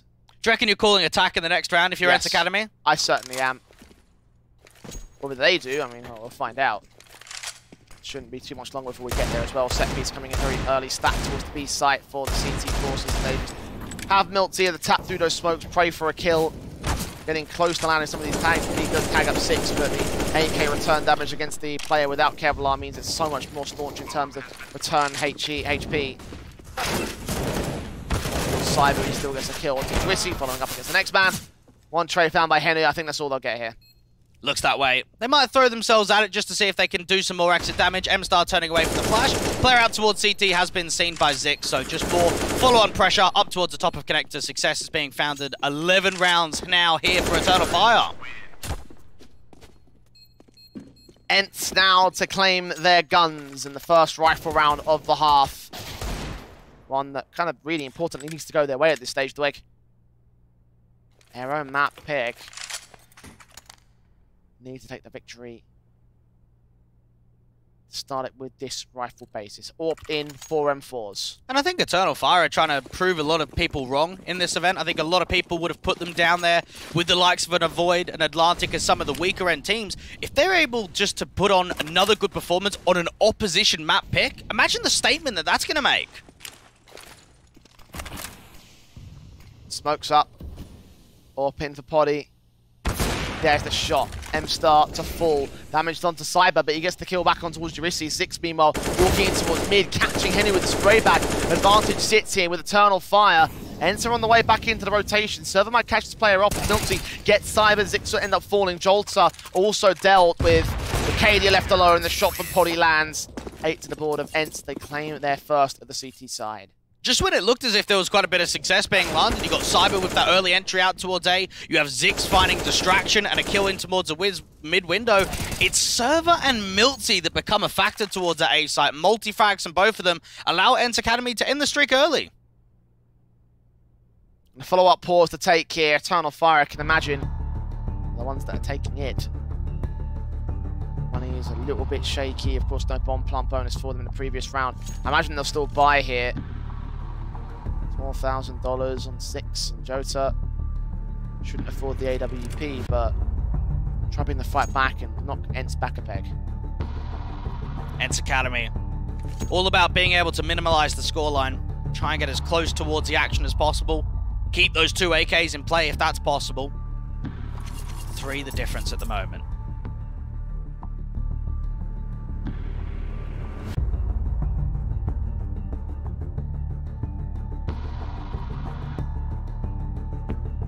Just see what they come up with here. Based on the fact, however, that this pause is taking a lot longer than 30 seconds to egg. Imagine there might be a tech issue involved here. Oh no, never mind. Baited. Baited. Double tap. It's okay, I jinxed it. I jinxed it. You just pressed the button under the table, didn't you? It's the caster's curse. That's what I do. I say, oh no, it's a tech pause. No, it's not. It's a tech pause. It's fine. Get straight in. No more waiting. In with the guns. A Mac 10 still sat for Cyber. Again, not ideal for Eternal Fire. It seems like they're trying to fake the arch smokes with a rush B, because that bomb's going to dive out of Palace. Oh, missed nade there, and missed smoke for Milty. Simultaneous missed utility, and now Eternal Fire will try out off the back of that. Damage done to M-Star, but Kada's going to try to look for the kill and protect his teammate. Juissi is caught tagged. Second CT back behind the smokes. Milty's trying to abuse the gap in it. Get that first kill. Adjust back ahead of the flashbangs. 4-on-4 situation. Swing saw one player behind the danger box, and Jota will drop that bomb. Advantage for ENCE here. There's a player in mid. I think Henry might have spotted that, or at least heard the footsteps. Looking above towards Catwalk, though, he's going to sneak in through the smokes. Poddy with the AWP pick, and Henu and Milty will deal with the last 2. Keep it together, a little bit of a hairy moment there with the flank in, but they do find the kills. And ENCE have truly got their start on the CT side now. I think if that bomb would have gone down, I don't think the mid player starts running. I think he actually starts walking that whole time, and I think it shows that one kill can actually change quite a lot of complexion into the round. It got slightly panicky there for Eternal Fire Academy. I think that once they realized that they got that first kill towards back a triple, they wanted to keep the pace on, put that pressure down towards top of connector when they could have just evaded and gave that respect forward. 9 rounds gained for ENCE Academy, should be 10. Got one flash for Arcadia to set them up for the quick Palace dive. Get a bomb plant in for Eternal Fire. Juissi backs up. Late shot damage done by that AWP. M4 sprays down. Lines up 2. Nade set towards the back of the firebox. Gets the triple in the end alongside Poddy. And Milty locking out a couple more kills of their own right. All 5 alive for ENCE Academy. 10 to their board. Just knowing tighten down, close it up. Try and get a winning streak forward to close out your map, pick a Mirage, and go into Inferno 1, which should be a fun and entertaining map, considering ENCE Academy don't play it at all. Eternal Fire Academy back in with another buy. Into the apartments default for a couple players, and now back towards the split play. Also in that mid control, bomb left up towards top mid. The AKs come up across the board here for Eternal Fire. All the firepower to play with. A similar story for the CT side. They got 3 AKs. Server putting some deep hate. Jeez, we're seeing a little bit of missed util. Yeah. A little bit too much for your liking? Yeah. I'll join you on that one. I'm glad you don't disagree. Yeah, that time. I'd be very concerned if you did disagree. There is quite a bit of misUtil. Eternal Fire is getting the benefit of knowing that I don't have to deal with any of those missed bits and it's wasting a little bit of their setup. Have the smokes and flashes ready for an execution, and Molly also in play for Zix and MStar. They've got the foundational basis of a set piece. They're playing out towards the mid default still. Juicy, hoping to see if he can catch a walk contact. MiltZ can peer over the top of the con smoke. Smoke missed at the top con smoke. MiltZ gets the kill onto Cyber. There you go. Turn back around against Catwalk. 2 players to find. Only gets to one of them. Another player sneaking forward. Does catch the train on Wacadia's part. But now the CTs have their attention drawn towards mid, and Zix also in from the apartments. Taking firefights that he just can't win. Juicy leaves his teammate for dead, but does bait in for the 2 kills, so it does work out for them. Poddy might be a little bit pissed at that, but I don't think it's going to be too much of a problem for ENCE overall. Ah, you can't blame Juicy there. What's Poddy doing? Mate, just go down the ladder. Yeah, why? Go down the ladder and play it safe. Why are you diving default with your teammates there? Don't blame Juicy, man. He's the one looking into connector. I mean, as far as I'm concerned, he landed there towards default to try and look for the the cover. Didn't realise his teammate was there. It's half and half. No, no, no. If I'm Juicy there, I'm not taking stick, man. I'm not taking anything. I'm holding my position, boss. Boss, man. Yes, chef. Oh, dear. It's the B fake again. Yep. Utility thrown out there, attention drawn by Poddy, but he's having a suspicion that this is all a bit of a ruse. Henry, in fact, looks back towards short, hears them coming, flash tone away from him, spotted one T-side player, adjustments very awkward against Cyber, and we'll call it in. Yes, he's seen that bomb. MiltZ can only tap blindly, and one player back in the apartments is going to have to do a lot of damage back here for the CT forces. In fact, he's being flanked in by Zix, the Tech 9, engaging, can't get a pick back. Server does run out of ammo, and does get forced out of the position. AWP on site though, Poddy drops out Cyber, looks in with the bomb now in CT control, and the crossfire is locked, but there's a backstab also inbound that Juicy has dealt with. Zix, now the last one left, out towards the apartment. Does actually do quite a bit of damage in this one, but not to be. And this is where I feel so bad for Eternal Fire Academy again, because I could guarantee that if that bomb goes down, you're not checking backstab in market at all. Yeah. So these are 2 rounds now that, because they haven't had the plan, they actually don't have the chance of winning it. And I guess you can give a lot of credit forward to the denial, because it shows that for ENCE Academy, they don't want to give that respect. They actually want to make sure that they're charging forward, putting pressure down, that there isn't a cash injection, there isn't that bomb plan and security. If we're following that change logic, then yeah, Poddy won the round for them. Absolutely, he did. Certainly, he's winning the map for them at the same time. 21 kills, top of the board for the AWP, matching up with Zix over on the Eternal Fire side. Nades are sent as the T's will have their positions held. Server holding his line. Wacadia with the smokes being set, passing utility back to his teammate, trying to be the entry man. Juicy here with a smoke. Incendiary back down as well. Swing forward, trying to abuse that gap. Can't see anything on the T side though. Incendiaries will block them, but MStar still bursts through and gets 2 through the smoke, reading them like a book. Juicy on site though, trades it back. Henu trying to provide support, but there's so much smoke in the way. The spray's manic. He gets losing his teammate, but gets a return trade. A 3-on-2 for Eternal Fire. Backstab's also inbound for mid control, though Henu is in deep trouble and he can't hold on forever. Oh, and even the last player's been spotted. Server's down to a clutch again. Remember who we like as the clutch king, though. Haven't seen many chances for him to come in with those clutches so far for ENCE Academy. Is this going to be one of those times? Boosting up, looking in. Watch out that palace entrance, but doesn't see anything. He's got the smoke and a flashbang. Flashing himself into the site. Peek forward, spray through. Where's the second man? He has no idea. Absolutely none whatsoever. They're going to bait him in closer. Swing back, wait for the bomb to get tapped. The footsteps heard. They know he must be out in the open. Been baited too far away. Kill found for Jota. And there comes the 12th round. Eternal Fire going to equalize again. No clutch for Server this time. I'm struggling to break this round down because I think the replay shows it all. MStar just got 2 spams through smokes. Without those, they don't win, I don't think. It would be a very different round. I think that gave them quite a lot of leverage to get the bomb plant down, to give themselves that security. But those are just beaming entries. And for Eternal Fire Academy, you'll take it any day. Bit of luck going your way. Gives yourself a 12th round. You tied the scoreline again. I'll take back control against ENCE Academy. Have one more round to do so to harsh reset the CT economy as well. A lot of investment coming in to afford the AWP and the M4s here. They need to make it successful investment. Zix in at mid, playing around the mid. Catwalk Smoke gets the kill against Henu. Spots out the player at bottom corner. The flashes come over. Cyber going to set up the execution. There is one player on the backside. I think that's Server trying to hold the defensive line. He gets caught off by Wakadia, who leans in for more in at market. M4 in, AWP out. Okay, should we start entertaining the upset conversation now? 12-12, 13-12, 2 rifles staying in play, and money not in a great position. We could actually see quite a big result here for Eternal Fire Academy, because a few rounds in a row can change everything on map number 1 and even this hunt. If they drop another rifle down towards CT spawn, that takes even more out of the equation. This is going to have to be a very light eco around this one M4 that they're hoping stays in play for MilTzy. 1 on 5 for him.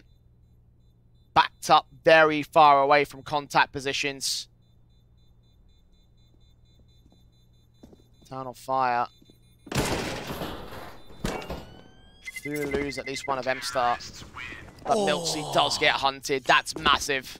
That's huge. Now nothing gets presented in the next round. They're not double eco, so they're not going to force buy, so there's no issues there. But it would have been nice to have maybe 1 or 2 M4s around some USPs or some P250s just to give yourself some leverage into the next round. Eternal Fire Academy are looking to go up 14-12. And what is going on here? Why is there a buy? They're not even double eco, man! I don't know what's going on. From my silence, I hope you could tell that neither do I. So, who are we pointing the finger at? Is it the IGL server? Is it Whitey the coach? Because this is a massive, unorthodox call. It's a massive decision to make. I think if you saved both M4s, you could entertain the idea of a force. But knowing you're not double eco and you lost everything, and knowing that not everyone else is buying around you, to have a hero M4 just seems wild. Maybe it was a misbuy? Possibly. Might have to ask them later. Oh, see you later, M4. Already dead. M-Star just taps him up. Knows the boost is in play as well, so they'll be cautious about that underpass control, because they know that there's CT presence of at least one player down there. They'll go hunting for the man directly as well. M-Star just going to give chase up towards the short control. Check position. M4 engagement dealt with. MilTzy does come back with 1. And he's responded to. It's 4 on 2. And I just like that counteraction. As soon as they see that boost down there towards underpass, slow it down, use your util. Cyber's going to walk out A, catch off MilTzy. This is an open A bomb site, and Server, just the USP. Nothing that he can do in this round at all. Lick his wounds and figure out what on God's green earth they're going to do in the next round to try and bring this back. Because Eternal Fire are closing in on a map win on ENCE's map pick. You were entertaining the idea of a 2-1 series victory for ENCE. I assume that's because you were thinking both map picks would go their respective ways. Yes, that's correct. If we follow that logic, Inferno should go the way of Eternal Fire, and with the map in hand, that would indeed lead to a 2-0 for the Eternal Fire side. I said 2-0 for ENCE Academy earlier on in the day when we had the prediction games being going out on Twitter. Well, I'll put it this way. Thought we should go the other way like that. To give you some spice, since the inception of this lineup for ENCE Academy, we have never seen them play Inferno. Even locally, even off HLTV, we have never seen them play Inferno. They normally insta-ban it. They've let it slip through into the veto. They've banned Dust 2 instead. So if we go to that map, I have no idea what to expect. This is going to be a difficult one. ENCE must realize the position that they're in. They must have an inkling that, yes, we are in trouble. And we need to make a move. We need to find a counterplay. We need to find the comeback formula. They don't even need a massive comeback, just a mini one. Only 2 rounds separate. But 2 rounds separate Eternal Fire from the win. MilTzy, we know that how consistent he can be from connector when he's aggressive, when he's got the M4 in his hands. I think this is a round that if you're going to try and siphon off an A split, you've got to look at him. He's got to be reliant. It could be another A contact out with the EXE with a super late lurk from Wakadia to come through from underpass up to connector when the bomb gets planted. 3 CTs to receive him on the A site control. Underpass being established by Wakadia. No kit and hardly any utility on the CT side. got to be a lockout defensive, and Poddy's scout will be the first thing to try and hold against it. Cyber's lining up the smokes. Sent in. Molotov's down, and here comes the execution. Jota with flash support as well, diving down. M-Star into the site. One CT out in the open. Caught a slight angle taken by M-Star. Juicy is caught, tagged up and taken down. Wakania dealt with by MOUZ, so that's a 4 versus 4 situation. Still, the spray's coming blind. M-Star's looking for a little bit more. AK is hunting. The plant will come down. 4 versus 4 still. Finally an advantage forced out by ENCE, followed up by the scout shot of Poddy. 2 left standing for the Eternal Fire side. Zix gets involved, but M-Star down. Zix is left alone, faced in by all sorts of CT players, and Poddy will dome him in for the 3K. That is an all-important recovery for ENCE Academy. That's an excellent round coming through from Poddy. A lot of impact being landed by his scout, and knowing that you've got AKs for everyone. You've got that retake together, you've got yourself up to 13. There will be another buy on the table for Eternal Fire, but knowing the buy state you had, that is a huge round to come through successfully. 13th to their board. Of course, the buyback can be afforded by Eternal Fire, regardless of the bomb plant otherwise. And maybe if there was a little bit more patience there for Wakadia, if that bomb went down and he went up to connector later, rather than getting up there as soon as there's jungle control being held. All the small plays, all the differences make every difference. The biggest impact on this scoreline here. ENCE still down by 1. Eternal Fire back into the set piece. And they've got 3 towards A. This time around, you've actually got a little bit more of a closer start. Missed window smoke coming through from Zix. There'll have to be tempo now down towards A. Set the smokes in, flashes out towards mid to try and ensure that there's some sort of idea of presence in that position, but with the smoke set piece coming down, they must be aware of what's going on here. Stag and Execute doesn't draw out the B-site players, though. Double pump. It has to be. They get re-smoked towards ramp, and there's Incendiary out towards Palace. It's good counter utility for ENCE Academy. Eternal Fire had to cancel there. There is only 1 smoke for them to utilize, though, on M-Star for the second execution. Flashes also abound from all players.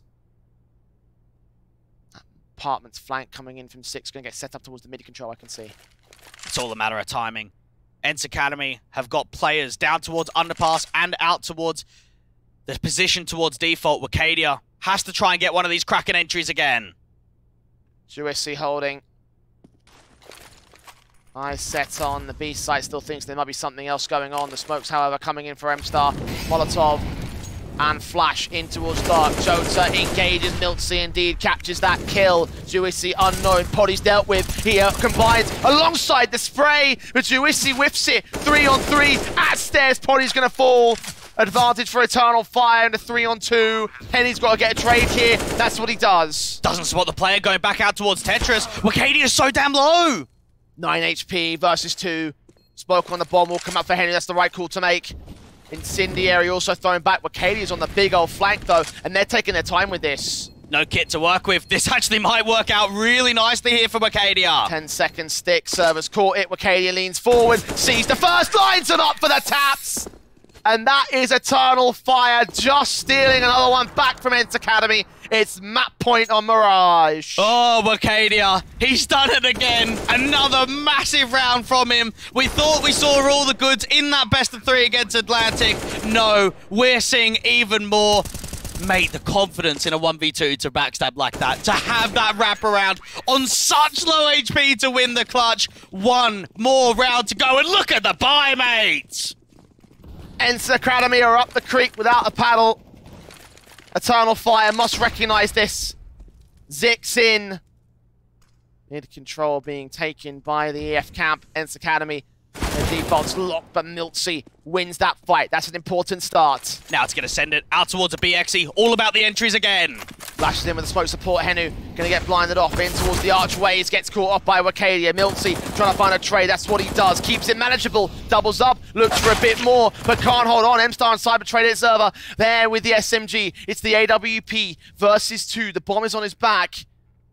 Hiding in the corner of the apartment, trying to look for the kills that he needs to isolate that first man up close. The last man out back. Leaning in to drop down. The footsteps will be heard. When does he move? Where does he move? Out towards the bench.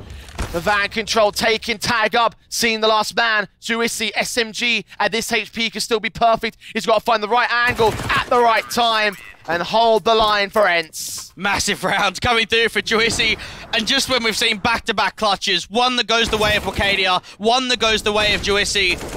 So much being found there from the MP9. What a hold from MOUZ. Out there towards that get-right position. He set that round up. Round 30. ENCE Academy trying to cling on for dear life. The MAC-10s, Tech-9s coming out.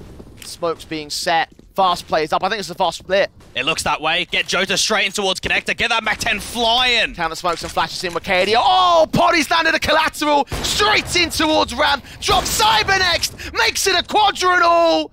And they're ripped apart by your MVP of ENCE Academy. Wakadia alone. And it looks like we're off to overtime, Dleg. What a play. Poddy again. Wakadia going to try and do his best to isolate these individuals, but not to be. A quadra kill coming through from your main AWPer. Almost up to 30 kills now. Poddy takes them to overtime. What a sequence. And he showed sequences like that as well against OG the other day on Mirage. Brilliant stuff. 15 all, Dweg. 15 all. ENCE Academy, when they were on the brink of demise in their own map pick, found the strength within to bring it back, that small little margin. An Eternal Fire 2-0 does not look so hot anymore. We can watch it again from Poddy, by the way. What a sequence that was. And it's just enough for ENCE for now. And knowing that it was a round streak to get it over there, knowing that you had to have a 1vx coming through from Juicy, and then Poddy gives you that. That's going to just send so much confidence into the side of ENCE Academy. But we do need to temper expectations. Remember what happened against OG Academy when we went into overtime. There was the first map of Dust 2. We went into overtime. It was a 17-19 loss. In fact, the first 3 rounds of the overtime were all losses. It was actually ENCE Academy down 15-18. So in the event so far, we haven't seen the biggest level of success in overtime. Pause is taken before we progress.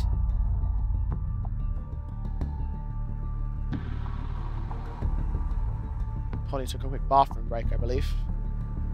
Turning to his PC very quickly. Either way, Eternal Fire. They know that they can do it now. They got map point once. They had quite the overwhelming position above ENCE Academy. They know this is still within their grasp. They just have to get that all-important 19th. MR3, 10k the rule set. We go forward into overtime. For ENCE Academy, running double AWPs could be difficult with that sort of money flow. We know that they're a team that don't use it as often as the likes of Eternal Fire Academy. Now, we saw a lot of success from the A-Pops, the A-Xes, the A-Splits from Eternal Fire Academy. You might see more from them when it comes to the OT. Incendiary's up. HE's at the ready for server. Sprays through. Hoping that they can catch some damage blind past any sort of contact against the T-side line. For now, that's not going to happen.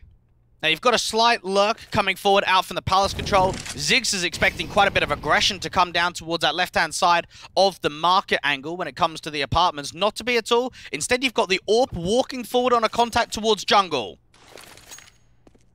Smokes up. Into mid window for the T-side line. The CTs, of course, playing against that mid crossfire. They're hunting for the mid control and Eternal Fire. Dixon spots the first, repeats it, gives up the ghost. Henry knows better than that. Can't double face. That's an immediate impact shot, but look at what Poddy's able to do elsewhere towards A at Ticket. Landing his 30th kill on Cyber, back out from Palace, 4-on-4 situation.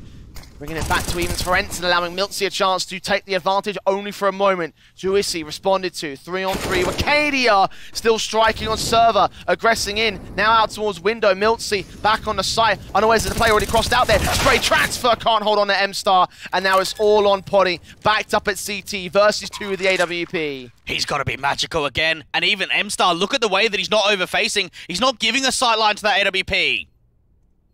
Come on, Poddy. Show us what you can do. Shown us many times in the past. Now's the opportunity. Very important round. He can't do it. M-Star locks him down. The 16th round for Eternal Fire Academy. And I think it shows in overtime, Jay, the smallest of margins can make a big difference. Henu should not be double facing like that. You've already given the info away. You know what's going on. You can't reface. And Wakadia gets a cracking level of display down there from the bottom of Connector. Gives themselves a lot of leverage. And then even MOUZ, when he comes back up to the top of Con, he's only getting one. He's not multi-fragging there. He's just getting sandwiched on the crossfire. Or bin for Wakadia, lands on the first. Aware of the second as well, surely must be about MOUZ's position. Engagement does find the quick taps on the damage being done. The leg shot's not quite connecting, the HGs come down, the Molotovs turn back towards the apartments meanwhile as they make some noise out here. Don't commit the bomb just yet. Want to try and see if they could force that Van player out into the open. And they've worked with the opening mount advantage. Server coming back and forth with the spam in the apartments. Sprays through. M-Star. Try committing towards this ramp control here with the teammate. Jota's watching for any aggressive force. Minute on the clock. CTs just hold their crossfire. Even Juicy might want to try and make an info play down towards the bottom of Con. Just see what's happening in mid. Get an idea of what the statement is. You got both players here close to one another. It's going to be another A split for Eternal Fire Academy. Passing utility back towards M-Star. Double flash, smoke molly. Smoke's inbound towards top of Con. Flashes to get them into the site. Juicy out towards Firebox. This could be something undetected. There might be distraction being pulled from Ticket away from this angle. Especially with Poddy's finding the frag on Cyber. Wouldn't be the first time that Juicy has snuck past the T-side line. MOUZ caught dead to rights. Distractions held. Smokes and molly sent in. Juicy's not going to move yet. There's not going to check him. Jota backside, Smokes back in. Now they checked it. They're looking towards that general direction. I can't tell. Indeed, Juicy's going to get caught with the wallbang spray. But the Orpa Poddy engages one. Server gets one more. The bomb's forced off. 3 seconds. Have they got it in time? Oh my god. Oh, the spray comes through. And I think Jota got that from that kill. I think that's the reason why Eternal Fire had it. I think that bomb came in way too late. And Poddy panicked, giving up number 17. I think you might be right, actually. Looking at how late that bomb went down, I think it would have been a fraction of a tick. What a check this is, though, from M-Star. And what a reaction that is, because they have to get off the bomb. As soon as that duel presents itself towards Ticket, ENCE Academy, we've seen the struggles in overtime. We're seeing it again on their map pick. Oh, jeez. If they go down 18 to 15 twice in 2 maps in this event, that would be heartbreak.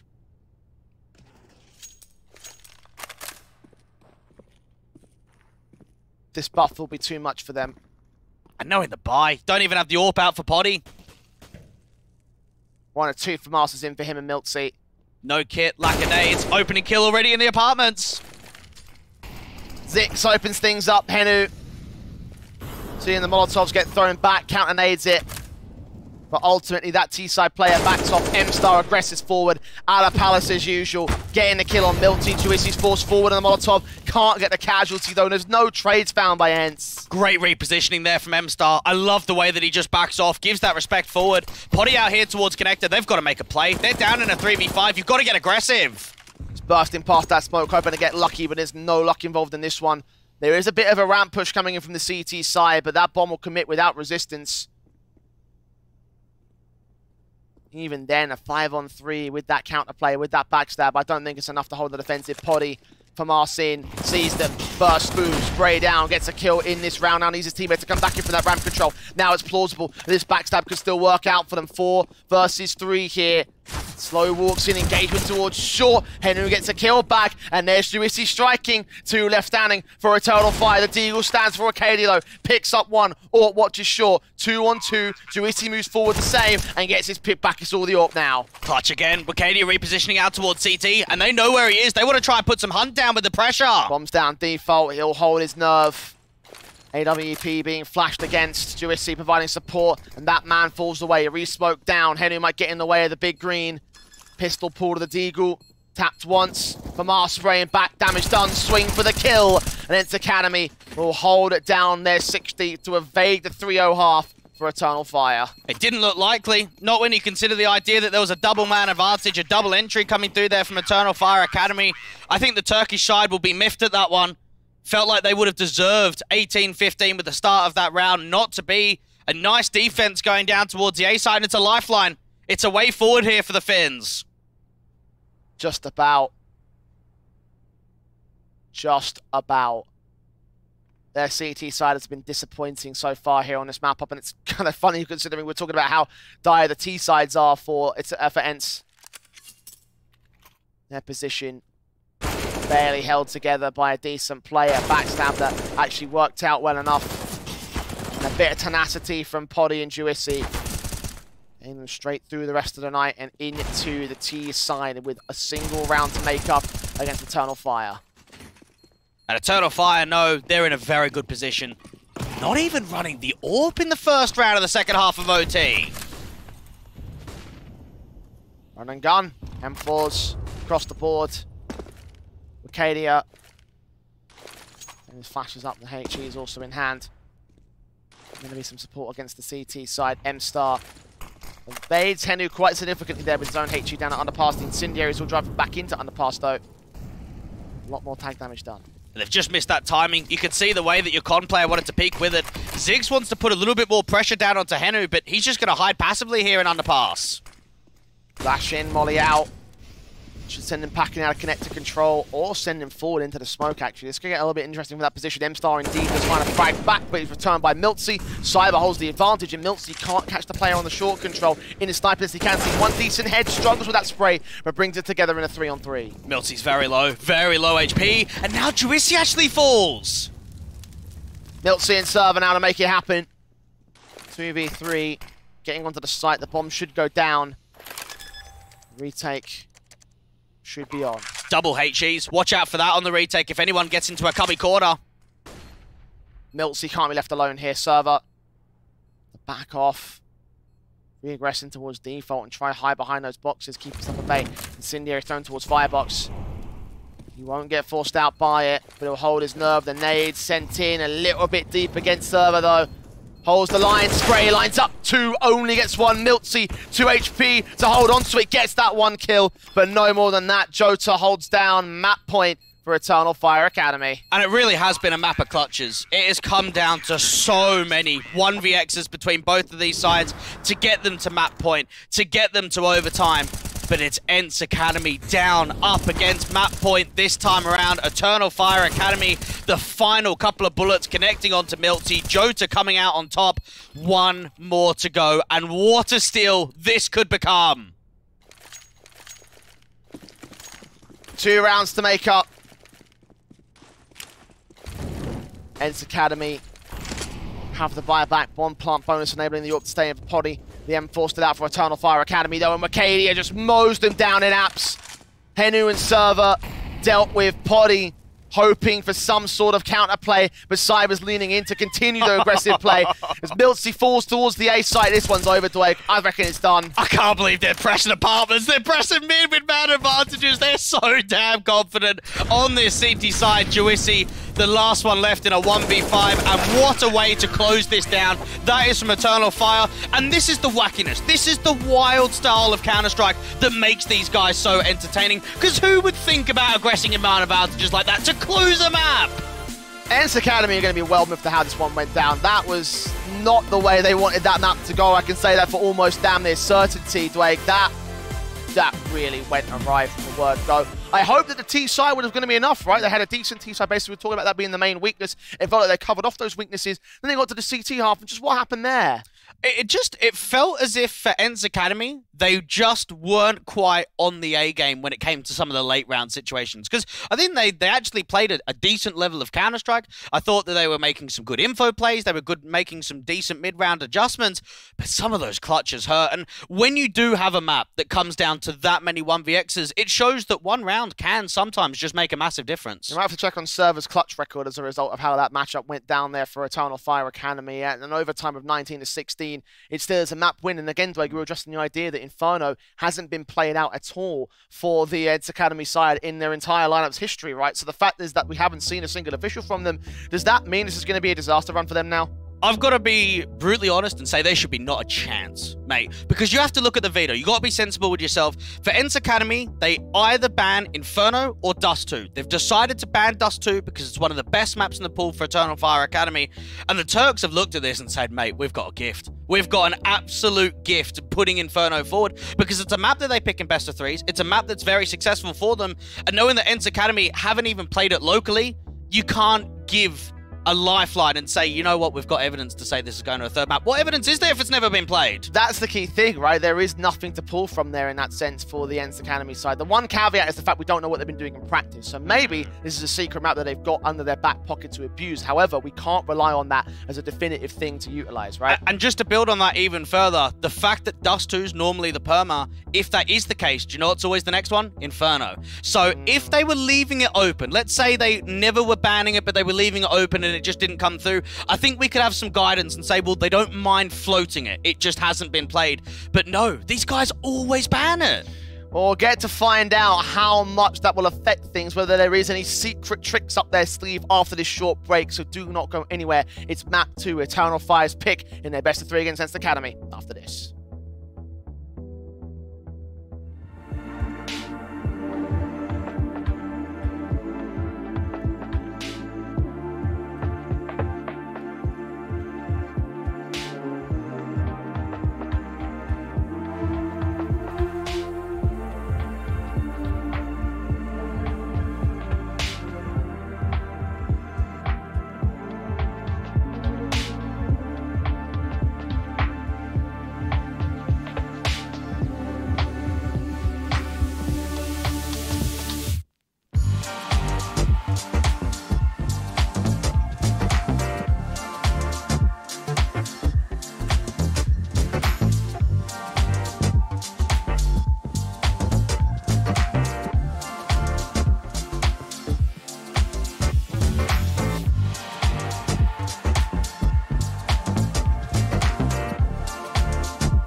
ENCE Academy are in dire trouble now, losing their own map pick, admittedly close, but losing it nonetheless to the Eternal Fire side. It was a 19-16 result, playing an overtime performance that definitely came together for the Turkish squad.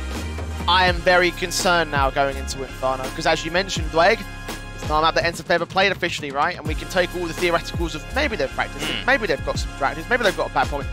Maybes, mights don't mean much on the grand scale of things, do they? And there are best of threes, probably even best of threes in this competition, where you can have the vision and idea that teams can win each other's map picks, that it can still be sent to a third. You can't have that thinking in this best of three. That is just out of the equation, knowing that we have no tangible results of Inferno even played for ENCE Academy. That's the thing, right? Like, if we had some sort of potential of like, right, well, they've got these results here, in this position in the National League and internationally on the Academy side, we've seen this and that, and we haven't got any of that to pull from. So really, if there is anything for ENCE Academy here, it's going to be completely wild stuff that we have no inkling of what to expect from them. Like, that's the situation that we're at with this squad here.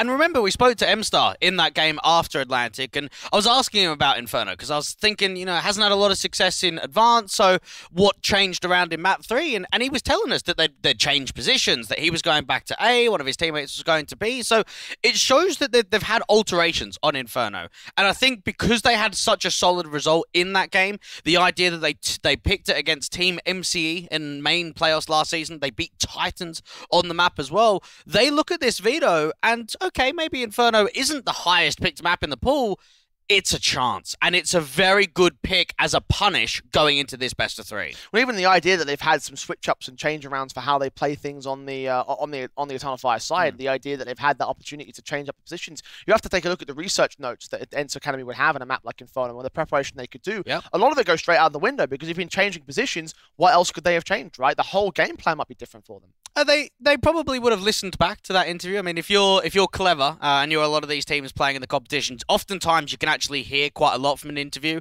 and try and take it into a game. So I'm sure maybe one of the players would have gone back and listened out to that. The thing is, though, for ENCE Academy, I think they would have expected Inferno. The idea that we're either banning Dust 2 or Inferno, we're going to get one of those two maps. And it would have been decided, I think, before the best of three, maybe Whitey and Server coming together and saying, right, we will ban Dust 2, we'll play Inferno. So there would have been a general understanding that this map is going to get played.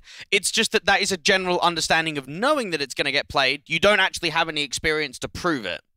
And again, that's what it all comes back to, right? We don't have any results to say that ENCE can pull this off. And yeah, I can agree with you in the sense of the 2-0 now for the Eternal Fire side. Neither of us had it going down Eternal Fire's way, let alone in 2-0 fashion. And we'll talk about the upset potential for ENCE Academy over the course of this one. Maybe that upset potential could be applied to Eternal Fire, right? Not only getting the series victory, but getting it in 2 maps, right? And knowing that one of the deepest runs that we've seen from Eternal Fire Academy this year was the 4th place in ACA main playoffs, where they had to ride the lower bracket. You're now going into the MistGames Heroes of Tomorrow, where you're facing some of the best Academy squads in the world right now in Europe, and you're potentially 1 map away from making top 3 at minimum. I think it shows how important tournament runs can be and how just getting a little bit of leverage, giving yourself a bit of an opportunity, you can have deep runs. Well, it is only 2 matches for now, and we'll see how well Eternal Fire will contest against Fnatic Rising in the upper final if they make it there. Of course, it's not a series that's over yet, and ENCE Academy might have a few tricks up their sleeve.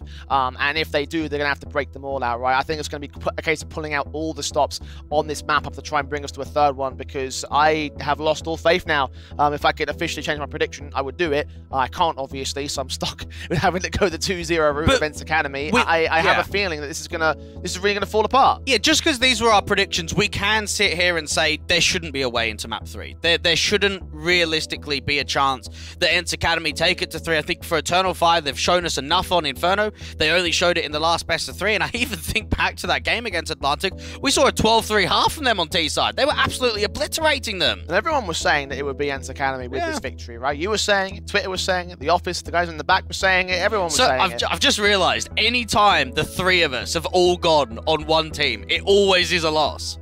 Because we all went OG Academy against ENCE Academy, all 3 of us, Twitter, me and you, and look what happened there. Oh my god, you're right. Yeah.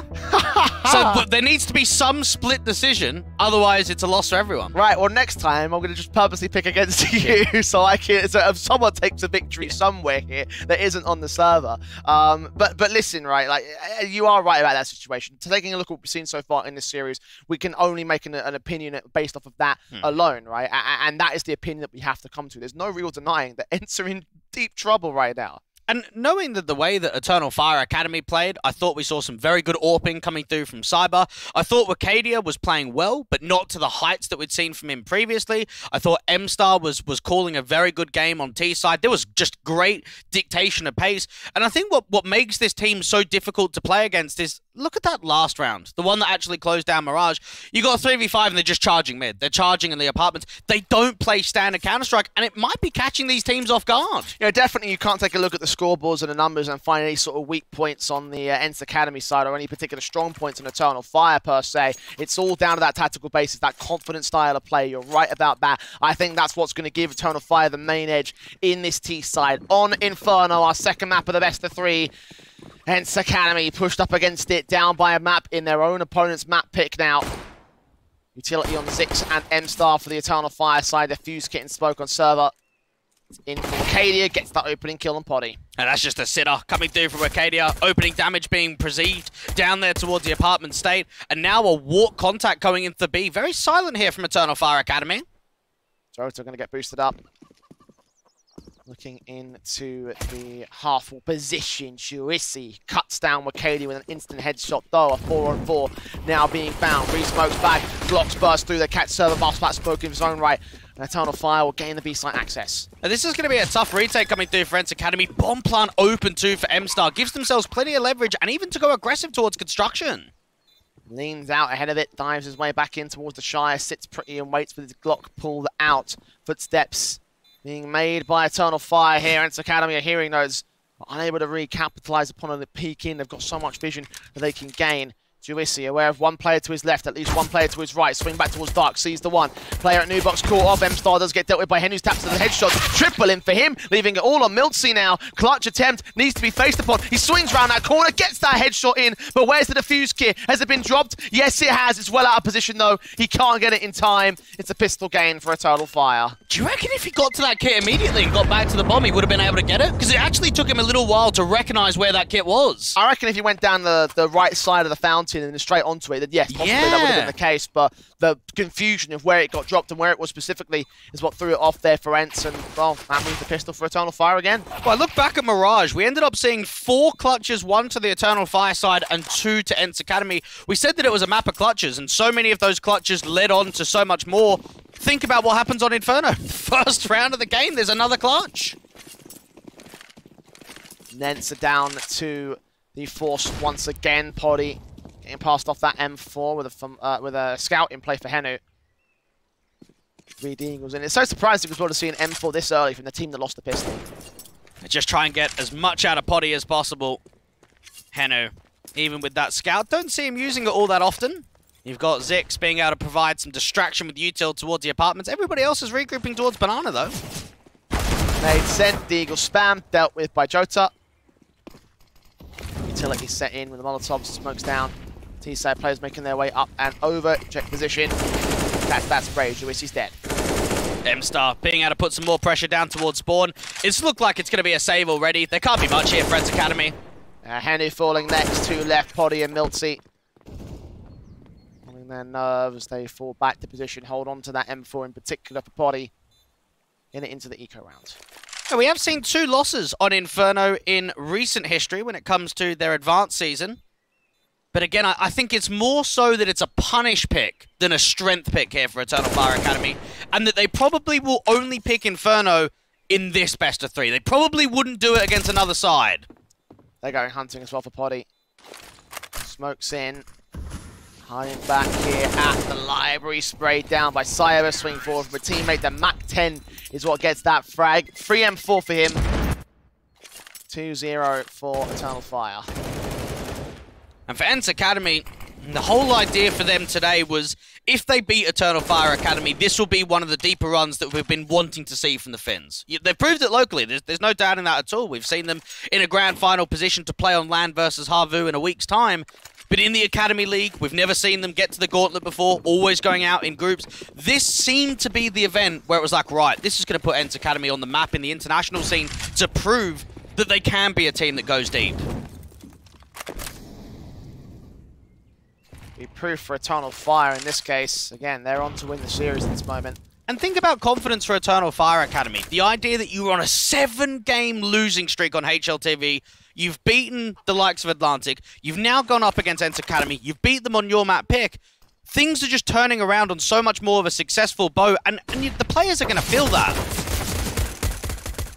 USP stacked in here towards the B site, able to get one pick back, unable to get the second of Johto, and that they must be aware of the stack in play. So get a bomb down on the site, Mat 10 and M4's facing in against Juicy. Juicy gets caught. Probably left alone, 1 versus 4. 1 kill to isolate, maybe, possibly. Okay, that's another rifle gained. A little bit of expense put in there by the Eternal Fire lot.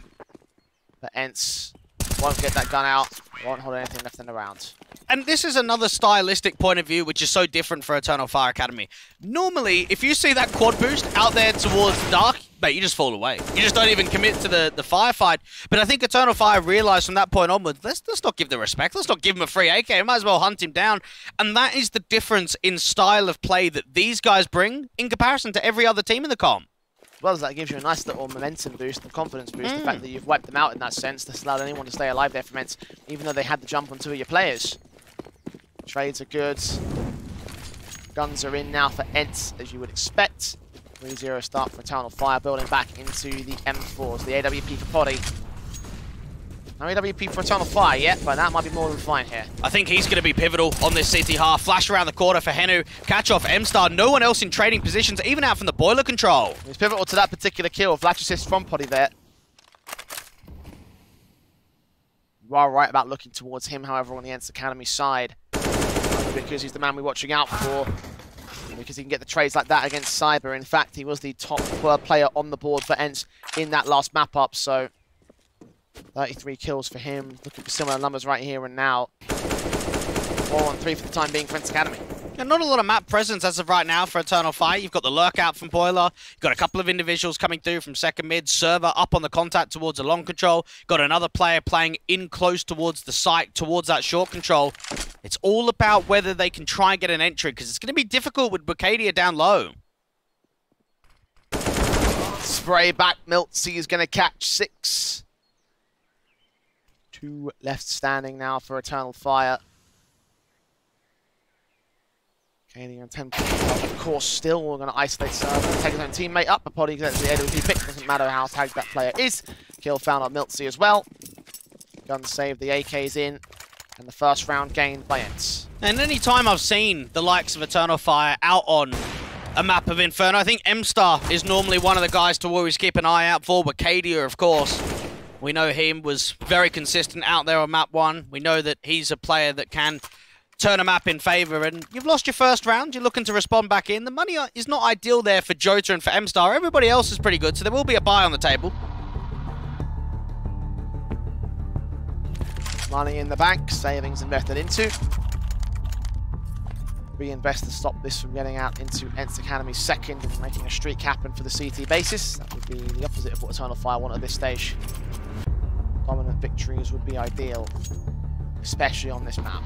And knowing that ENCE Academy are currently on a 4-game winning streak, you would think that coming into this game, that their confidence must be very high, beating OG Academy in that first round. I don't know what the confidence would be like now. Certainly would be rocked in my eyes. Setting the defaults here, Eternal Fire. You know that we've seen a number of slow defaults from ENCE Academy, and it's been pretty slow so far in these initial phase, but when they get going, they are going quick. Molotov setting his head with MOUZ, hold down the apartments, but Bucadia lines them both up and gets the triple on Poddy.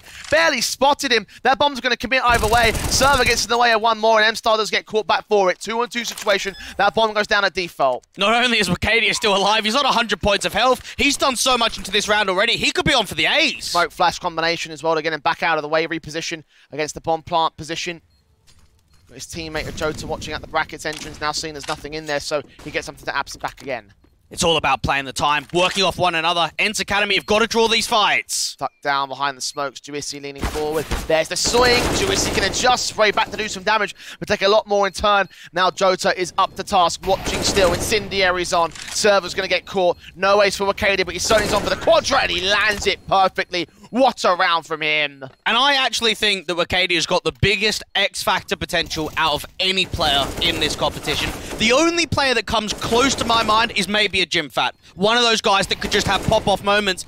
That was a double kill to start things off for ENCE Academy. He gets 3 kills in the apartments on 100 HP. Mate, that's mental. That really is. Beauty of a sequence. ENCE didn't stand a chance, and now they don't stand with a gun by either. M4 and Henu, the only rifle in play. Pistol upgrades bought out. Hero M4 in this one. No major investment from the CT forces. And just like against Atlantic, we saw a good start out on Inferno. 12-1 was the scoreline at a single point in time. ENCE Academy, they'll be kicking themselves after winning the first round that they couldn't follow up, that they couldn't turn it into more.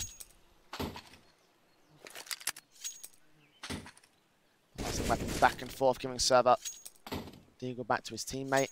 Can't seem to get it on towards Juicy. There you go, at last. Probably hear those drops, however. The T-side line have pushed up quite far forward in that banana position. Set the smokes in towards that angle, block off those 2 CTs. Might not even go for a coffin smoke because of that info. MStar's actually expecting some aggression to come down from mid, maybe an info play, someone to start taking map control away. So he's just going to peer down, even put a flash forward, just to try and keep as much information and turmoil over towards A as possible. They do need to check the flower pots boost on this XC. And Incendiary landed a bit too short there, so Dylan doesn't do much towards the T-side line. The nades all come out against Juicy's part. Server does get the kill. Eagle standing to stand a decent shot, 5-on-3 scenario. This is looking pretty good for ENCE. It's looking okay, considering the bomb's not even down yet. MStar's doing quite a lot of spam damage, though. Traded back by Henu, however, for the spam kill. Through the smoke, 4-on-2, making it 3-on-2 now as Server will drop. And the M4 of Henu boosted back in to look for contact. Sees them both and lines them up with Juicy's Deagle. Stealing one back for ENCE Academy here. Now, we have seen an issue over the last couple of days, and it's not just finger-pointing at any certain teams, but I think anti-ecos have been rough. We've seen a lot of steals from a lot of these teams, and for ENCE Academy, you couldn't have come through at a better time. Your economy's not ideal. You're very light on the buy. There's not even everyone with armor, and you come away with 2 AKs and an M4. Steal and a half once again. ENCE gonna battle back from a very broken position. There was no info to be gained in that angle. Yeah, 2 kills from just straight spams through the CT smoke. That is unlucky, to be fair. Eternal Fire turned back against it regardless. Unlucky or outskilled. It's going to be a hero AK for them. And part of a weird sort of half-buy, force-buy situation. But Jota down 200 bucks was already dead to the hands of Poddy. Everyone else floating above the 1,000 marker. Just working with the Furious Smoke up there towards the top of car to peer in with the AWP to look down to the bottom of the banana control. Wakadi with the AK does strike with the entry. Appropriate this in apartments as well once again. Leaving that charge up another AK to play with for MStar. MiltZ backed up. Nade damage done heavily on that short control. Cyber and Zix took that down. 4-on-4 in this round. There's a player out towards long. Wakadi is actually going to fall and Server gets a couple. Poddy leans forward, meanwhile, gaps the bomb carrier. Now Cyber's left alone here. Tech 9 in hand, versus 4. Tons of work to do. Nade towards him, almost takes the casualty. 20 HP though, he won't do much. Not even a kill should get presented. MiltZ up on the off angle towards Porch is going to catch him. And this is where Eternal Fire realized we couldn't have ecoed, but we also couldn't have force bought. So let's try and get as much out of it as possible. We'll lightly eco come the next rounds. Together the 3rd round for ENCE meanwhile. Starting to claw back position when you felt like Eternal Fire were going to return with that conversion basis. 4-3 on the board. As you mentioned, light eco should allow the equalization here for ENCE. This is where for Eternal Fire you just say, right, let's spread out the map, let's try and rip through and just get as much damage in with these digs as possible. Incendiary sent Henu. Trying to drive him back. sprays back at that M4 from Juwisi, trying to find a kill. Does land it on the last bullet against Cyber. Jota also falls towards Body Zorp. Henu involved in mid, doubling up. Decimation from ENCE Academy. Acadia trying to do his best out towards Boiler, just to see if any of the CTs continue to get hungry, if anyone's going to get dropped at all. Even one kill could make a difference. Try and take an AK out of play. Not to be. 4-4. Caught off with a shot back. As you mentioned, even standing, ENCE Academy. Brought it back within manageable positions against the Eternal Fire side, and now one away, equalizing towards them. AKs are in. The buyback will be received, but so will the tactical pause. And this is where M-Star's got to be able to get all the troops in line and say, we could still be in for a challenge here. Yes, we are up against a team that doesn't play Inferno, but 4-4, let's knuckle down. Let's try and set ourselves a foundation on the T side, start mimicking some pace changes, try and get a set default and work off of that, because oftentimes that's where you can be so successful on the T side of Inferno, is just having a solid default, being able to have the fundamentals of taking top banana control, peering utility in towards brackets, and just working off the mid rounds.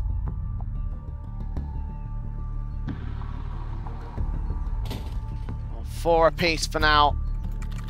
Eternal Fire stand at evens against ENCE Academy. Of course, the confidence of this CT basis has bolstered up the economy state a little bit more. Guns in, the AK still saved the AWP out. The second mid is where Eternal Fire will get forced away by the incendiaries early. And they'll put a molly up towards a half wall, try and disallow any aggressive take off that banana control. Even Jota just trying to see if he can jump spot, get an idea of what's happening outside of Boiler.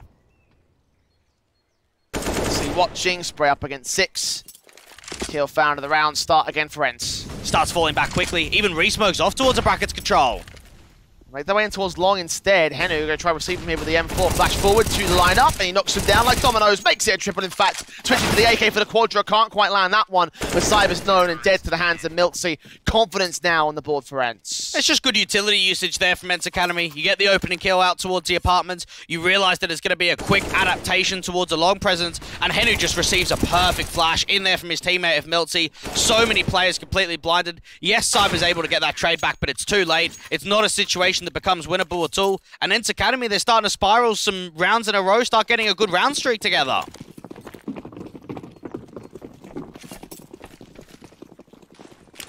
Guns, only pistols can be received back in for Eternal Fire. ENCE Academy looking like a force to be reckoned with, evading those HGs for the most part here for the T side line, but one player did go down. Acadia took some damage. 2 players going to save, and the backstab is down here for the AKs and the M4s. Looking at the bomb carrier position. 5-on-2. Shouldn't be much here. MilkZ even keeping eyes towards the smoke. There looked to be a kill present onto Henu, but not to be. ENCE Academy add another one to the tally. Not much being presented on the eco at all. They can focus up on the next rifle rounds. Nice and effective anti-eco for them. Again, nade stacks with the rifles coming in. Decimation, 2 rounds to the good, of course, for ENCE Academy at this moment in time. Eternal Fire. Guns out. Orps in. AK standing. Still the 2 saved in for ENCE Academy. They're still rocking that extra firepower on Server and MilkZ. Will make their way up into banana defaults again. Molotovs and nades back and forth. Second mid, Acadia's watching for crosses.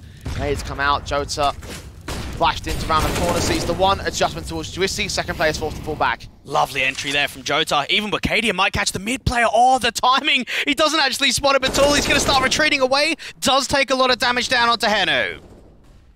He's forcing him out eventually. Not quite a kill, but regardless, it's extra support with the execution now inbound towards the B side. Backup will be weakened. 5-on-4 for Eternal Fire. Spray back from Server. Couldn't deny that bomb plant. Stalls him for a moment. That player will cross back instead. Sprays through from Henu.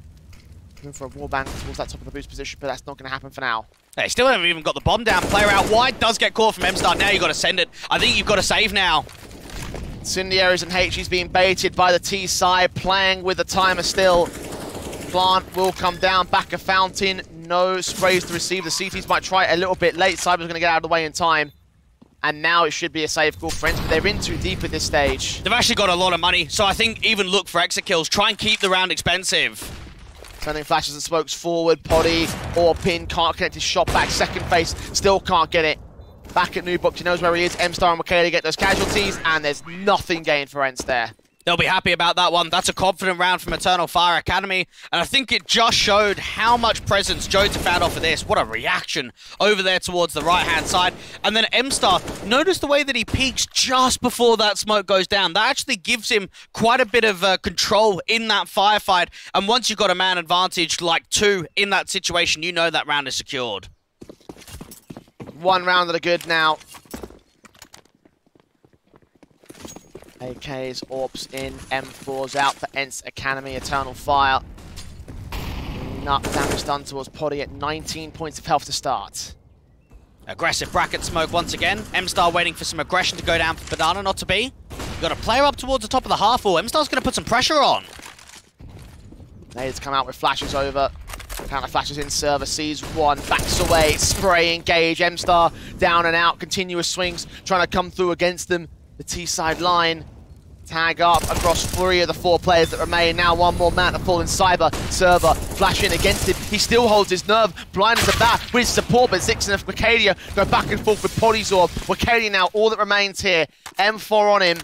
Plenty of weapons at his feet. Bomb's got to get picked up back at spawn, though. Excellent stance there from ENCE Academy. Just so much over-peaking up there from the half wall, but at the same time, not being silly, not rushing down Banana, but just keeping intent, trying to drive that bait forward. And for Eternal Fire, all they could think about was trying to get that trade-off, trying to make sure that player down towards the sandbags falls, and instead, Server is able to find a way with a couple of kills. He ends up with 3. Even Poddy does well with the Orb. Yeah, 10 for him in this game. Not quite top fragging yet. You mentioned the consistency from this AWP. Heading with 13 is top of the board for his team and top of the server as of right now. ENCE come away with a pretty decent CT side already. Would love to get 10-5 at this stage. They need every advantage they can get here on Inferno. ENCE Academy bringing so many players over to Banana. I think they might take this. Nade stacks in against the position. Seems like they want to go full front with it. Clean up. Okay, watching for Cyber. M-Star passing that bomb over to a teammate. Molotov set, smokes into Juicy. Got plenty more where that came from. So I think the idea here is that Juicy's going to fake that there's more than 1 player out towards B. Just with the util standpoint alone, the Eternal Fire are going to get a full sense of security, but they still go in and the bomb gets dropped. Committing out for Cyber was a bad call. M-Star blind sprays, hoping he can catch something, but will not see anything of the CT forces. Backup should get here. Counteraction flashes and smokes can come down once again towards that gap. Her the HEs. And Miltz in for mid, catches 1 player with his back turn, sprays very awkward, but Wakalia, 12 points of health for him now. What a lovely sequence coming through from Juicy, knowing that he's the only B player playing behind the smoke. Just finds so much success with that bomb being dropped with a multi-frag. Incendiary sent on server. Moving forward, the Incendiary back out towards the cubby corner. Nobody's there for the time being. Eternal Fire. Tries to look and lock out a decent opportunity to get something back in this one, but I don't think they're going to get anything here. They're trying that pop flash setup, but it could just be a save, in all honesty. Lost the bomb control. No map presence out towards A. Wakadia down low on HP, so is Zix. I think this is a good decision. Sprays back from Miltz, he continuing to press forward alongside a teammate here. M4 in, M-Star traded back by Juicy. 4-on-2 situation, Wakadia's backed up, saving the weapons. You're right about him and Zix. Guns held together in apps. ENCE Academy have the CT half. We've seen Eternal Fire Academy come back for some large deficits. You even take into account some of the previous Infernos. Just knowing that we've seen situations where they've been down 5-10 and still come out on top. On the T side, of course. So I don't think this is a drastically bad scoreline for the Turkish side at all. It's definitely not ideal. But yeah, not a terrible position because we have seen them have this leverage before. Pause taken. Eternal Fire. Struggled in the last handful of rounds. Only 1 out of the last 8 being gained by them. ENCE Academy. all positive entities for the CT forces. Of course, they'll buy around these AKs here, forcing best for round 14. Won't leave anything for the last of the half here. And they'll be pushing to try and get the double digits, get that 10-5 half, get as much out of this as possible. This is actually indicating to me that this is aggressive mid or second mid starts. Smokes up, HG's in, MiltZ in a second mid ahead of that smoke. Sprays forward, sprays very awkward. Second player out for this one though. The AK comes in, MiltZ able to respond towards Arcadia, and a double up for Server. Found on Cyber, decimation against Eternal Fire. It's a very good call. Getting aggressive towards second mid like that, even start changing, adapting up there towards the site itself, moving down towards a mid control, and you could just see as soon as you get that G2 smoke forward with flashes high over the top, nothing that Eternal Fire could have done to react. Oh, Henu even dropping the last one of Jota. 9 up on the board now for ENCE Academy. Beauty of a flick. As you mentioned, 9 on for the CT forces, the Finns. Full control for now, Eternal Fire will force the buy back without the bomb plant bonus, winning only 1 AK, 2 Galils, 2 Mat 10s to bring back to the fold. Meanwhile, 3 to return on ENCE Academy. Can they make it 10-5? It seems likely. This is going to be very tough to make this round positive here for Eternal Fire Academy. Opening nades going down towards that boiler control. M-Star trying to bring some pace out towards the apartments. Incendiaries set up the position. AK set.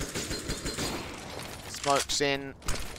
HG's down and out as well. Incendiaries tries to press the inner body block on that smoke. Generates a gap there to work with for the CT side.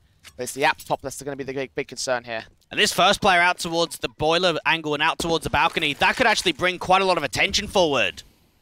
Smokes on. Nades in for MiltZ. Damage done to only 2 there. Playing anti-flash. Henu going to get aggressive too. There's a player up close and personal. Knows that he's there. Checks it, sprays down, gets behind that smoke. I think to the other side as well. Sprays through from Cyber. Gets that casualty. Henu able to respond back at the same alongside AWP from Poddy's part. Henu able to get another pick in. That's a 3K for him. Zix now left to get a quadra in the clutch. Bombs on his back, but they know exactly where he is. Server just toying with him with that util placement. The wraparound coming through from bottom mid might be able to siphon off the rounds. Catch the man. Zix gets the kill though. That's 2 of them. 2 more to get in this one. He's making his way back into Banana and everything. Backups on the way in Server. The AWP of Poddy's watching 6. Flashes over.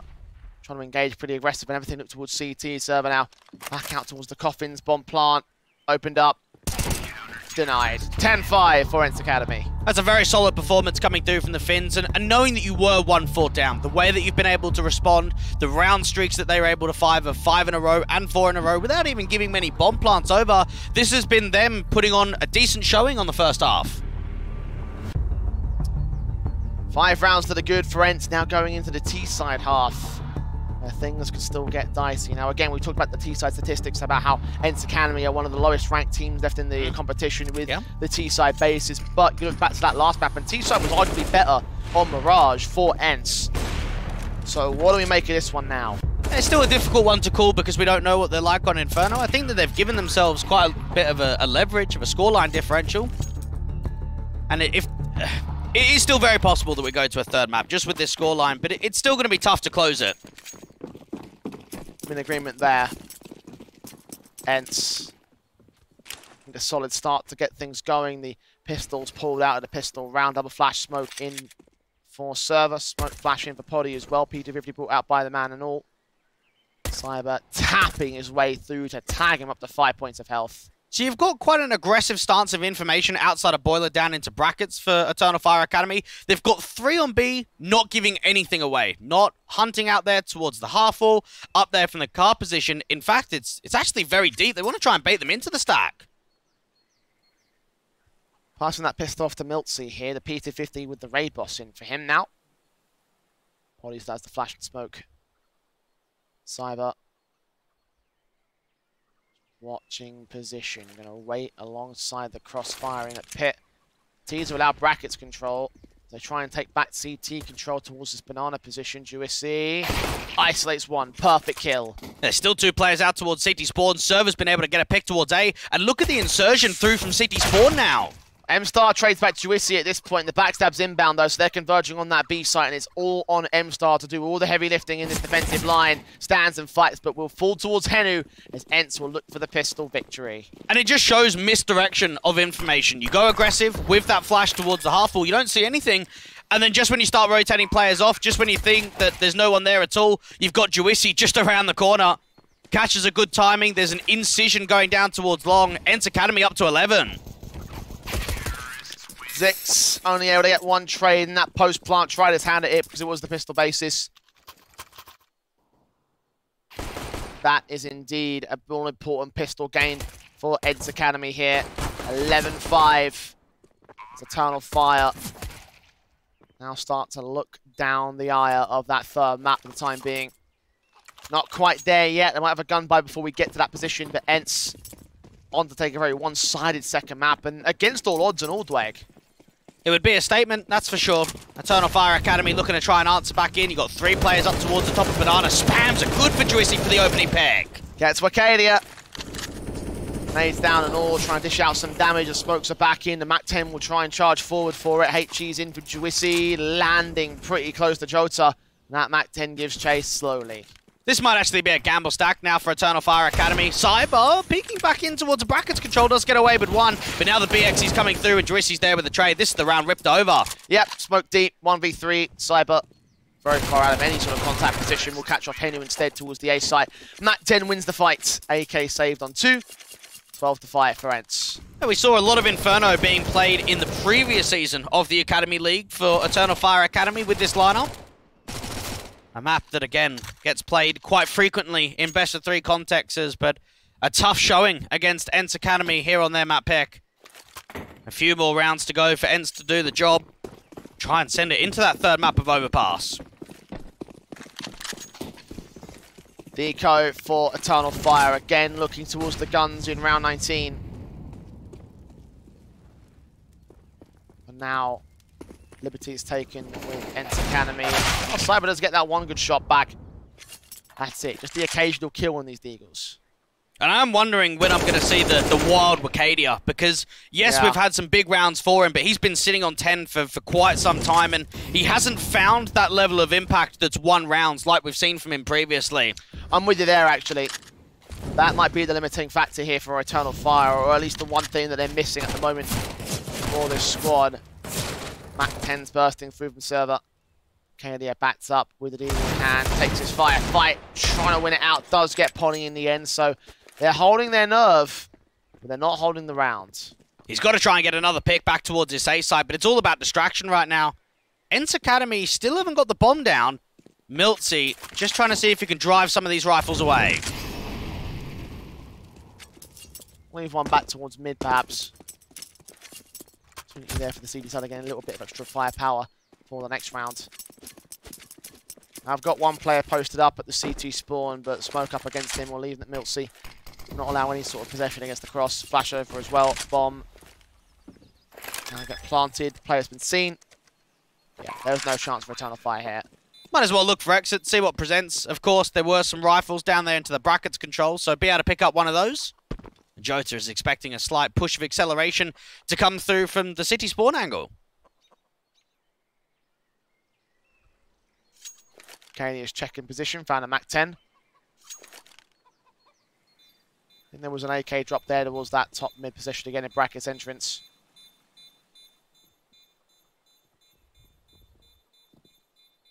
Hunting for Jota, he goes down. Arcadia only finds the MAC-10 in this round. Oh, I think he's seen it now. Yeah, go back for that AK, there you go. Little bonus something. Eternal Fire. Not a terrible eco, but the bottom line is that scoreline, right? It's starting to get to a position where now you need to win the next rifle round, else this is going to be a very quick end to Inferno. Yeah, they're running out of rounds at this point, and they just haven't quite shown us the accountability of success here on Inferno. 8 rounds the difference. Knowing that you are 4-1 up, it shows a very big picture to how ENCE Academy have won the last 12 out of 13. They've been able to put on a stellar show. Utility set towards Banana as standard. Server still rocking the MAC-10. On fire. No warps in play for them. Isn't off the body, of course, for ENCE. Incendiary is thrown with the HE's back down for Arcadia, trying to provide a support from his teammate. Jump facing past the half wall, looking on for contact. Flashes forward and the sprays. Not much here in the banana position. It smokes and flashes down towards the brackets control, and Server gets that kill onto Cyber. Wraps in, sees the player at Arches. 6 only able to get one good frag as Poddy trades back the AWP. 4-on-3 for ENCE Academy now. Bomb should go down. Your Server's trying to clear out as much of this site as possible. Look down towards Mini Pit and Big Pit and see nothing at all. For Eternal Fire Academy, they're even being wrapped in towards Library. Smoke sent. MiltC, knife. He's got it! He's got it, just to add insult to injury to Eternal Fire.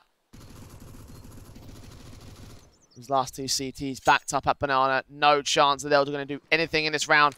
Save the weapons, but concede 14 to ENCE Academy as Jota drops. It even gets worse on the safe base. It's one AK. They might even get wrapped in by MiltC here. Leading up, spray down.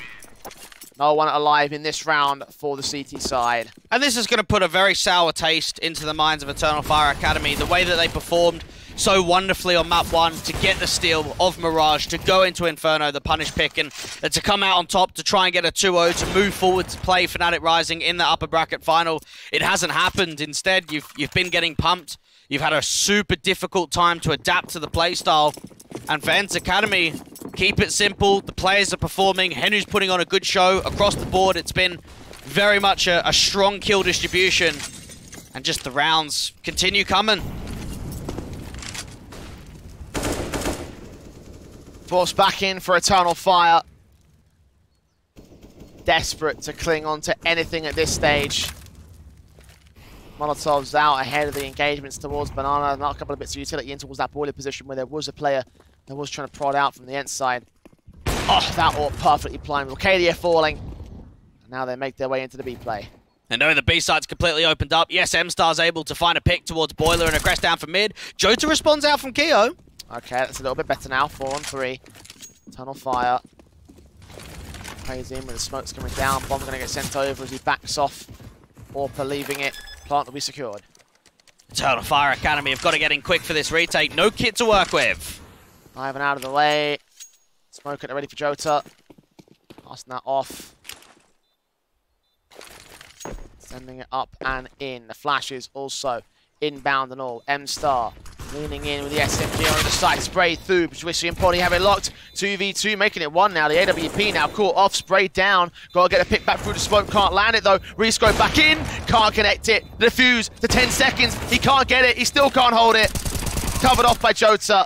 Eternal Fire find their first of the CT side. And I think that just shows how important putting a top banana smoke is on a retake towards B. As soon as your AWP's trapped behind it, you can't expect Poddy to win that round. The best that he can do is hope for a stray bullet to be able to find a connection. Does his absolute best, but when he's smoked off, there's nothing else that you can expect. A 6th round being gained from Eternal Fire at last.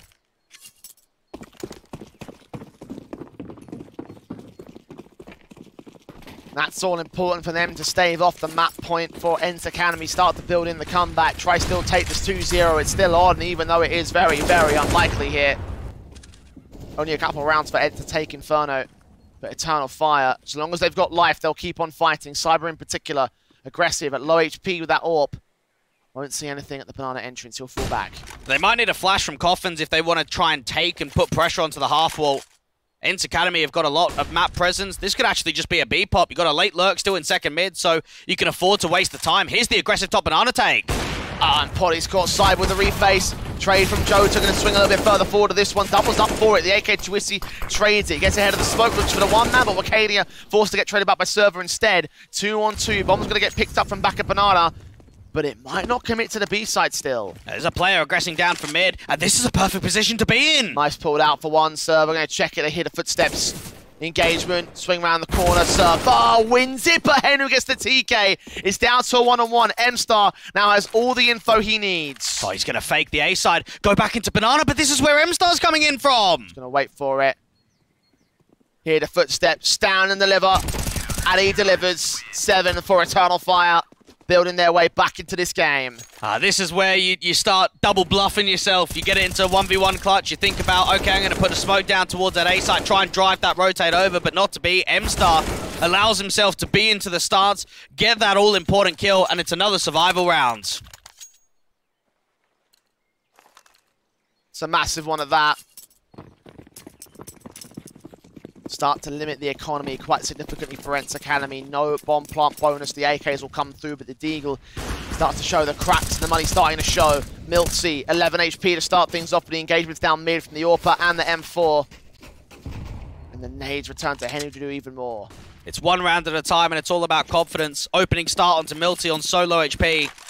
AWP from Cyber was playing out towards B in the last round. This time around, he's out to the long stance. Smoke's down. Flashes over, Server. Watching for contact. Shots continue to ring out. Those flashes sent back and in. Joes are going to try to provide some support, but also fall away from position. Flashes will come forward. Zix holds his nerve. Nice little info flash there from M-Star from a teammate towards pit, just to get in towards the brackets control in case anyone's aggressed forward. There is Henu out towards long, just working with a front side library smoke. Smoke's on. Suppression from Wicadia. Flash forward, doesn't do much for it. Server trades, 4-on-4 situation. Jota now in, M4 standing, spray back. See the second player tries to swing out wide, but gets punished for it. 3-on-3 situation. Cyber trying to see if he could find a lucky connection. There's actually a gap in that smoke, and Poddy's going to drop because of it. That's massive. Zix now on the backstab, going to bust that hole open even bigger. Henu left, Server, 1-on-3. Bomb can get planted here. But is it worth it? Does he go for the hunt? Yes, he does. Find M-Star. Still low, 22 points of health, and now he might not even have a chance of getting the bomb down. I know exactly where he is. 12 seconds. Tapping at once, forcing him up the peak, and he won't even miss for it. Thinking he was there in construction, but he thought wrong. 8 to the board. Eternal Fire. Only 6 more to make up here, Dweg. Are we thinking there's signs of a comeback now? Yeah, there's signs of a comeback. I mean, again, you do have to take it one round at a time. They've got to try and keep as many players alive to stabilize that economy. You could even see in that round for Wicadia, while he gets flashed forward towards the half-board, it's only 1 kill. He saw that whole round. He saw the bomb. He saw mass players. They're making good mid-round decisions and good info plays.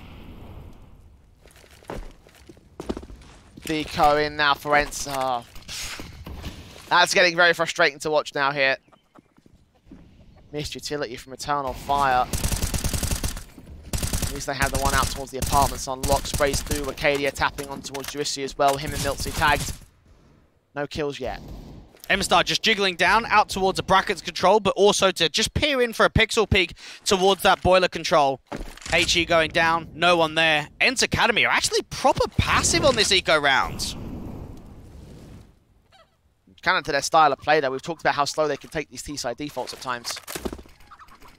Both in their last series and even in this one at that. Also the last couple maps. Orp standing by for Cypher. Doesn't see anything yet. Fast CT smoke could be lined up here from T-Spawn. Try and get themselves into a quick pop towards Banana and put some emphasis down on B. Flash over mid. Smokes and flashes sent in towards Banana as well for MOUZ. But one player held back in that position. That is Wicadia. Hearing all the footsteps, calling him to back up desperately because they are hard stacking, rushing this one down. The Eagles in, firing away against him. The mass number of players is going to be difficult for him to get. Get that one kill, double up as well. Back up and M-Star arrives. Makes it a triple of his own. 9 now for Eternal Fire. No bomb plant still for ENCE. I noticed the way even for Wicadia, while he had an idea of what was going on, he wasn't making too much noise, and he's not over-peaking here. This buys time for the rotates to come through from CT Spawn. It allows that bait and switch to get created, and not too many casualties get granted at all. 1 kill was all that was found there from ENCE Academy. 5 to the difference. You've still got the AWP in for Cyber and that AK for Wicadia. No warp in for ENCE, though. Bomb plants have been lacking these last 4 rounds. Only one of them have been found. Orp in beside them. So ready for the shot. Henu aggresses, runs right into the trap. The last thing you want to do is give a team like Eternal Fire Academy confidence, because they will start hurting. 2 incendiaries down there towards the bottom of Banana, and it's just the reaction. You get that pick from Cyber down into brackets, you want to put the hurt on. You want to put the nades into Banana. Try and make it uncomfortable for ENCE Academy. Orp in, watching mid position in the brackets entrance. The nades come back. Meanwhile, the players from ENCE coming out towards the site once again. Only one player to hold it. Wakadia this time a much more aggressive position, playing anti-flash, but still lines up the two, almost the triple against MOUZ. Flash in for M-Star. Gonna try and get his teammate set up. He's gonna wait for it though. Allow the bomb plant to get planted. Flash comes through. Jojo's gonna run. What can he find out to the side? One player at the banana entrance. Poddy now on his own. 1-on-4 behind the smoke. Lines up two. Only gets one. Eternal Fire. This is 5 on the trot for the CT side. And that's what we're talking about Wakadia just there. Only B-side player. He gets 2 kills and almost a third. He does so much damage towards that third player. And when you're the sole anchor of that B-side, that's what you want. A little bit of X Factor, a little bit of muscle from Wakadia, because we know he's got the strength. There's no denying that at all. 4 more to the difference. Our Eternal Fire about to pull this back from the 14-5 deficit that they found into a 2-0 series.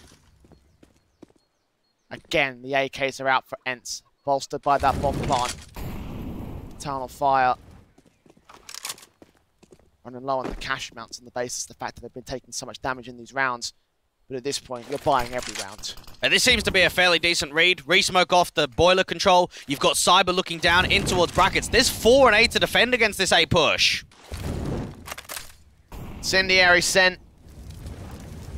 One man again towards the B defense. Smoke up, and Jota this time is the player to fall. Back up on the rotate. MOUZ catches Cyber. Zix needs to trade, and indeed he does. Player up on the short control. Sprayed down to the 3-on-3. They don't know that B is completely open. He's still waiting for Wakadia. M-Star's back to CT. The chance they had to get into the B side. The window is closed. Juicy caught. Poddy now left alone as MOUZ goes dropping to Wakadia. And that AK at least gets a bomb plant, but needs to isolate 3 picks. Such a difficult position from Poddy, and he's getting backstabbed quick from Banana. He's in the smoke right now. Flash in, playing around. M-Star doesn't even take the casualty. Eternal Fire up to 11. 3 rounds for the good Dweg. This gap has closed significantly. The comeback, I reckon it's on. And I've got to rip into that round for ENCE Academy. They got an opening entry towards B. Slow it down. You don't need to commit there. You've got another pick from MOUZ. Wait for a reaction. And it felt as if they just wanted to get the round over and done with. That they just wanted to speed it down. Okay, you then find that you're not getting a massive amount of success towards A. Surely you still have to have a smoke towards CT. You can't be peak and dry like that. I think for ENCE Academy, just a little bit more patience in that round would have gone a long way, and it should have been 15 there. I reckon that's probably what this tac pause is about. I reckon they're in, coach is talking, giving the exact same sort of lecture that you just gave them right there. Just slow it down, man. Yeah. Like, play the numbers game. You got plenty of time on the clock, the nerves kicking in, because they're just giving more breathing room here to Eternal Fire. You're giving them more of a chance to actually win this series. Again, they are up by a map right now for the Eternal Fire Academy. ENCE Academy. Set with their guns, the AKs, the MAC-10. Orp still in for Cyber. And the 3 AKs that Eternal Fire have to play with. Firepower for days on the CT side.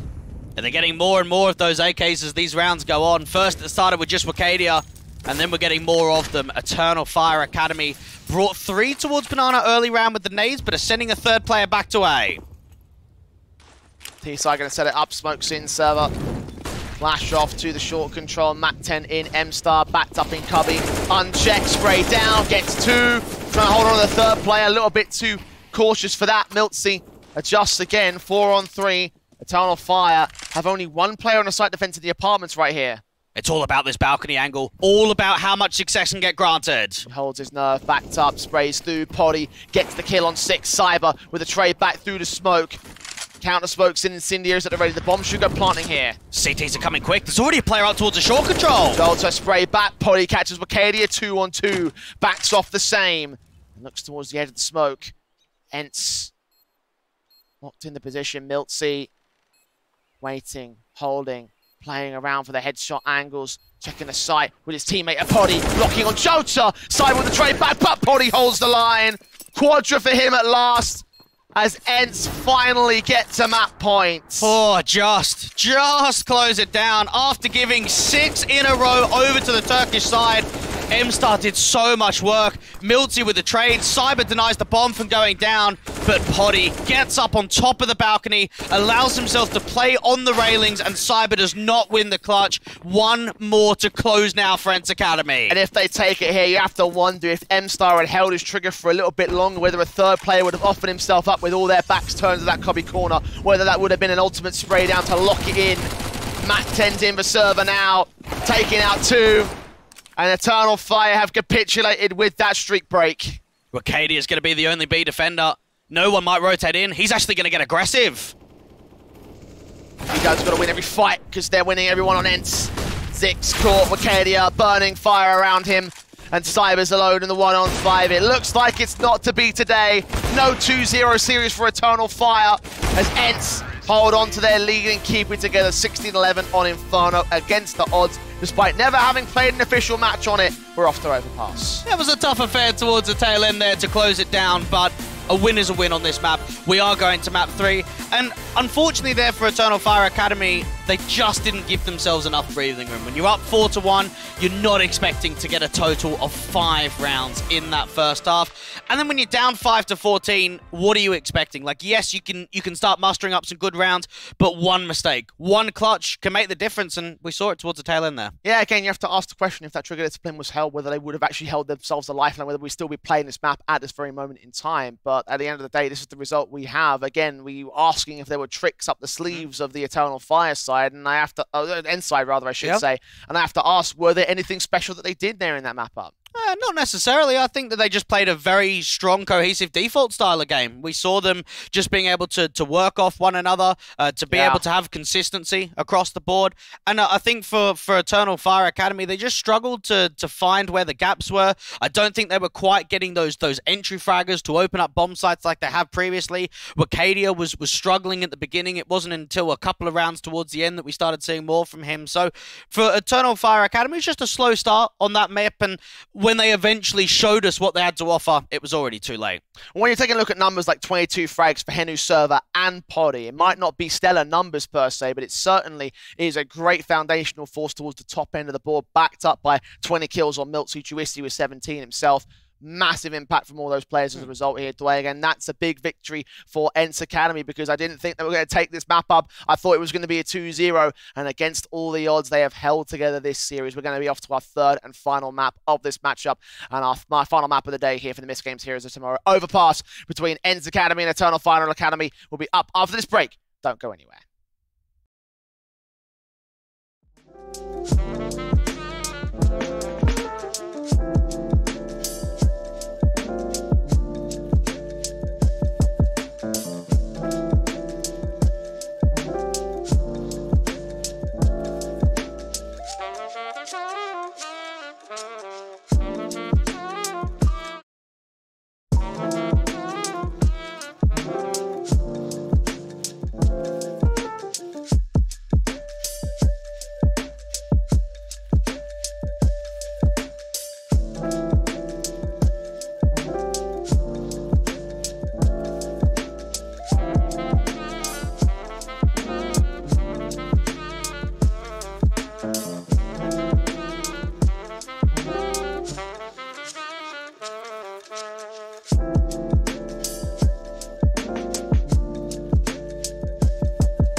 So here we stand, somehow at map 3. ENCE Academy never playing Inferno in the team's history, and they still managed to take it above Eternal Fire with a 14-5 scoreline, eventually brought back by the CT Forces, the Turkish squad. It ended up 16-11, and the victory sits with the Finnish Academy team. Now we look to Overpass, our final map play.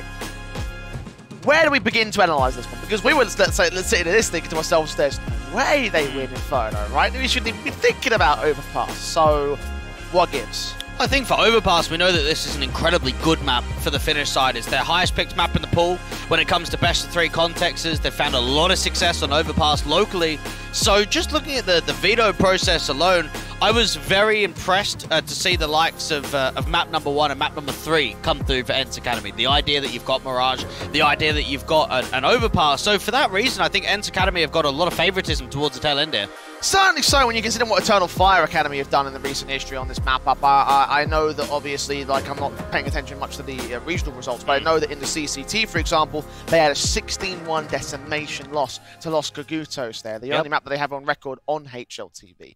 I'm hoping that there's a little bit more that you can delve into in terms of the ESCA main stuff and all that stuff from that other stuff that they're playing on the Eternal Fire Academy side. So give me a little bit of insight. Is this a good map for them? It's okay. It's not a fantastic map. I think we've seen some decent victories. A 16-14 against Sashi, and they took 13 rounds against Beyond Possible. We saw that they took 12 rounds against Aves. That was in the lower bracket semi-final of main playoff season last.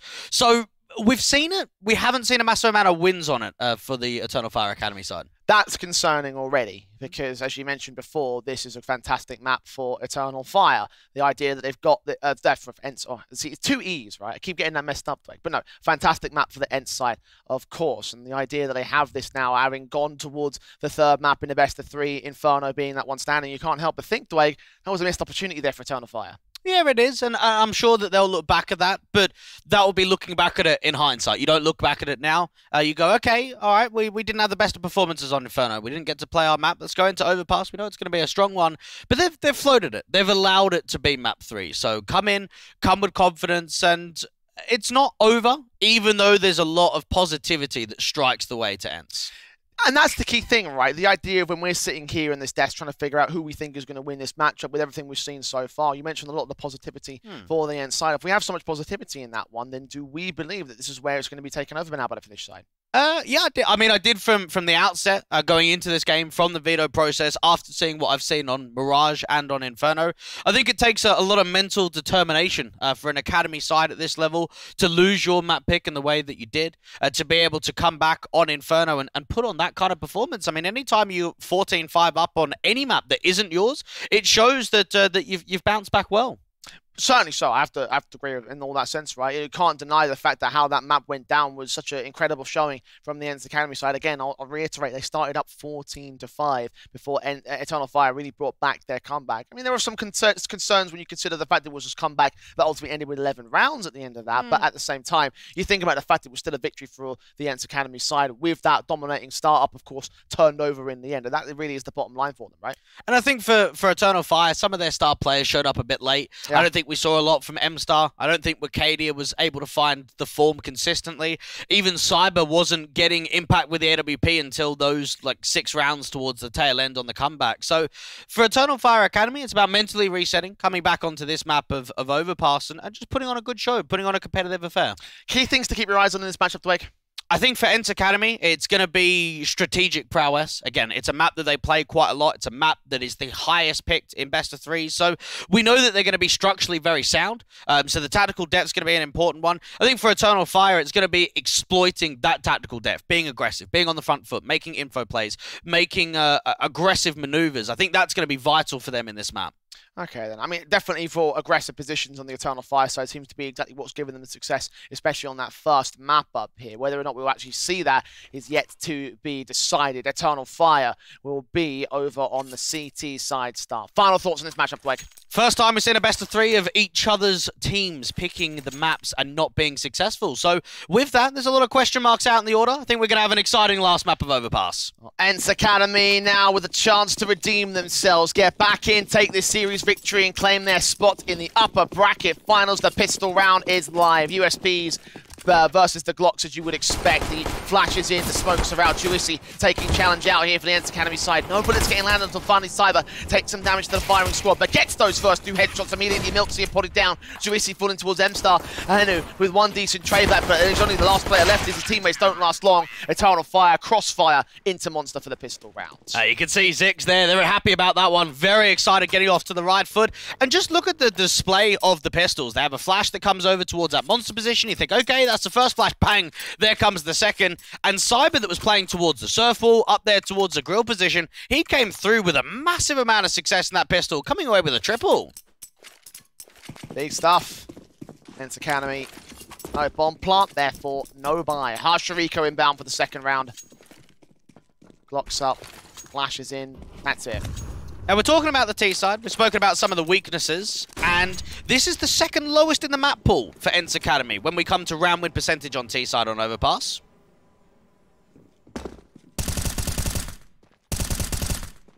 Whether that ends up affecting them here in this first half, and it can be the way that Eternal Fire get into this matchup if they get a decent enough opening start, decent CTR fin. Bomb plant is gained by ENCE though. They're had a lot of control up towards that A-bomb site. So Trade's also finding 1M4 on service part. I'm not sure whether it will do much in terms of this round, whether or not he wants to save it. He actually does take an engagement and loses it out to Cyber. Caught 6 in the end, so damage has been done. And they do some damage to Arcadia, but not enough to read neither defuse here. Eternal Fire get their second. Poddy hold on to 1M4 into the next round. And he's going to be an important element as well for this ENCE side. Yeah, he will be. And I think even if we do kind of draw into the whole T-side perspective a little bit more, we can come here and say, oh, they've got one of the weakest T-sides in the event. They don't have a great one on Overpass. Look at what we saw in Map 1 and Map 2. They've actually shown today that their T-sides can be adequate. That, okay, maybe it's not the best T-sides in the competition, but if they can keep it to a decent level, especially on Map 3 of Overpass, that will be a massive helping hand. Guns are in for ENCE now. AK's brought back with 1 plant bonus, the M4 staying into Poddy because he can. MStar going to lean in with the HE support, a second teammate also pressing forward here. Close range flashes in, neither side going to see each other past that smoke. They might be able to sandwich in that 1 CT player though. Zix, all about trying to catch that information, him with Jota. I like the aggressive approach here from Eternal Fire. Passing the Tillet over towards server here. Poddy holds his nerve with that M4, expecting aggression from the CT side. He's missed the mark against 1 though. Jota only pixels away from showing himself off to that park position, thinking there might be a player out there. He's right to assume so, but he hasn't found him yet. It's all a matter of timing on who aggresses first forward. Even out towards Poddy, there's a crossfire being landed. It actually could just be a short pop going into the B side. There it is, Poddy finding the pick, looking in for more towards that mid control, drawing attention away, but the B pop is indeed in play. Nades on, damage done to 2, spray down against 1. Arcadia is allowed to trade here, but the bomb's going to commit. Juicy deals with the graffiti individual. 3 on 2 for ENCE in the post-blob. Well, they might actually try and see if they can lean into this. 6 is going to get aggressive up towards his heaven control. There's a player close towards the right-hand side. Catches off 1, turns onto the second as well. milZ caught sleeping, and now server left alone. Back out towards the short position at the short pipe. I think he got spotted as well on the defuse. They'll tap it. They don't know. They still get the kill anyway for MStar. Zix getting away with murder in that heaven control. That's a 3rd for Eternal Fire. There is absolutely no logic how that round is possible. None that you can say. When you've got that crossfire, but you've got a player already boosted up towards heaven. I don't know, man. That should never happen. I am with you there. Because the reason why you aggress as a T-side is to cut off things from that, like that from happening, and they let it happen anyway. What an adjustment from Zix. Watch the trust come back here. He just barely spots the man, realizes, uh-oh, I'm in trouble. Gets the headshot anyway. So milZ actually wasn't watching heaven, but then you think, well, why are you boosted up there? Not a bad question. We're going to ask him after the show. Might have to ask him after the show at this stage. ENCE are 2 locked in. Get themselves sorted out. Some sort of pick back involved for server. There you go. Start out against Jota. Hoping for a little bit more and everything towards that mid position. Cyber continuing to press forward, however, for the CT forces. Gets it up against milZ, 4-on-4 situation. And they know that there's still 1 close around here. In for the smoke. MStar catches him. And knowing that now ENCE Academy are starting to take the short control, you still got to go back and get the bomb. Arcadia does only get a 1-for-1. Henry able to respond towards it. And you're right about them going back for the bomb. The CTs are going to realize it's there. They run into it for Cyber's part. They'll call it in. Yep, they might have executed the B site. It doesn't mean jack, though, because I've got Poddy. And it's a 1-on-3 for Henry without bomb control. And you wonder why they're even popping B like that. What are you going to grant? Even if you crack the bomb side open, you got to go back and get the bomb. Wasn't it you who said we should expect good tactics from ENCE Academy there? Yeah, I mean, it shows that they're rattled. I think, again, look at the rounds that we've seen from Eternal Fire Academy. They've got aggressive Fountain, they've got aggressive Park, they've got aggressive Party, they've got aggressive Long. I think this is just something that maybe ENCE Academy aren't used to playing against. Just hyper-aggressive positions being held by the CT line.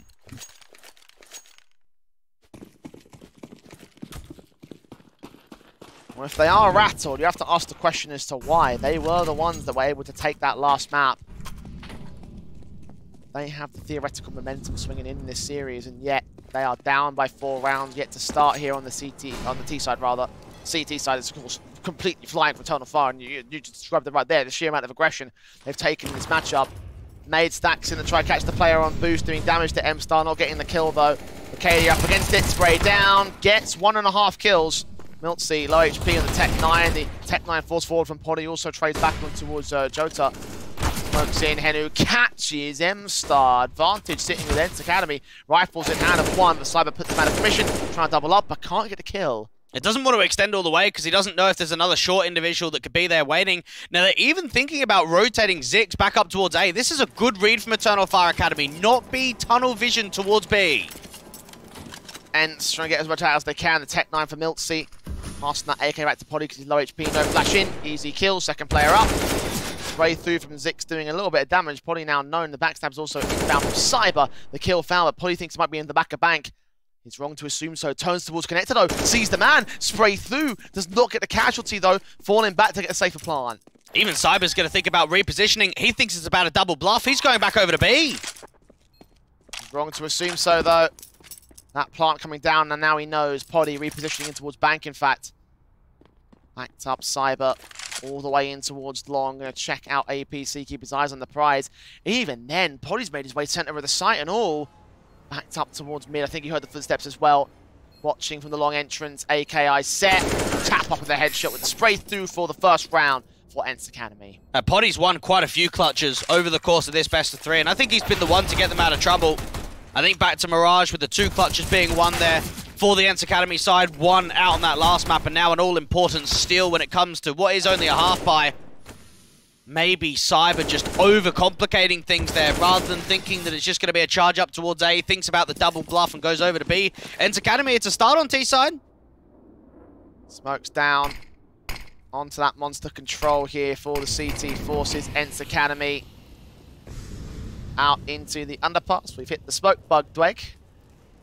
We're looking at Grey for the majority of this one here.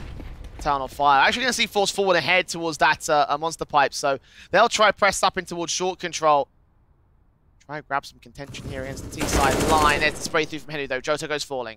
Just that over-aggressive approach not working out at all. Poddy's expecting a recharge to come through from the end of Long towards that rock control. Just slow this whole round down. They don't know about Arcadia that's pressed Monster though.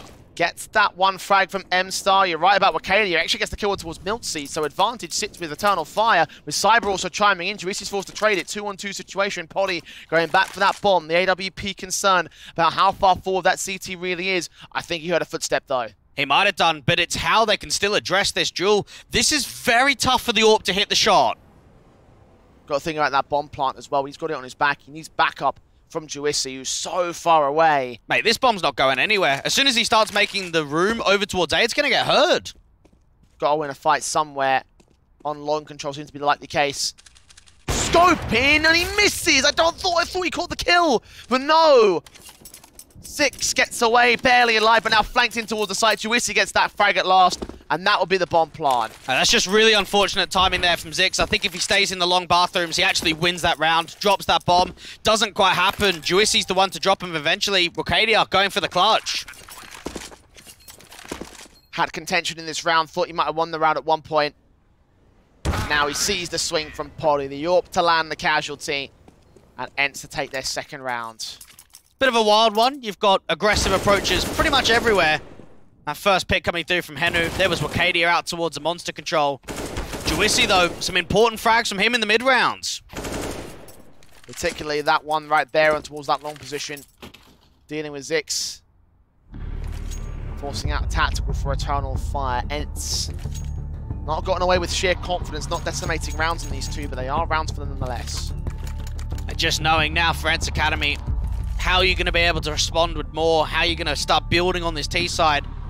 At least it starts with resetting the economy, getting Eternal Fire into a position where there's no buy on the table at all.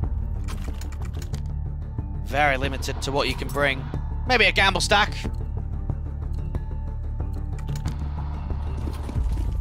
Not to be in this case, though. 3 players in towards mid, 2 going to break away towards that B site. Molotov sent out towards the early contact positions. Jota will also fall back. Diving down in towards the graffiti entrance, flashes in from Cyber. Trying to enable some sort of peek ahead for the CT forces. Nades on Dix will go down. Henu reaggress back in against Arcadia. Follow suit on Cyber for the triple. Roger, in fact, actually taken away by Server, so. Last man M-Star. Standard anti-eco there for ENCE Academy. All about building the blocks to allowing yourself to get a tied up scoreline, getting closer to that 4-4 control. Henu even spots out the last player towards the corridor, so a very flawless round there from ENCE Academy. They'll be happy about that. All 5 alive. Money will build. No resistance held by the USPs. And of course, Eternal Fire mostly focused on their gun buy, so won't be too fussed about losing that particular round. Be fussed if they lose this one, though. M4's out. No AWP for them yet. Yeah, that one official that we saw on Overpass, the one that you were talking about against the Poles in the closed qualifier, Arcadia was not part of the team in that one, so we actually have not even seen one HLTV official in the last 3 months for him on this map of Overpass. He's definitely been a player that's got a lot of potential, and he's caught our eyes in the last couple of best of threes. Flashes forward. Jota smokes the ready in with his teammate and all. Pressing on for the ENCE Academy side. Server leaning up. AK trying to check out the monster position. Arcadia gets the kill. Twissy responds back. Spray transfer back and forth. Struggles to get those kills and actually loses his teammates for it. Glock pulled out, but low HP means Henu's alone in the 1-on-3 situation. Cyber swings up and drops the man all the time. There was a TK involved in that, actually. ENCE Academy conceding one back to Eternal Fire. What an excellent B defense that was. And just look at it from the perspective. Arcadia gets 1, falls. M-Star out connector, he gets 1. Jota, he gets 1. Every one of those B-side players at least finds a pick, and that's what you want. If you're holding down a rush, if you're holding a quick pop exi into that B-side, you need your anchors to deliver, and Eternal Fire, between the 3 of them, do God's work out there on B.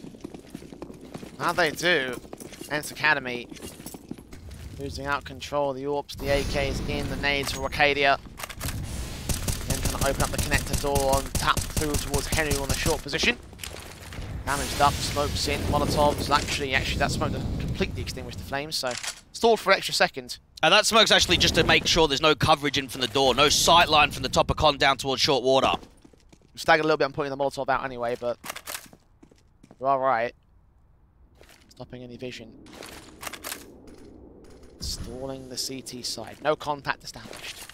Even Cyber putting a flash forward just to try and indicate if there'll be an AWP fire somewhere around that divider position, just to get an idea of where Poddy's playing out from, because they're going to know that there's an AWP in this sort of round.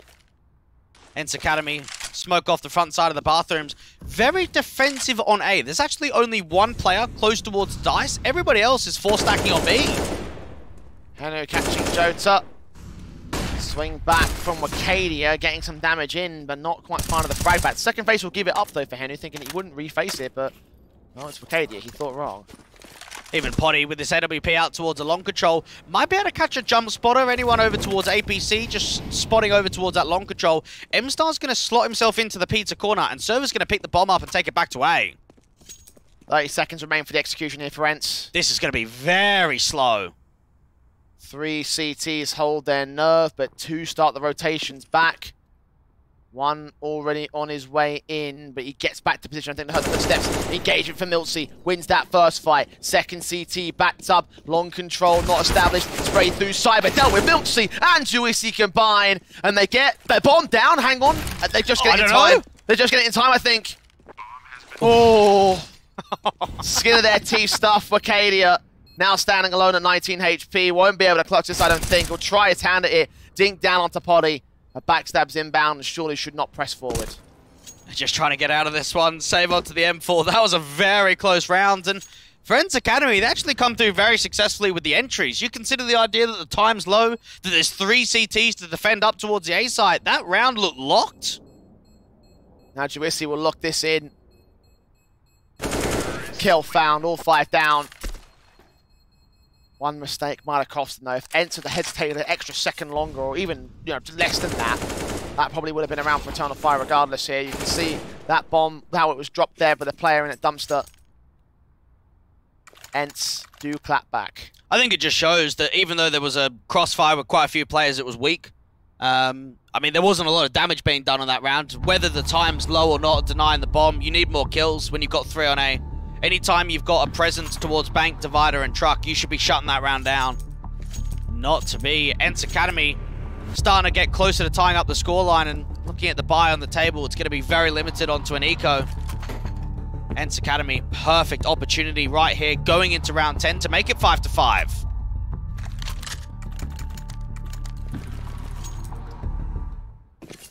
Only pistols to counteract it. Eternal Fire. The Eagles, 5-7s. ENCE. Mac 10 the server, and the AKs, the AWP out for the T side line. Positions held. The T's hold their mark. MOUZ just waiting for some slight over-aggression. Wakadia's going to try and make a play out to short pipe. That's an AK. It's Henu down. To start. Jota with the follow-up. Server dropping. Deagle continuing to stand and fight. It does get dealt with by Poly's AWP. Damaged up for ENCE Academy though. They're up by 1 man on Eternal Fire. This still looks very promising for the Turkish side. You've got all the information in the world that it's going to be a long take. You've recovered one of those AKs. If you can get it into the hands with someone with armor, that would be even better. Smokes in. Deagle of M-Start. Face forward. Doesn't see the man though. He does creep forward in the end. The CT side doesn't have contact in a birthday party position. 50 seconds. ENCE Academy playing slow. They're going to run the clock quite low again. Now, I think what Poddy's trying to hope for is to cut a rotate, to force a mistake out there to top a connector towards the front side of the bathrooms. The Deagle's still here. Shots ringing out. Backstab. Shut back down. Molotov in, try and blocking opposition again towards the connector control. Deagle of Arcadia. Tap up. There's the bomb. Dead and gone. Second player inbound, AK of Cyber, also looking for Juicy. He's dealt with Poddy's AK, now based upon Cyber. 15 seconds, going to suppress the man. He's backed off towards Divider. No time left for this plant. He's going to get out of the way. Eternal Fire will have 6. What a steal that is, and look at the rifles that are going to get picked up as well. AK in there for Cyber, AWP for Arcadia. M-Star's going to get another AK towards Long. You could not have asked for a better round there for the Eternal Fire Academy side. Massive stuff. Just the Deagle shots were so clean. And even though Jota might have lost his life in that one, he still was able to provide the man advantage that ultimately turned it to the favour of Eternal Fire. They struggled to trade it back for ENCE Academy. The AKs recovered, did all the rest of the work. Of course, a rebuy will be afforded by ENCE Academy, trying to keep as much pace as they can with Eternal Fire. There's an argument to make if they do that on the T side, that might just be enough here. But obviously, really like to take the lead. M-Star's already known that there's quite a bit of pace coming through from Connector, deals with that first kill and makes it a couple, shutting down any control of short water. Just above that smoke, getting the pistol play on one of the rifles. The 4-on-3 that favours the CT side. They're going to charge up Long for it. Bomb has been left out towards that top of Long angle. Work their way in towards the A site. Now, leaving the bomb deep means that even if Poddy starts walking down onto A, they won't be able to adjust straight away. They're not going to be able to react. Zix. He has to be the spotter here. Try and gather the information. Jota's playing up on the grill, waiting for a monster walkout. That M4 holding. Minute on the clock. Bomb trying to wrap in. But ENCE look very unsure of themselves. They don't really know where they want to go. They're split up between the A site and the B site. One CT in the rotation positions. That bomb, where it goes, it might just have to commit towards it. M-Star might even shut him down here. That he does. 2v4. And I think ENCE Academy were just trying to see if they can work map control, see where the picks are being found, because now they can start diving that bomb into B with a heaven smoke. coming a little bit late, and no one is... Actually, there is a player up in heaven right now. Incendiary is also thrown down towards Graffiti, so it will be a retake for Eternal Fire. And this is actually looking very promising now for ENCE Academy. Retakes are coming in quick from Graffiti. Flash over for Poddy. His teammate winded off or just kept away. 5 HP for the man, needs a headshot desperately too. Henu up close, there's one. Second player should be known. He's watching for it. The AK leans in, looks down. Does not know where to face in this round, but Henu's caught. Poddy got to hide for it. 5 HP, he can't take the fight here unless he absolutely has to. Cyber gonna get baited in playing the mind games. There's silence, but Poddy still wins that spray. 2K for him. And ENCE hang in there. Now that might be the third or fourth clutch won by Poddy today. He has been on a tear in these clutch situations. But you do have to look at that from M-Star's perspective and say, how have we lost that round? I've dropped the bomb towards top of connector. I've given myself and the team a 4v2 advantage. When you're in that sort of situation, there should be no way that the likes of Cyber has to clutch it by himself. ENCE.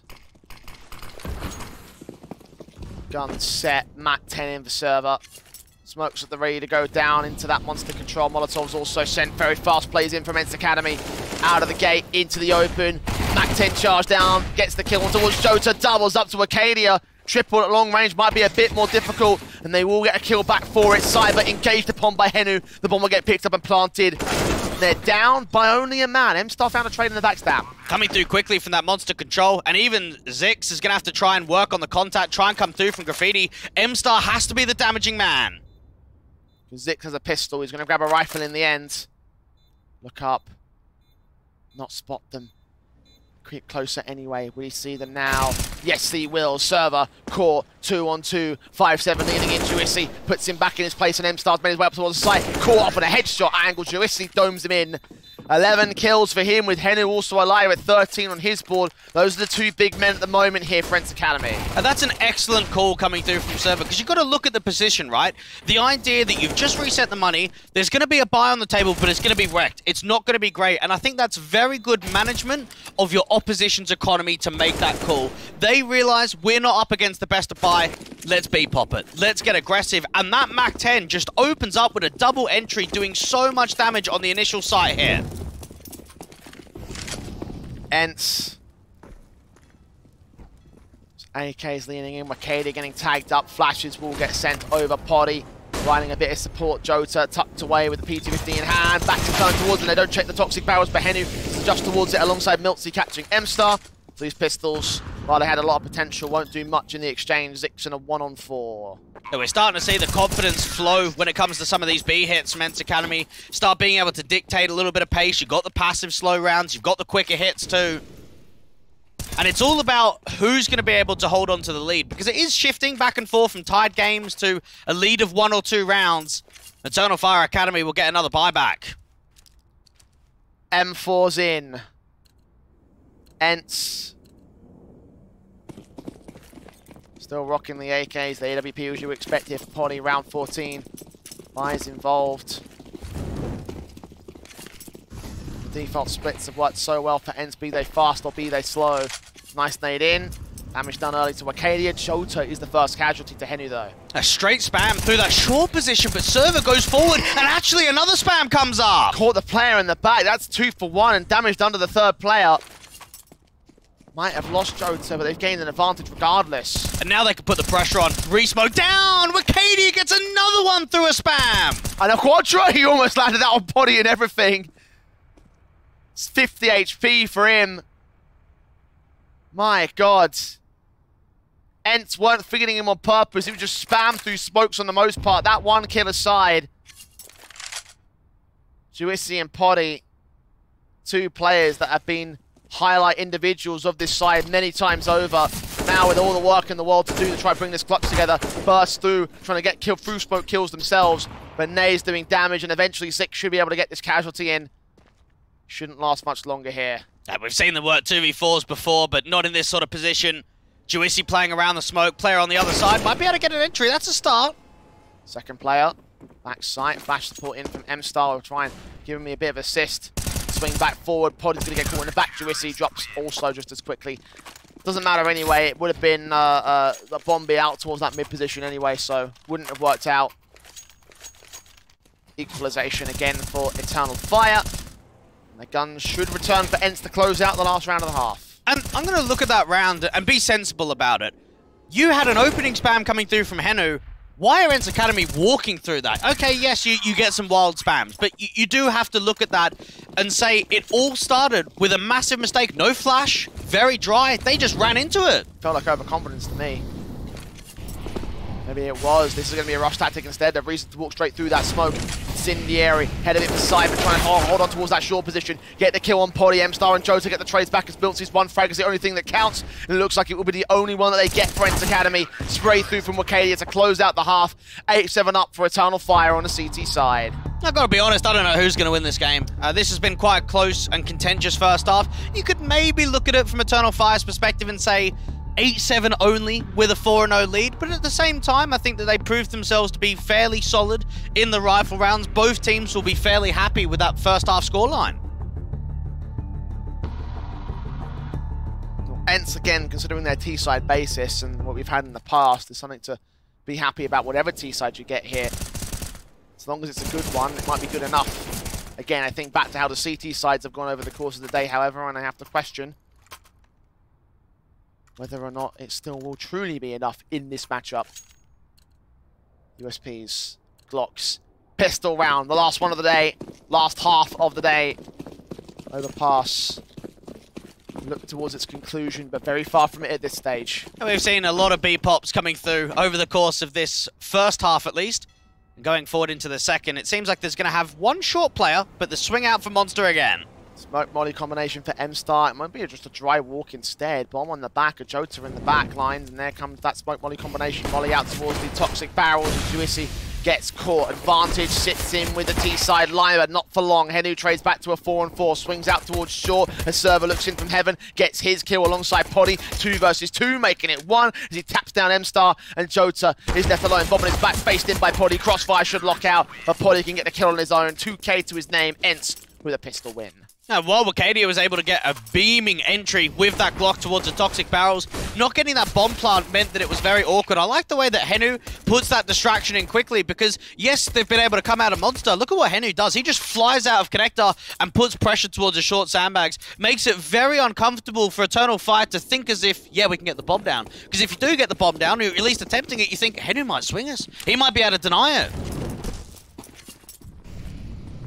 For ENCE now, it's a bomb plant denial for the eco now for Eternal Fire. A pistol victory as well that should set them up pretty nicely going into the opening stages of this half.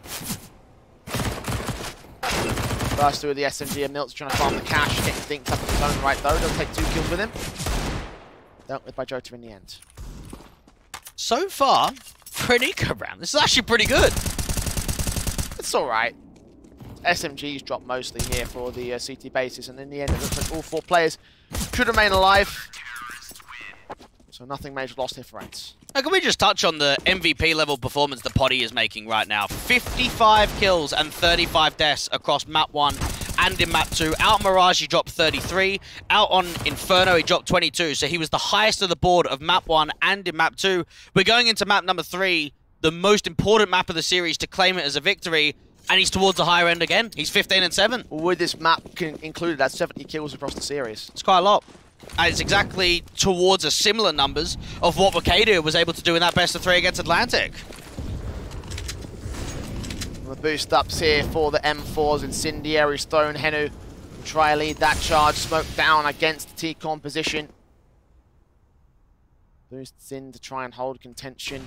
Flashes forward towards Monster that are just against it. Only 2 to hold the CT defensive line. Zix is going to watch out though to cut rotations back in. A Connector.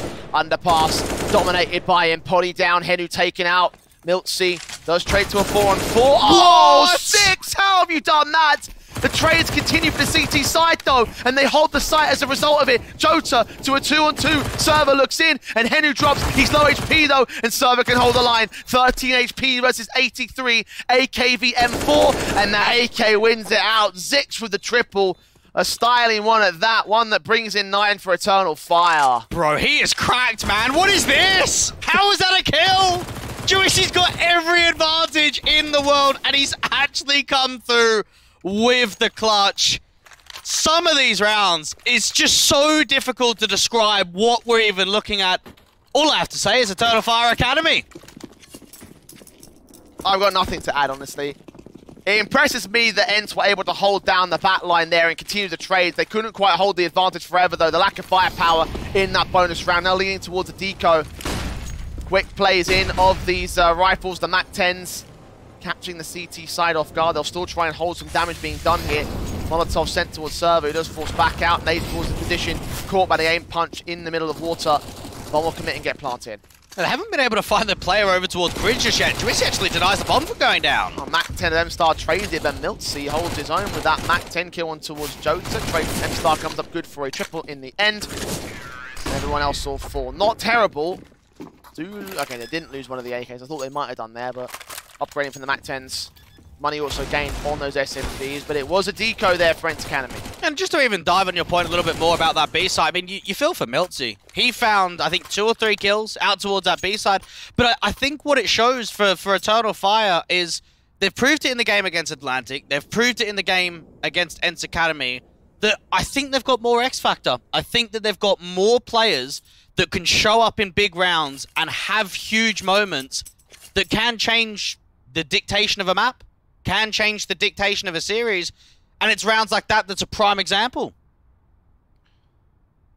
You need that X Factor all the way to the end here. 6th round to take the series above ENCE Academy, who are taking a pause. They buy back of their own. The AWP of Poddy, the M4s on 4. Kit only on 1 though for Server.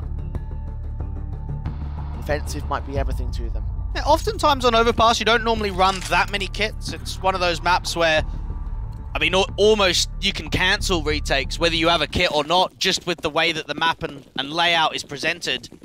So for ENCE Academy, that won't be a detriment to them, but they do need to try and get as much out of at least the utility basis as possible, because that's where it's limited for me. Nade sent sprays through Jota. Making his way up. 1 CT player in the bathrooms has been snuck by here by Eternal Fire. Who's that going to benefit in this case? I'm not certain. Flash is over. They'll let them cross back, but they could get caught by Bathrooms flank. Henry gets that opening kill. MiltZ to strike back on towards Cyber Wakadia. Caught between 2 mines. Does turn around onto 1 individual, but Server on the site alongside Poddyzor. Pick up top mid. Looking on for the double and will land it. That's a shutdown round for ENCE. And I think it shows from MiltZ's position, while it may only be 1 kill, it's so much distraction. It's so much hesitation. Do I look back at the bathrooms? Do I focus up onto the A side? And it helps rotate those B players up to Dumpster, into truck, behind Dice, and get them in post-planting or cross-firing positions before the post-plant can even get extinguished. And now a counter pause from Eternal Fire. 10 apiece. Glocks in for the T side. I think you buy here. We'll certainly have an eco basis, I can tell you that for free. 2nd stage loss bonus. Yeah, but the thing is you got 3 players that can buy, and there's no money in the reserve for your opposition. Like, it is a risk, of course, but I think in this state, 10 to 10, you buy up. What's the decision for Eternal Fire? Have that buffer still. 6 rounds for either side to take the map up in the series by extension. And it's going to be the half invest, not the full force. Very safe. We wouldn't have expected that from Eternal Fire. I mean, they have been quite risky with their buys over the course of the maps that we've seen in the event so far. They're not done just yet with the go big or go home. Smokes, a bit awkward there from MiltZ. Nade set regardless. Quick in from this short control. The Tech9 trying to overwhelm with the pace and speed. Wakadia able to get 2 kills for it. 3rd pick not quite as easy for him. But them stars in for the flank out towards Monster. 2v2 situation. The P250's tapping, doing damage towards Henu. Might have been safe, but the pace is still going to get to them. 1 on 2 for Wakadia. Bombs on his back. He's fallen away to try playing the mind games against ENCE. And rather than just continuing to put that pressure on, you can already see that he was moving away while his teammate's taking that duel. There's a very good chance here for Wakadia he can win this clutch. Get that bomb down, force out the 1v2. Henu's on low HP. Easy pick into the Tech9 and the AWP to land on MiltZ. That is what Wakadia's plan is. Quadra clutch for him if he takes this round, and what a steal it would be for Eternal Fire again. Plant down at default. Where does he go? Now this could be biggest steal of the tournament. 10 to 10, map 3. to get into the upper bracket final and to force a reset if you're able to pull it off. Backed up towards Long, and they're coming in from the back site. Henu to sacrifice Miltsy to play the AK position. Quarter timer tick by. He's making footsteps as well. Loads of noise being heard. Flash forwards into Long. He's played the mind games. He's waited and caught off Henu. The extension out for Miltsy now. No utility. Got to take a directive fight. Tapping the bomb once. Oh, and the AWP no-scopes it. That is the steal of the tournament. Eternal Fire taking 11, taking back their lead. Bro, how have they done it again, man? How have they got another steal round? That is a massive clutch coming through from Arcadia. And the money's ruined. There's just not a buy here. 1900 loss bonus. You got Potty on double eco. Everyone else can buy. They're going to have to USP it. And you were criticizing it, Dwayne. It works out, and I think it shows the benefit of what could have happened on that force. The idea that if you win the round, look what it does. And they've been able to do this still, not on the force, but on the half. There's a straight eco for ENCE Academy now. 2 upgrades, Deagle, P250. Positions held in towards Long. Miltsy going to wait back here. In at the bathrooms, hoping for aggressive forces forward at the long-range positions. USP for server. Looks in, his teammate hides behind tree. What can this USP crossfire do? Double dink onto Jota. Not much more. And the USP is just trying to come in for as much damage through as possible. They've got themselves a couple of kills, but there's not going to be any rifles retrieved. This is smart. Just get them out of the map. Don't even give a chance for the CTs to get back to Long. Yeah, good call. I like it. P250 back in the hands of server now. Dealt with by the next face of M-Star. Nice man standing for Joycey. Deagle was always in his hands, but he's very far away from Eternal Fire now. And I think back to that last round. And do you know what, Jay? Those sort of rounds win you best of threes. Yeah. They are the rounds that do it. Yeah. Whether it's a half buy, whether it's a rifle, those steals do it. And for ENCE Academy, they have to focus down onto the next rifle round. And Arcadia, he's starting to step it up. And he's always a threat. Anytime he's on good form, he is a threat. At 22 kills, he certainly is making himself one. Zix spoking off the dumpster entrance. The Deagle trying to play in towards the back basement. Oh, Arcadia reads it like a book. 23 for him now. 75 12. kills in total now. That matches up with Poly's numbers, right? Well, close towards them at least. They're very close to one another. 12-10, ENCE Academy, buyback into round 23, and one of the most important buybacks we're going to see in this game, maybe even this upper bracket here. And knowing that there is one incendiary for ENCE Academy to work with, knowing that the util is so limited right now, they're going to have to make info plays, and this could be at least a fake of a B-pop. Mollies and flashes sent into the short control early for Eternal Fire. ENCE.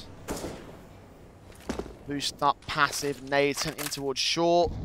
Doing minimal damage to M-Star there. This is a good read. There's 2 on B. They're going to commit. Fast in, AK sees 2, gets 1. Swings around for the second and smokes in the way, but only for a moment's respite. That's a safe call for ENCE, surely. See you later. No way back into this at all. Henry's going to be able to put a HE down towards the Plata. Hope to deny the bomb. Not to be. Save onto your weapons. 13 now for the Turkish team. And now ENCE are in trouble again. Fought so hard to bring back on Inferno. Looks so good on Inferno. We were looking at the Mirage saying, man, how disastrous is this being for the ENCE side? And once again, we're looking at the situation where Eternal Fire could steal it again. And I think this is probably a level up of the upset that ENCE Academy had against OG Academy. Yes. If Eternal Fire can come through here. Yes, I agree. Poddy tagged. Henu at least caught Zix. They're hunting them though. They want all these guns. Henu's going to get another pick back. Jota. Oh, blind spray. Caught 1, almost caught 2. That's the orb gone. I don't think they picked it up because he was so late to dying. That's going to make a huge difference in the round because they're not going to buy off of the back of it anyway, but it's knowing you could have had AWP and 2 M4s. And when you consider how impactful Poddy has been, it's a huge weapon to lose. Again, it's those small things that win you maps and win you series for Eternal Fire. They're 3 more away from taking the day. ENCE leaving this B side for dead, honestly, because they've hit it so fast and so quickly and so effectively for Eternal Fire that they'll stack up mid, protect the M4s from here. And I have a very good feeling that once this bomb goes down, they're going to go hunting. They are going to do everything in their power to drop the M4s, because you want to wreck the economy. You want to make it more hurting. We have found Zix, that's one.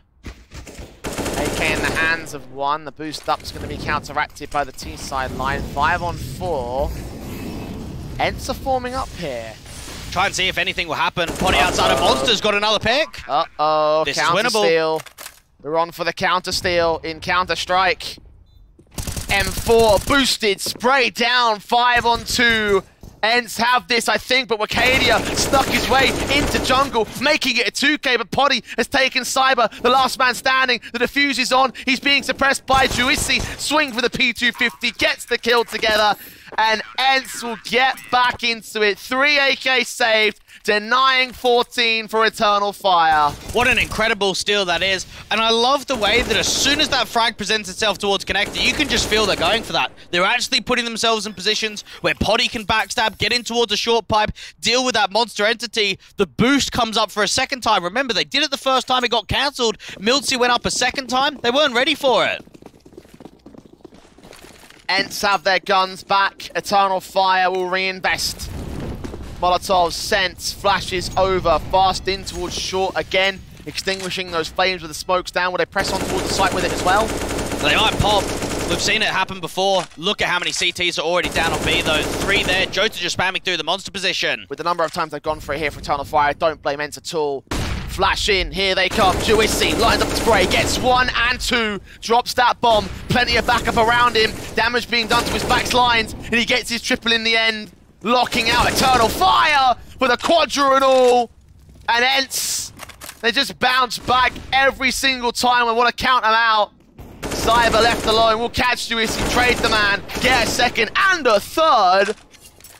But they really just fed him a chance here. They actually have. This is so doable. 1v2, start walking out a monster. You've just got to catch your timing. He leans in. Checked by Henu, backed away, headshot gained. And they capitalize upon that play from Juicy. Denying a bomb plant for Eternal Fire. Money lopsided, might not be a buyback here. What a huge round coming through from the big man. Juicy out there towards the monster wall, just does a lot of damage. Cyber does his best to keep it expensive. ENCE Academy looking back to try and tie up the scoreline, and the money state's not ideal. This is probably going to be a half invest. ENCE have been playing catch-up basically this entire map, Dweg. I think it shows that both teams' economies on the ropes, and we probably will see a reset which changes who's going to win the map.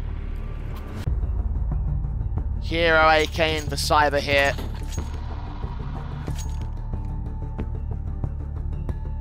ENCE need to equalize and now take the lead. Again, they've been on the back foot this entire game, especially in this second half. Rifles back.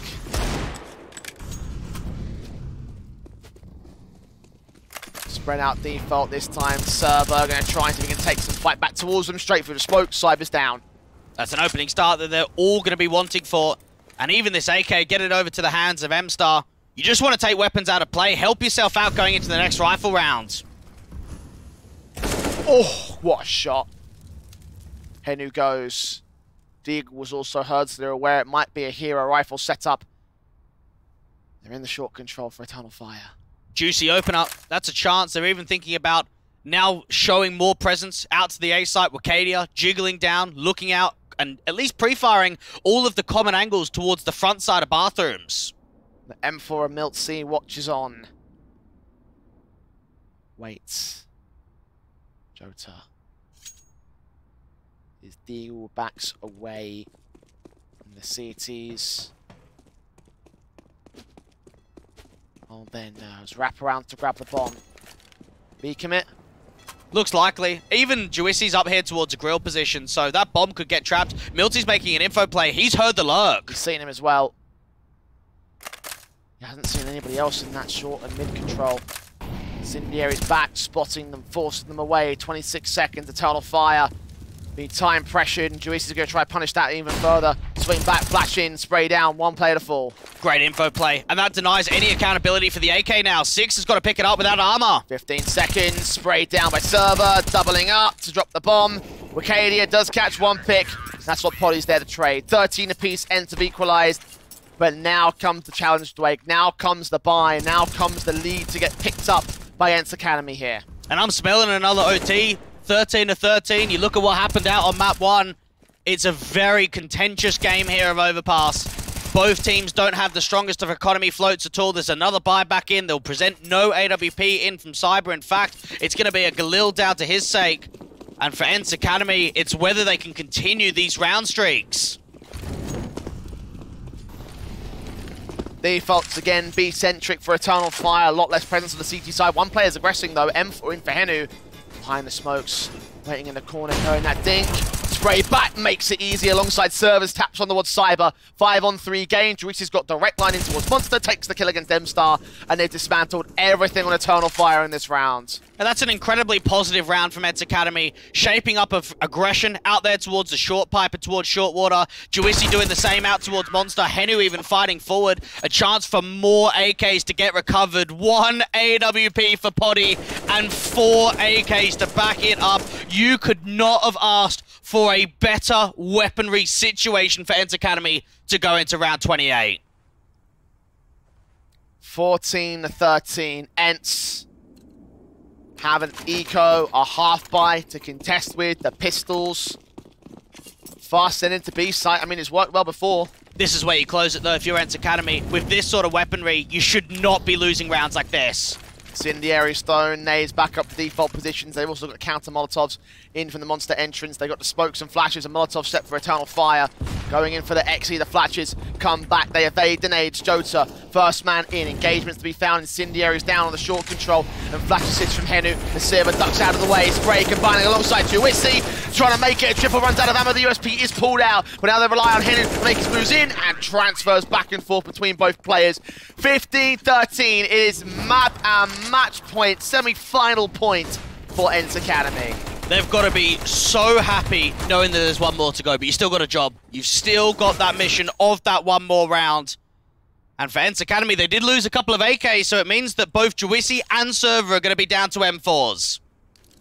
Does it make the difference, though? Eternal Fire have their AK set in. This time playing an asymmetric default for once. Out towards T-Con, the mid control. Got one player into Con. Watching in an underpass Server, hoping for a wallbang potential position. Henu involved at Birthday Cyber, making his way up with the bomb on his back, but his teammates are the ones taking point here. They actually put a boost up towards the shelf and connector to keep eyes down towards the bottom stance. Out there towards the short water connector, you've got Eternal Fire putting more presence down towards the front side of the bathrooms. Poddy burning, missing his shot. M-Star gets the opener. That's a hell of a way in. And look at the rotation. They're going to keep one on B. They're thinking about rotating more of a mass center over towards the A site for ENCE Academy. Tucked in, smokes on. Suppression over at Monster, a minute on the clock. They're going to work their way into the BX. It's passive from one. Even Henu, as soon as he starts rotating away, surely he gets caught off guard from M-Star. Leaning forwards. Engagement finds Henu. 3 left for ENCE. Eternal Fire backing up. M-Star's he's taking position. Server is going to punish him. Now Juicy on the bomb site. Sees that utility coming in. Molotovs and smokes set on the center of the site though. He stands and he fights. He gets 2. Drops that bomb. Triple not found. His teammates are there though. Server picks up one and Milty picks up the other. 16-13 for ENCE Academy. It was a battle and a half from the word go. Conceding their map pick coming back on Inferno and then taking us the distance on Overpass to claim their spot in the upper bracket finals. That was an absolute class performance in that second half from Juicy towards that B side.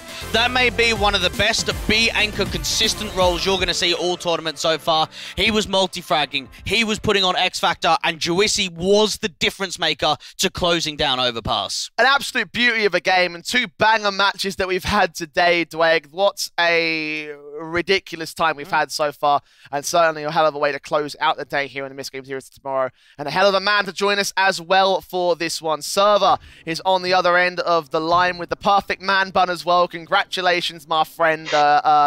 Wow, what a showing from you guys, right? We had our extreme doubts at the opening map up, right? When you guys lost out on Mirage, we were wondering, oh god, is this where it's all going to fall apart? The bounce back on Inferno was the big turning point for you guys. We haven't seen an official from ENCE Academy as of yet until today on that map. So, like, how did you guys come out with such a confident basis there? I think we just like knew that we can easily win them in any map, even though we haven't played that much in Inferno. So we just had full confidence, and our CT sides have been like in every map very good. So we got good confidence. We knew what to do on T side. So that was pretty much it. And knowing that you're going into a series against a team like Eternal Fire, knowing that their Dust 2 is so strong, you would have obviously known we're going to perma Dust 2 to start things off, and they're probably going to pick Inferno. So was there a lot of readability that you were going to have to play Inferno in this game? Yeah, we pretty much knew that it's going to happen. So we didn't want to play Dust against them. So Inferno was the most logical choice for us. Now, over the last few days, we've seen a number of individuals stepping up, Pori having his position held together in the course of this series especially. We've had moments from Henu, moments from Juicy. For you, how is it like playing around such a great, talented set of players and understanding that those are the guys that are always going to seem to carry these games for you guys? Of course, it's been like so great that everyone is like having their like almost peak performance, like at least every other game. So it helps so much, and that's why probably we are like on a good streak at the moment. We haven't really lost that many games, or maybe actually none. But yeah, I think it's just amazing that everyone is playing so well. And I think one of the contexts that a lot of people are going to look at when they look at ENCE Academy is say, okay, they do very well locally, but internationally, we're still waiting for that deep run. We're still waiting for that deep tournament position. Do you feel as if that this is the event to do it now that you're making it to the upper bracket final? Does it feel like this is the opportunity to go the deepest that you've been so far? Yeah, for sure. We've gotten like so much confidence from the local wins, and then we just like needed one win from like, for example, the OG game. It gave us like a good confidence boost that we can like win any team in this tournament. So for sure this could be the first tournament win for us. Well, any team might be the team that you take on at this particular stage. You are in the upper bracket finals, and you are up against Fnatic Academy in the next stage of the tournament. So I want to ask you for some quick thoughts about that game and how you're going to go around that matchup. You know, what are your preparation moments now from here until then? Probably we won't like do that much preparation against like the enemy. We just need to focus on our game first, because that's like that's how we won every other game that we won. So we don't want to mess our head too much and focus on the enemy. Of course, we'll do some preparation, but that won't be in that big part. Well, focusing on your own game has gotten you so far so well this time, so congratulations to you for a well-fought series. Congratulations to your team. Good luck in the upper bracket finals, and hopefully we'll speak to you soon. Thank you.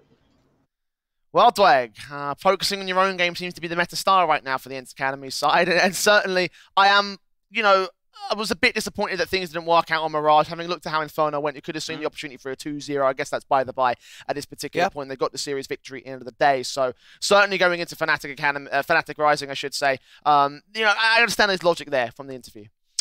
Yeah, I mean, I do question the idea that trying to focus on yourself, like, yeah, okay, that's going to be an important structure to make sure that you're playing to your A game, but you also can't get caught off guard. And I think in that series, they were caught off guard quite a bit for the Eternal Fire Academy side. There was a few rounds towards the tail end there where this series could have gone either way. Like, yeah, you can have the confidence and say we can beat anyone, we can come through with another victory, but this has been 2 best-of-3s back-to-back that have been incredibly close. I think about the OG Academy one, there was nearly an 0-2, didn't happen. I think about this series today, it was nearly an 0-2, it didn't happen.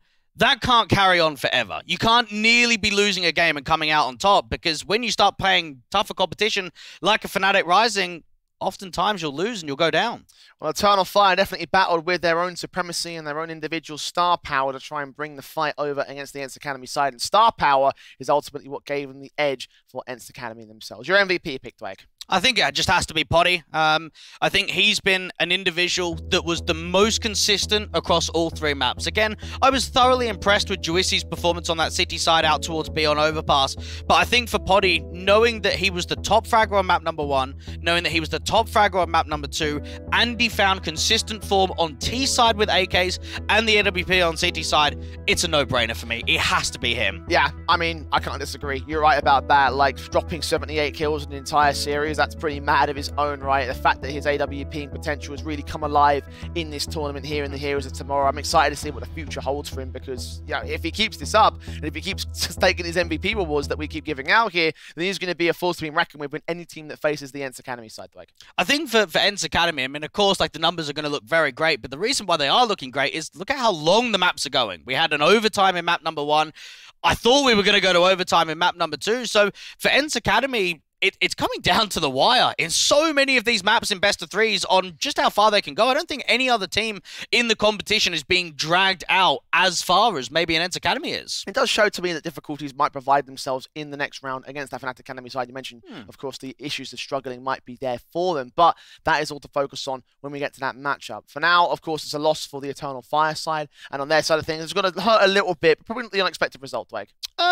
No. But you also have to look back at that game, and towards the end there, you do feel for them. Because I think that they did play a very good best-of-3 series, and they do constantly surprise me. Anytime you're able to win an opposition's map pick on map number 1 in an upper bracket semi-final, and you don't quite close out, it is going to sting. It is going to hurt. And for a team that added Wakadia back into the lineup less than a month ago, they're playing with a bench player as well, the circumstances aren't ideal. The circumstances are probably very tough for them to be able to put these results and performances through, but I think every best-of-3, they're proving people wrong, and they're proving that they are a very big threat, and you can't underestimate them. Well, like you said, they got the X Factor, and the X Factor is providing them the opportunity to make that lower bracket run. We'll bring you up to speed with how the bracket looks at this moment in time for the MistGames Heroes of Tomorrow. Of course, we can lock that in for ENCE Academy taking on Fnatic Rising and beat MOUZ NXT earlier on.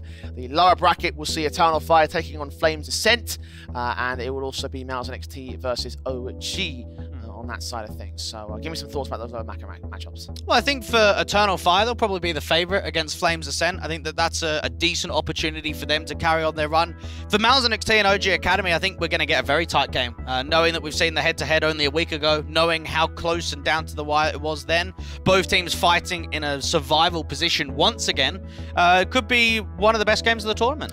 Yeah, I reckon so. I've got some concerns about OG Academy considering their position and what they've had to do in the rematch, of course, from how they went far against MOUZ NXT, but they still lost to MOUZ NXT in that WePlay Academy League matchup. Yep. You're right about that top match, though. I reckon Eternal Fire have definitely convinced me of their talent over the last couple of days. Usually I would have had Flames Ascent for that Danish style, but I think right now the flashiness is there for the Turkish squad to hold their own. Of course, those matches start at 5 PM CET tomorrow, because for today, we are all done for you. Do I have any closing thoughts on today's matches? Just to give you a little bit of spice about that game tomorrow, if you think about a Danish style might be able to work out well, just remember what happened versus Atlantic in the first game for the Eternal Fire side. Yeah, one map was close, the other 2 were stompers. Yeah, I paid the price for that with my prediction game, didn't I, Dwight? Well, I think it just shows that different styles don't always quite adapt. And I think for Flames Ascent, there's going to be a lot of adaptability in that series, because it's going to be hectic, it's going to be high tempo, it's going to be a difficult game for them. And then, of course, 2 international teams looking to go deep again. MOUZ NXT and OG Academy should be in the top 3 position. That won't happen for one of them. So because of that, that means we're going to get a strong contending team going out early. We will see some eliminations tomorrow, so make sure you're tuning back in tomorrow for all that action. For today, we're all done for you. We bid you all adieu and leave you with one final reminder of the upcoming Heroes of Luftovs, and of course over in March time. So we're going to send you off for that one, and you can take a look at exactly what we've got coming up in the future.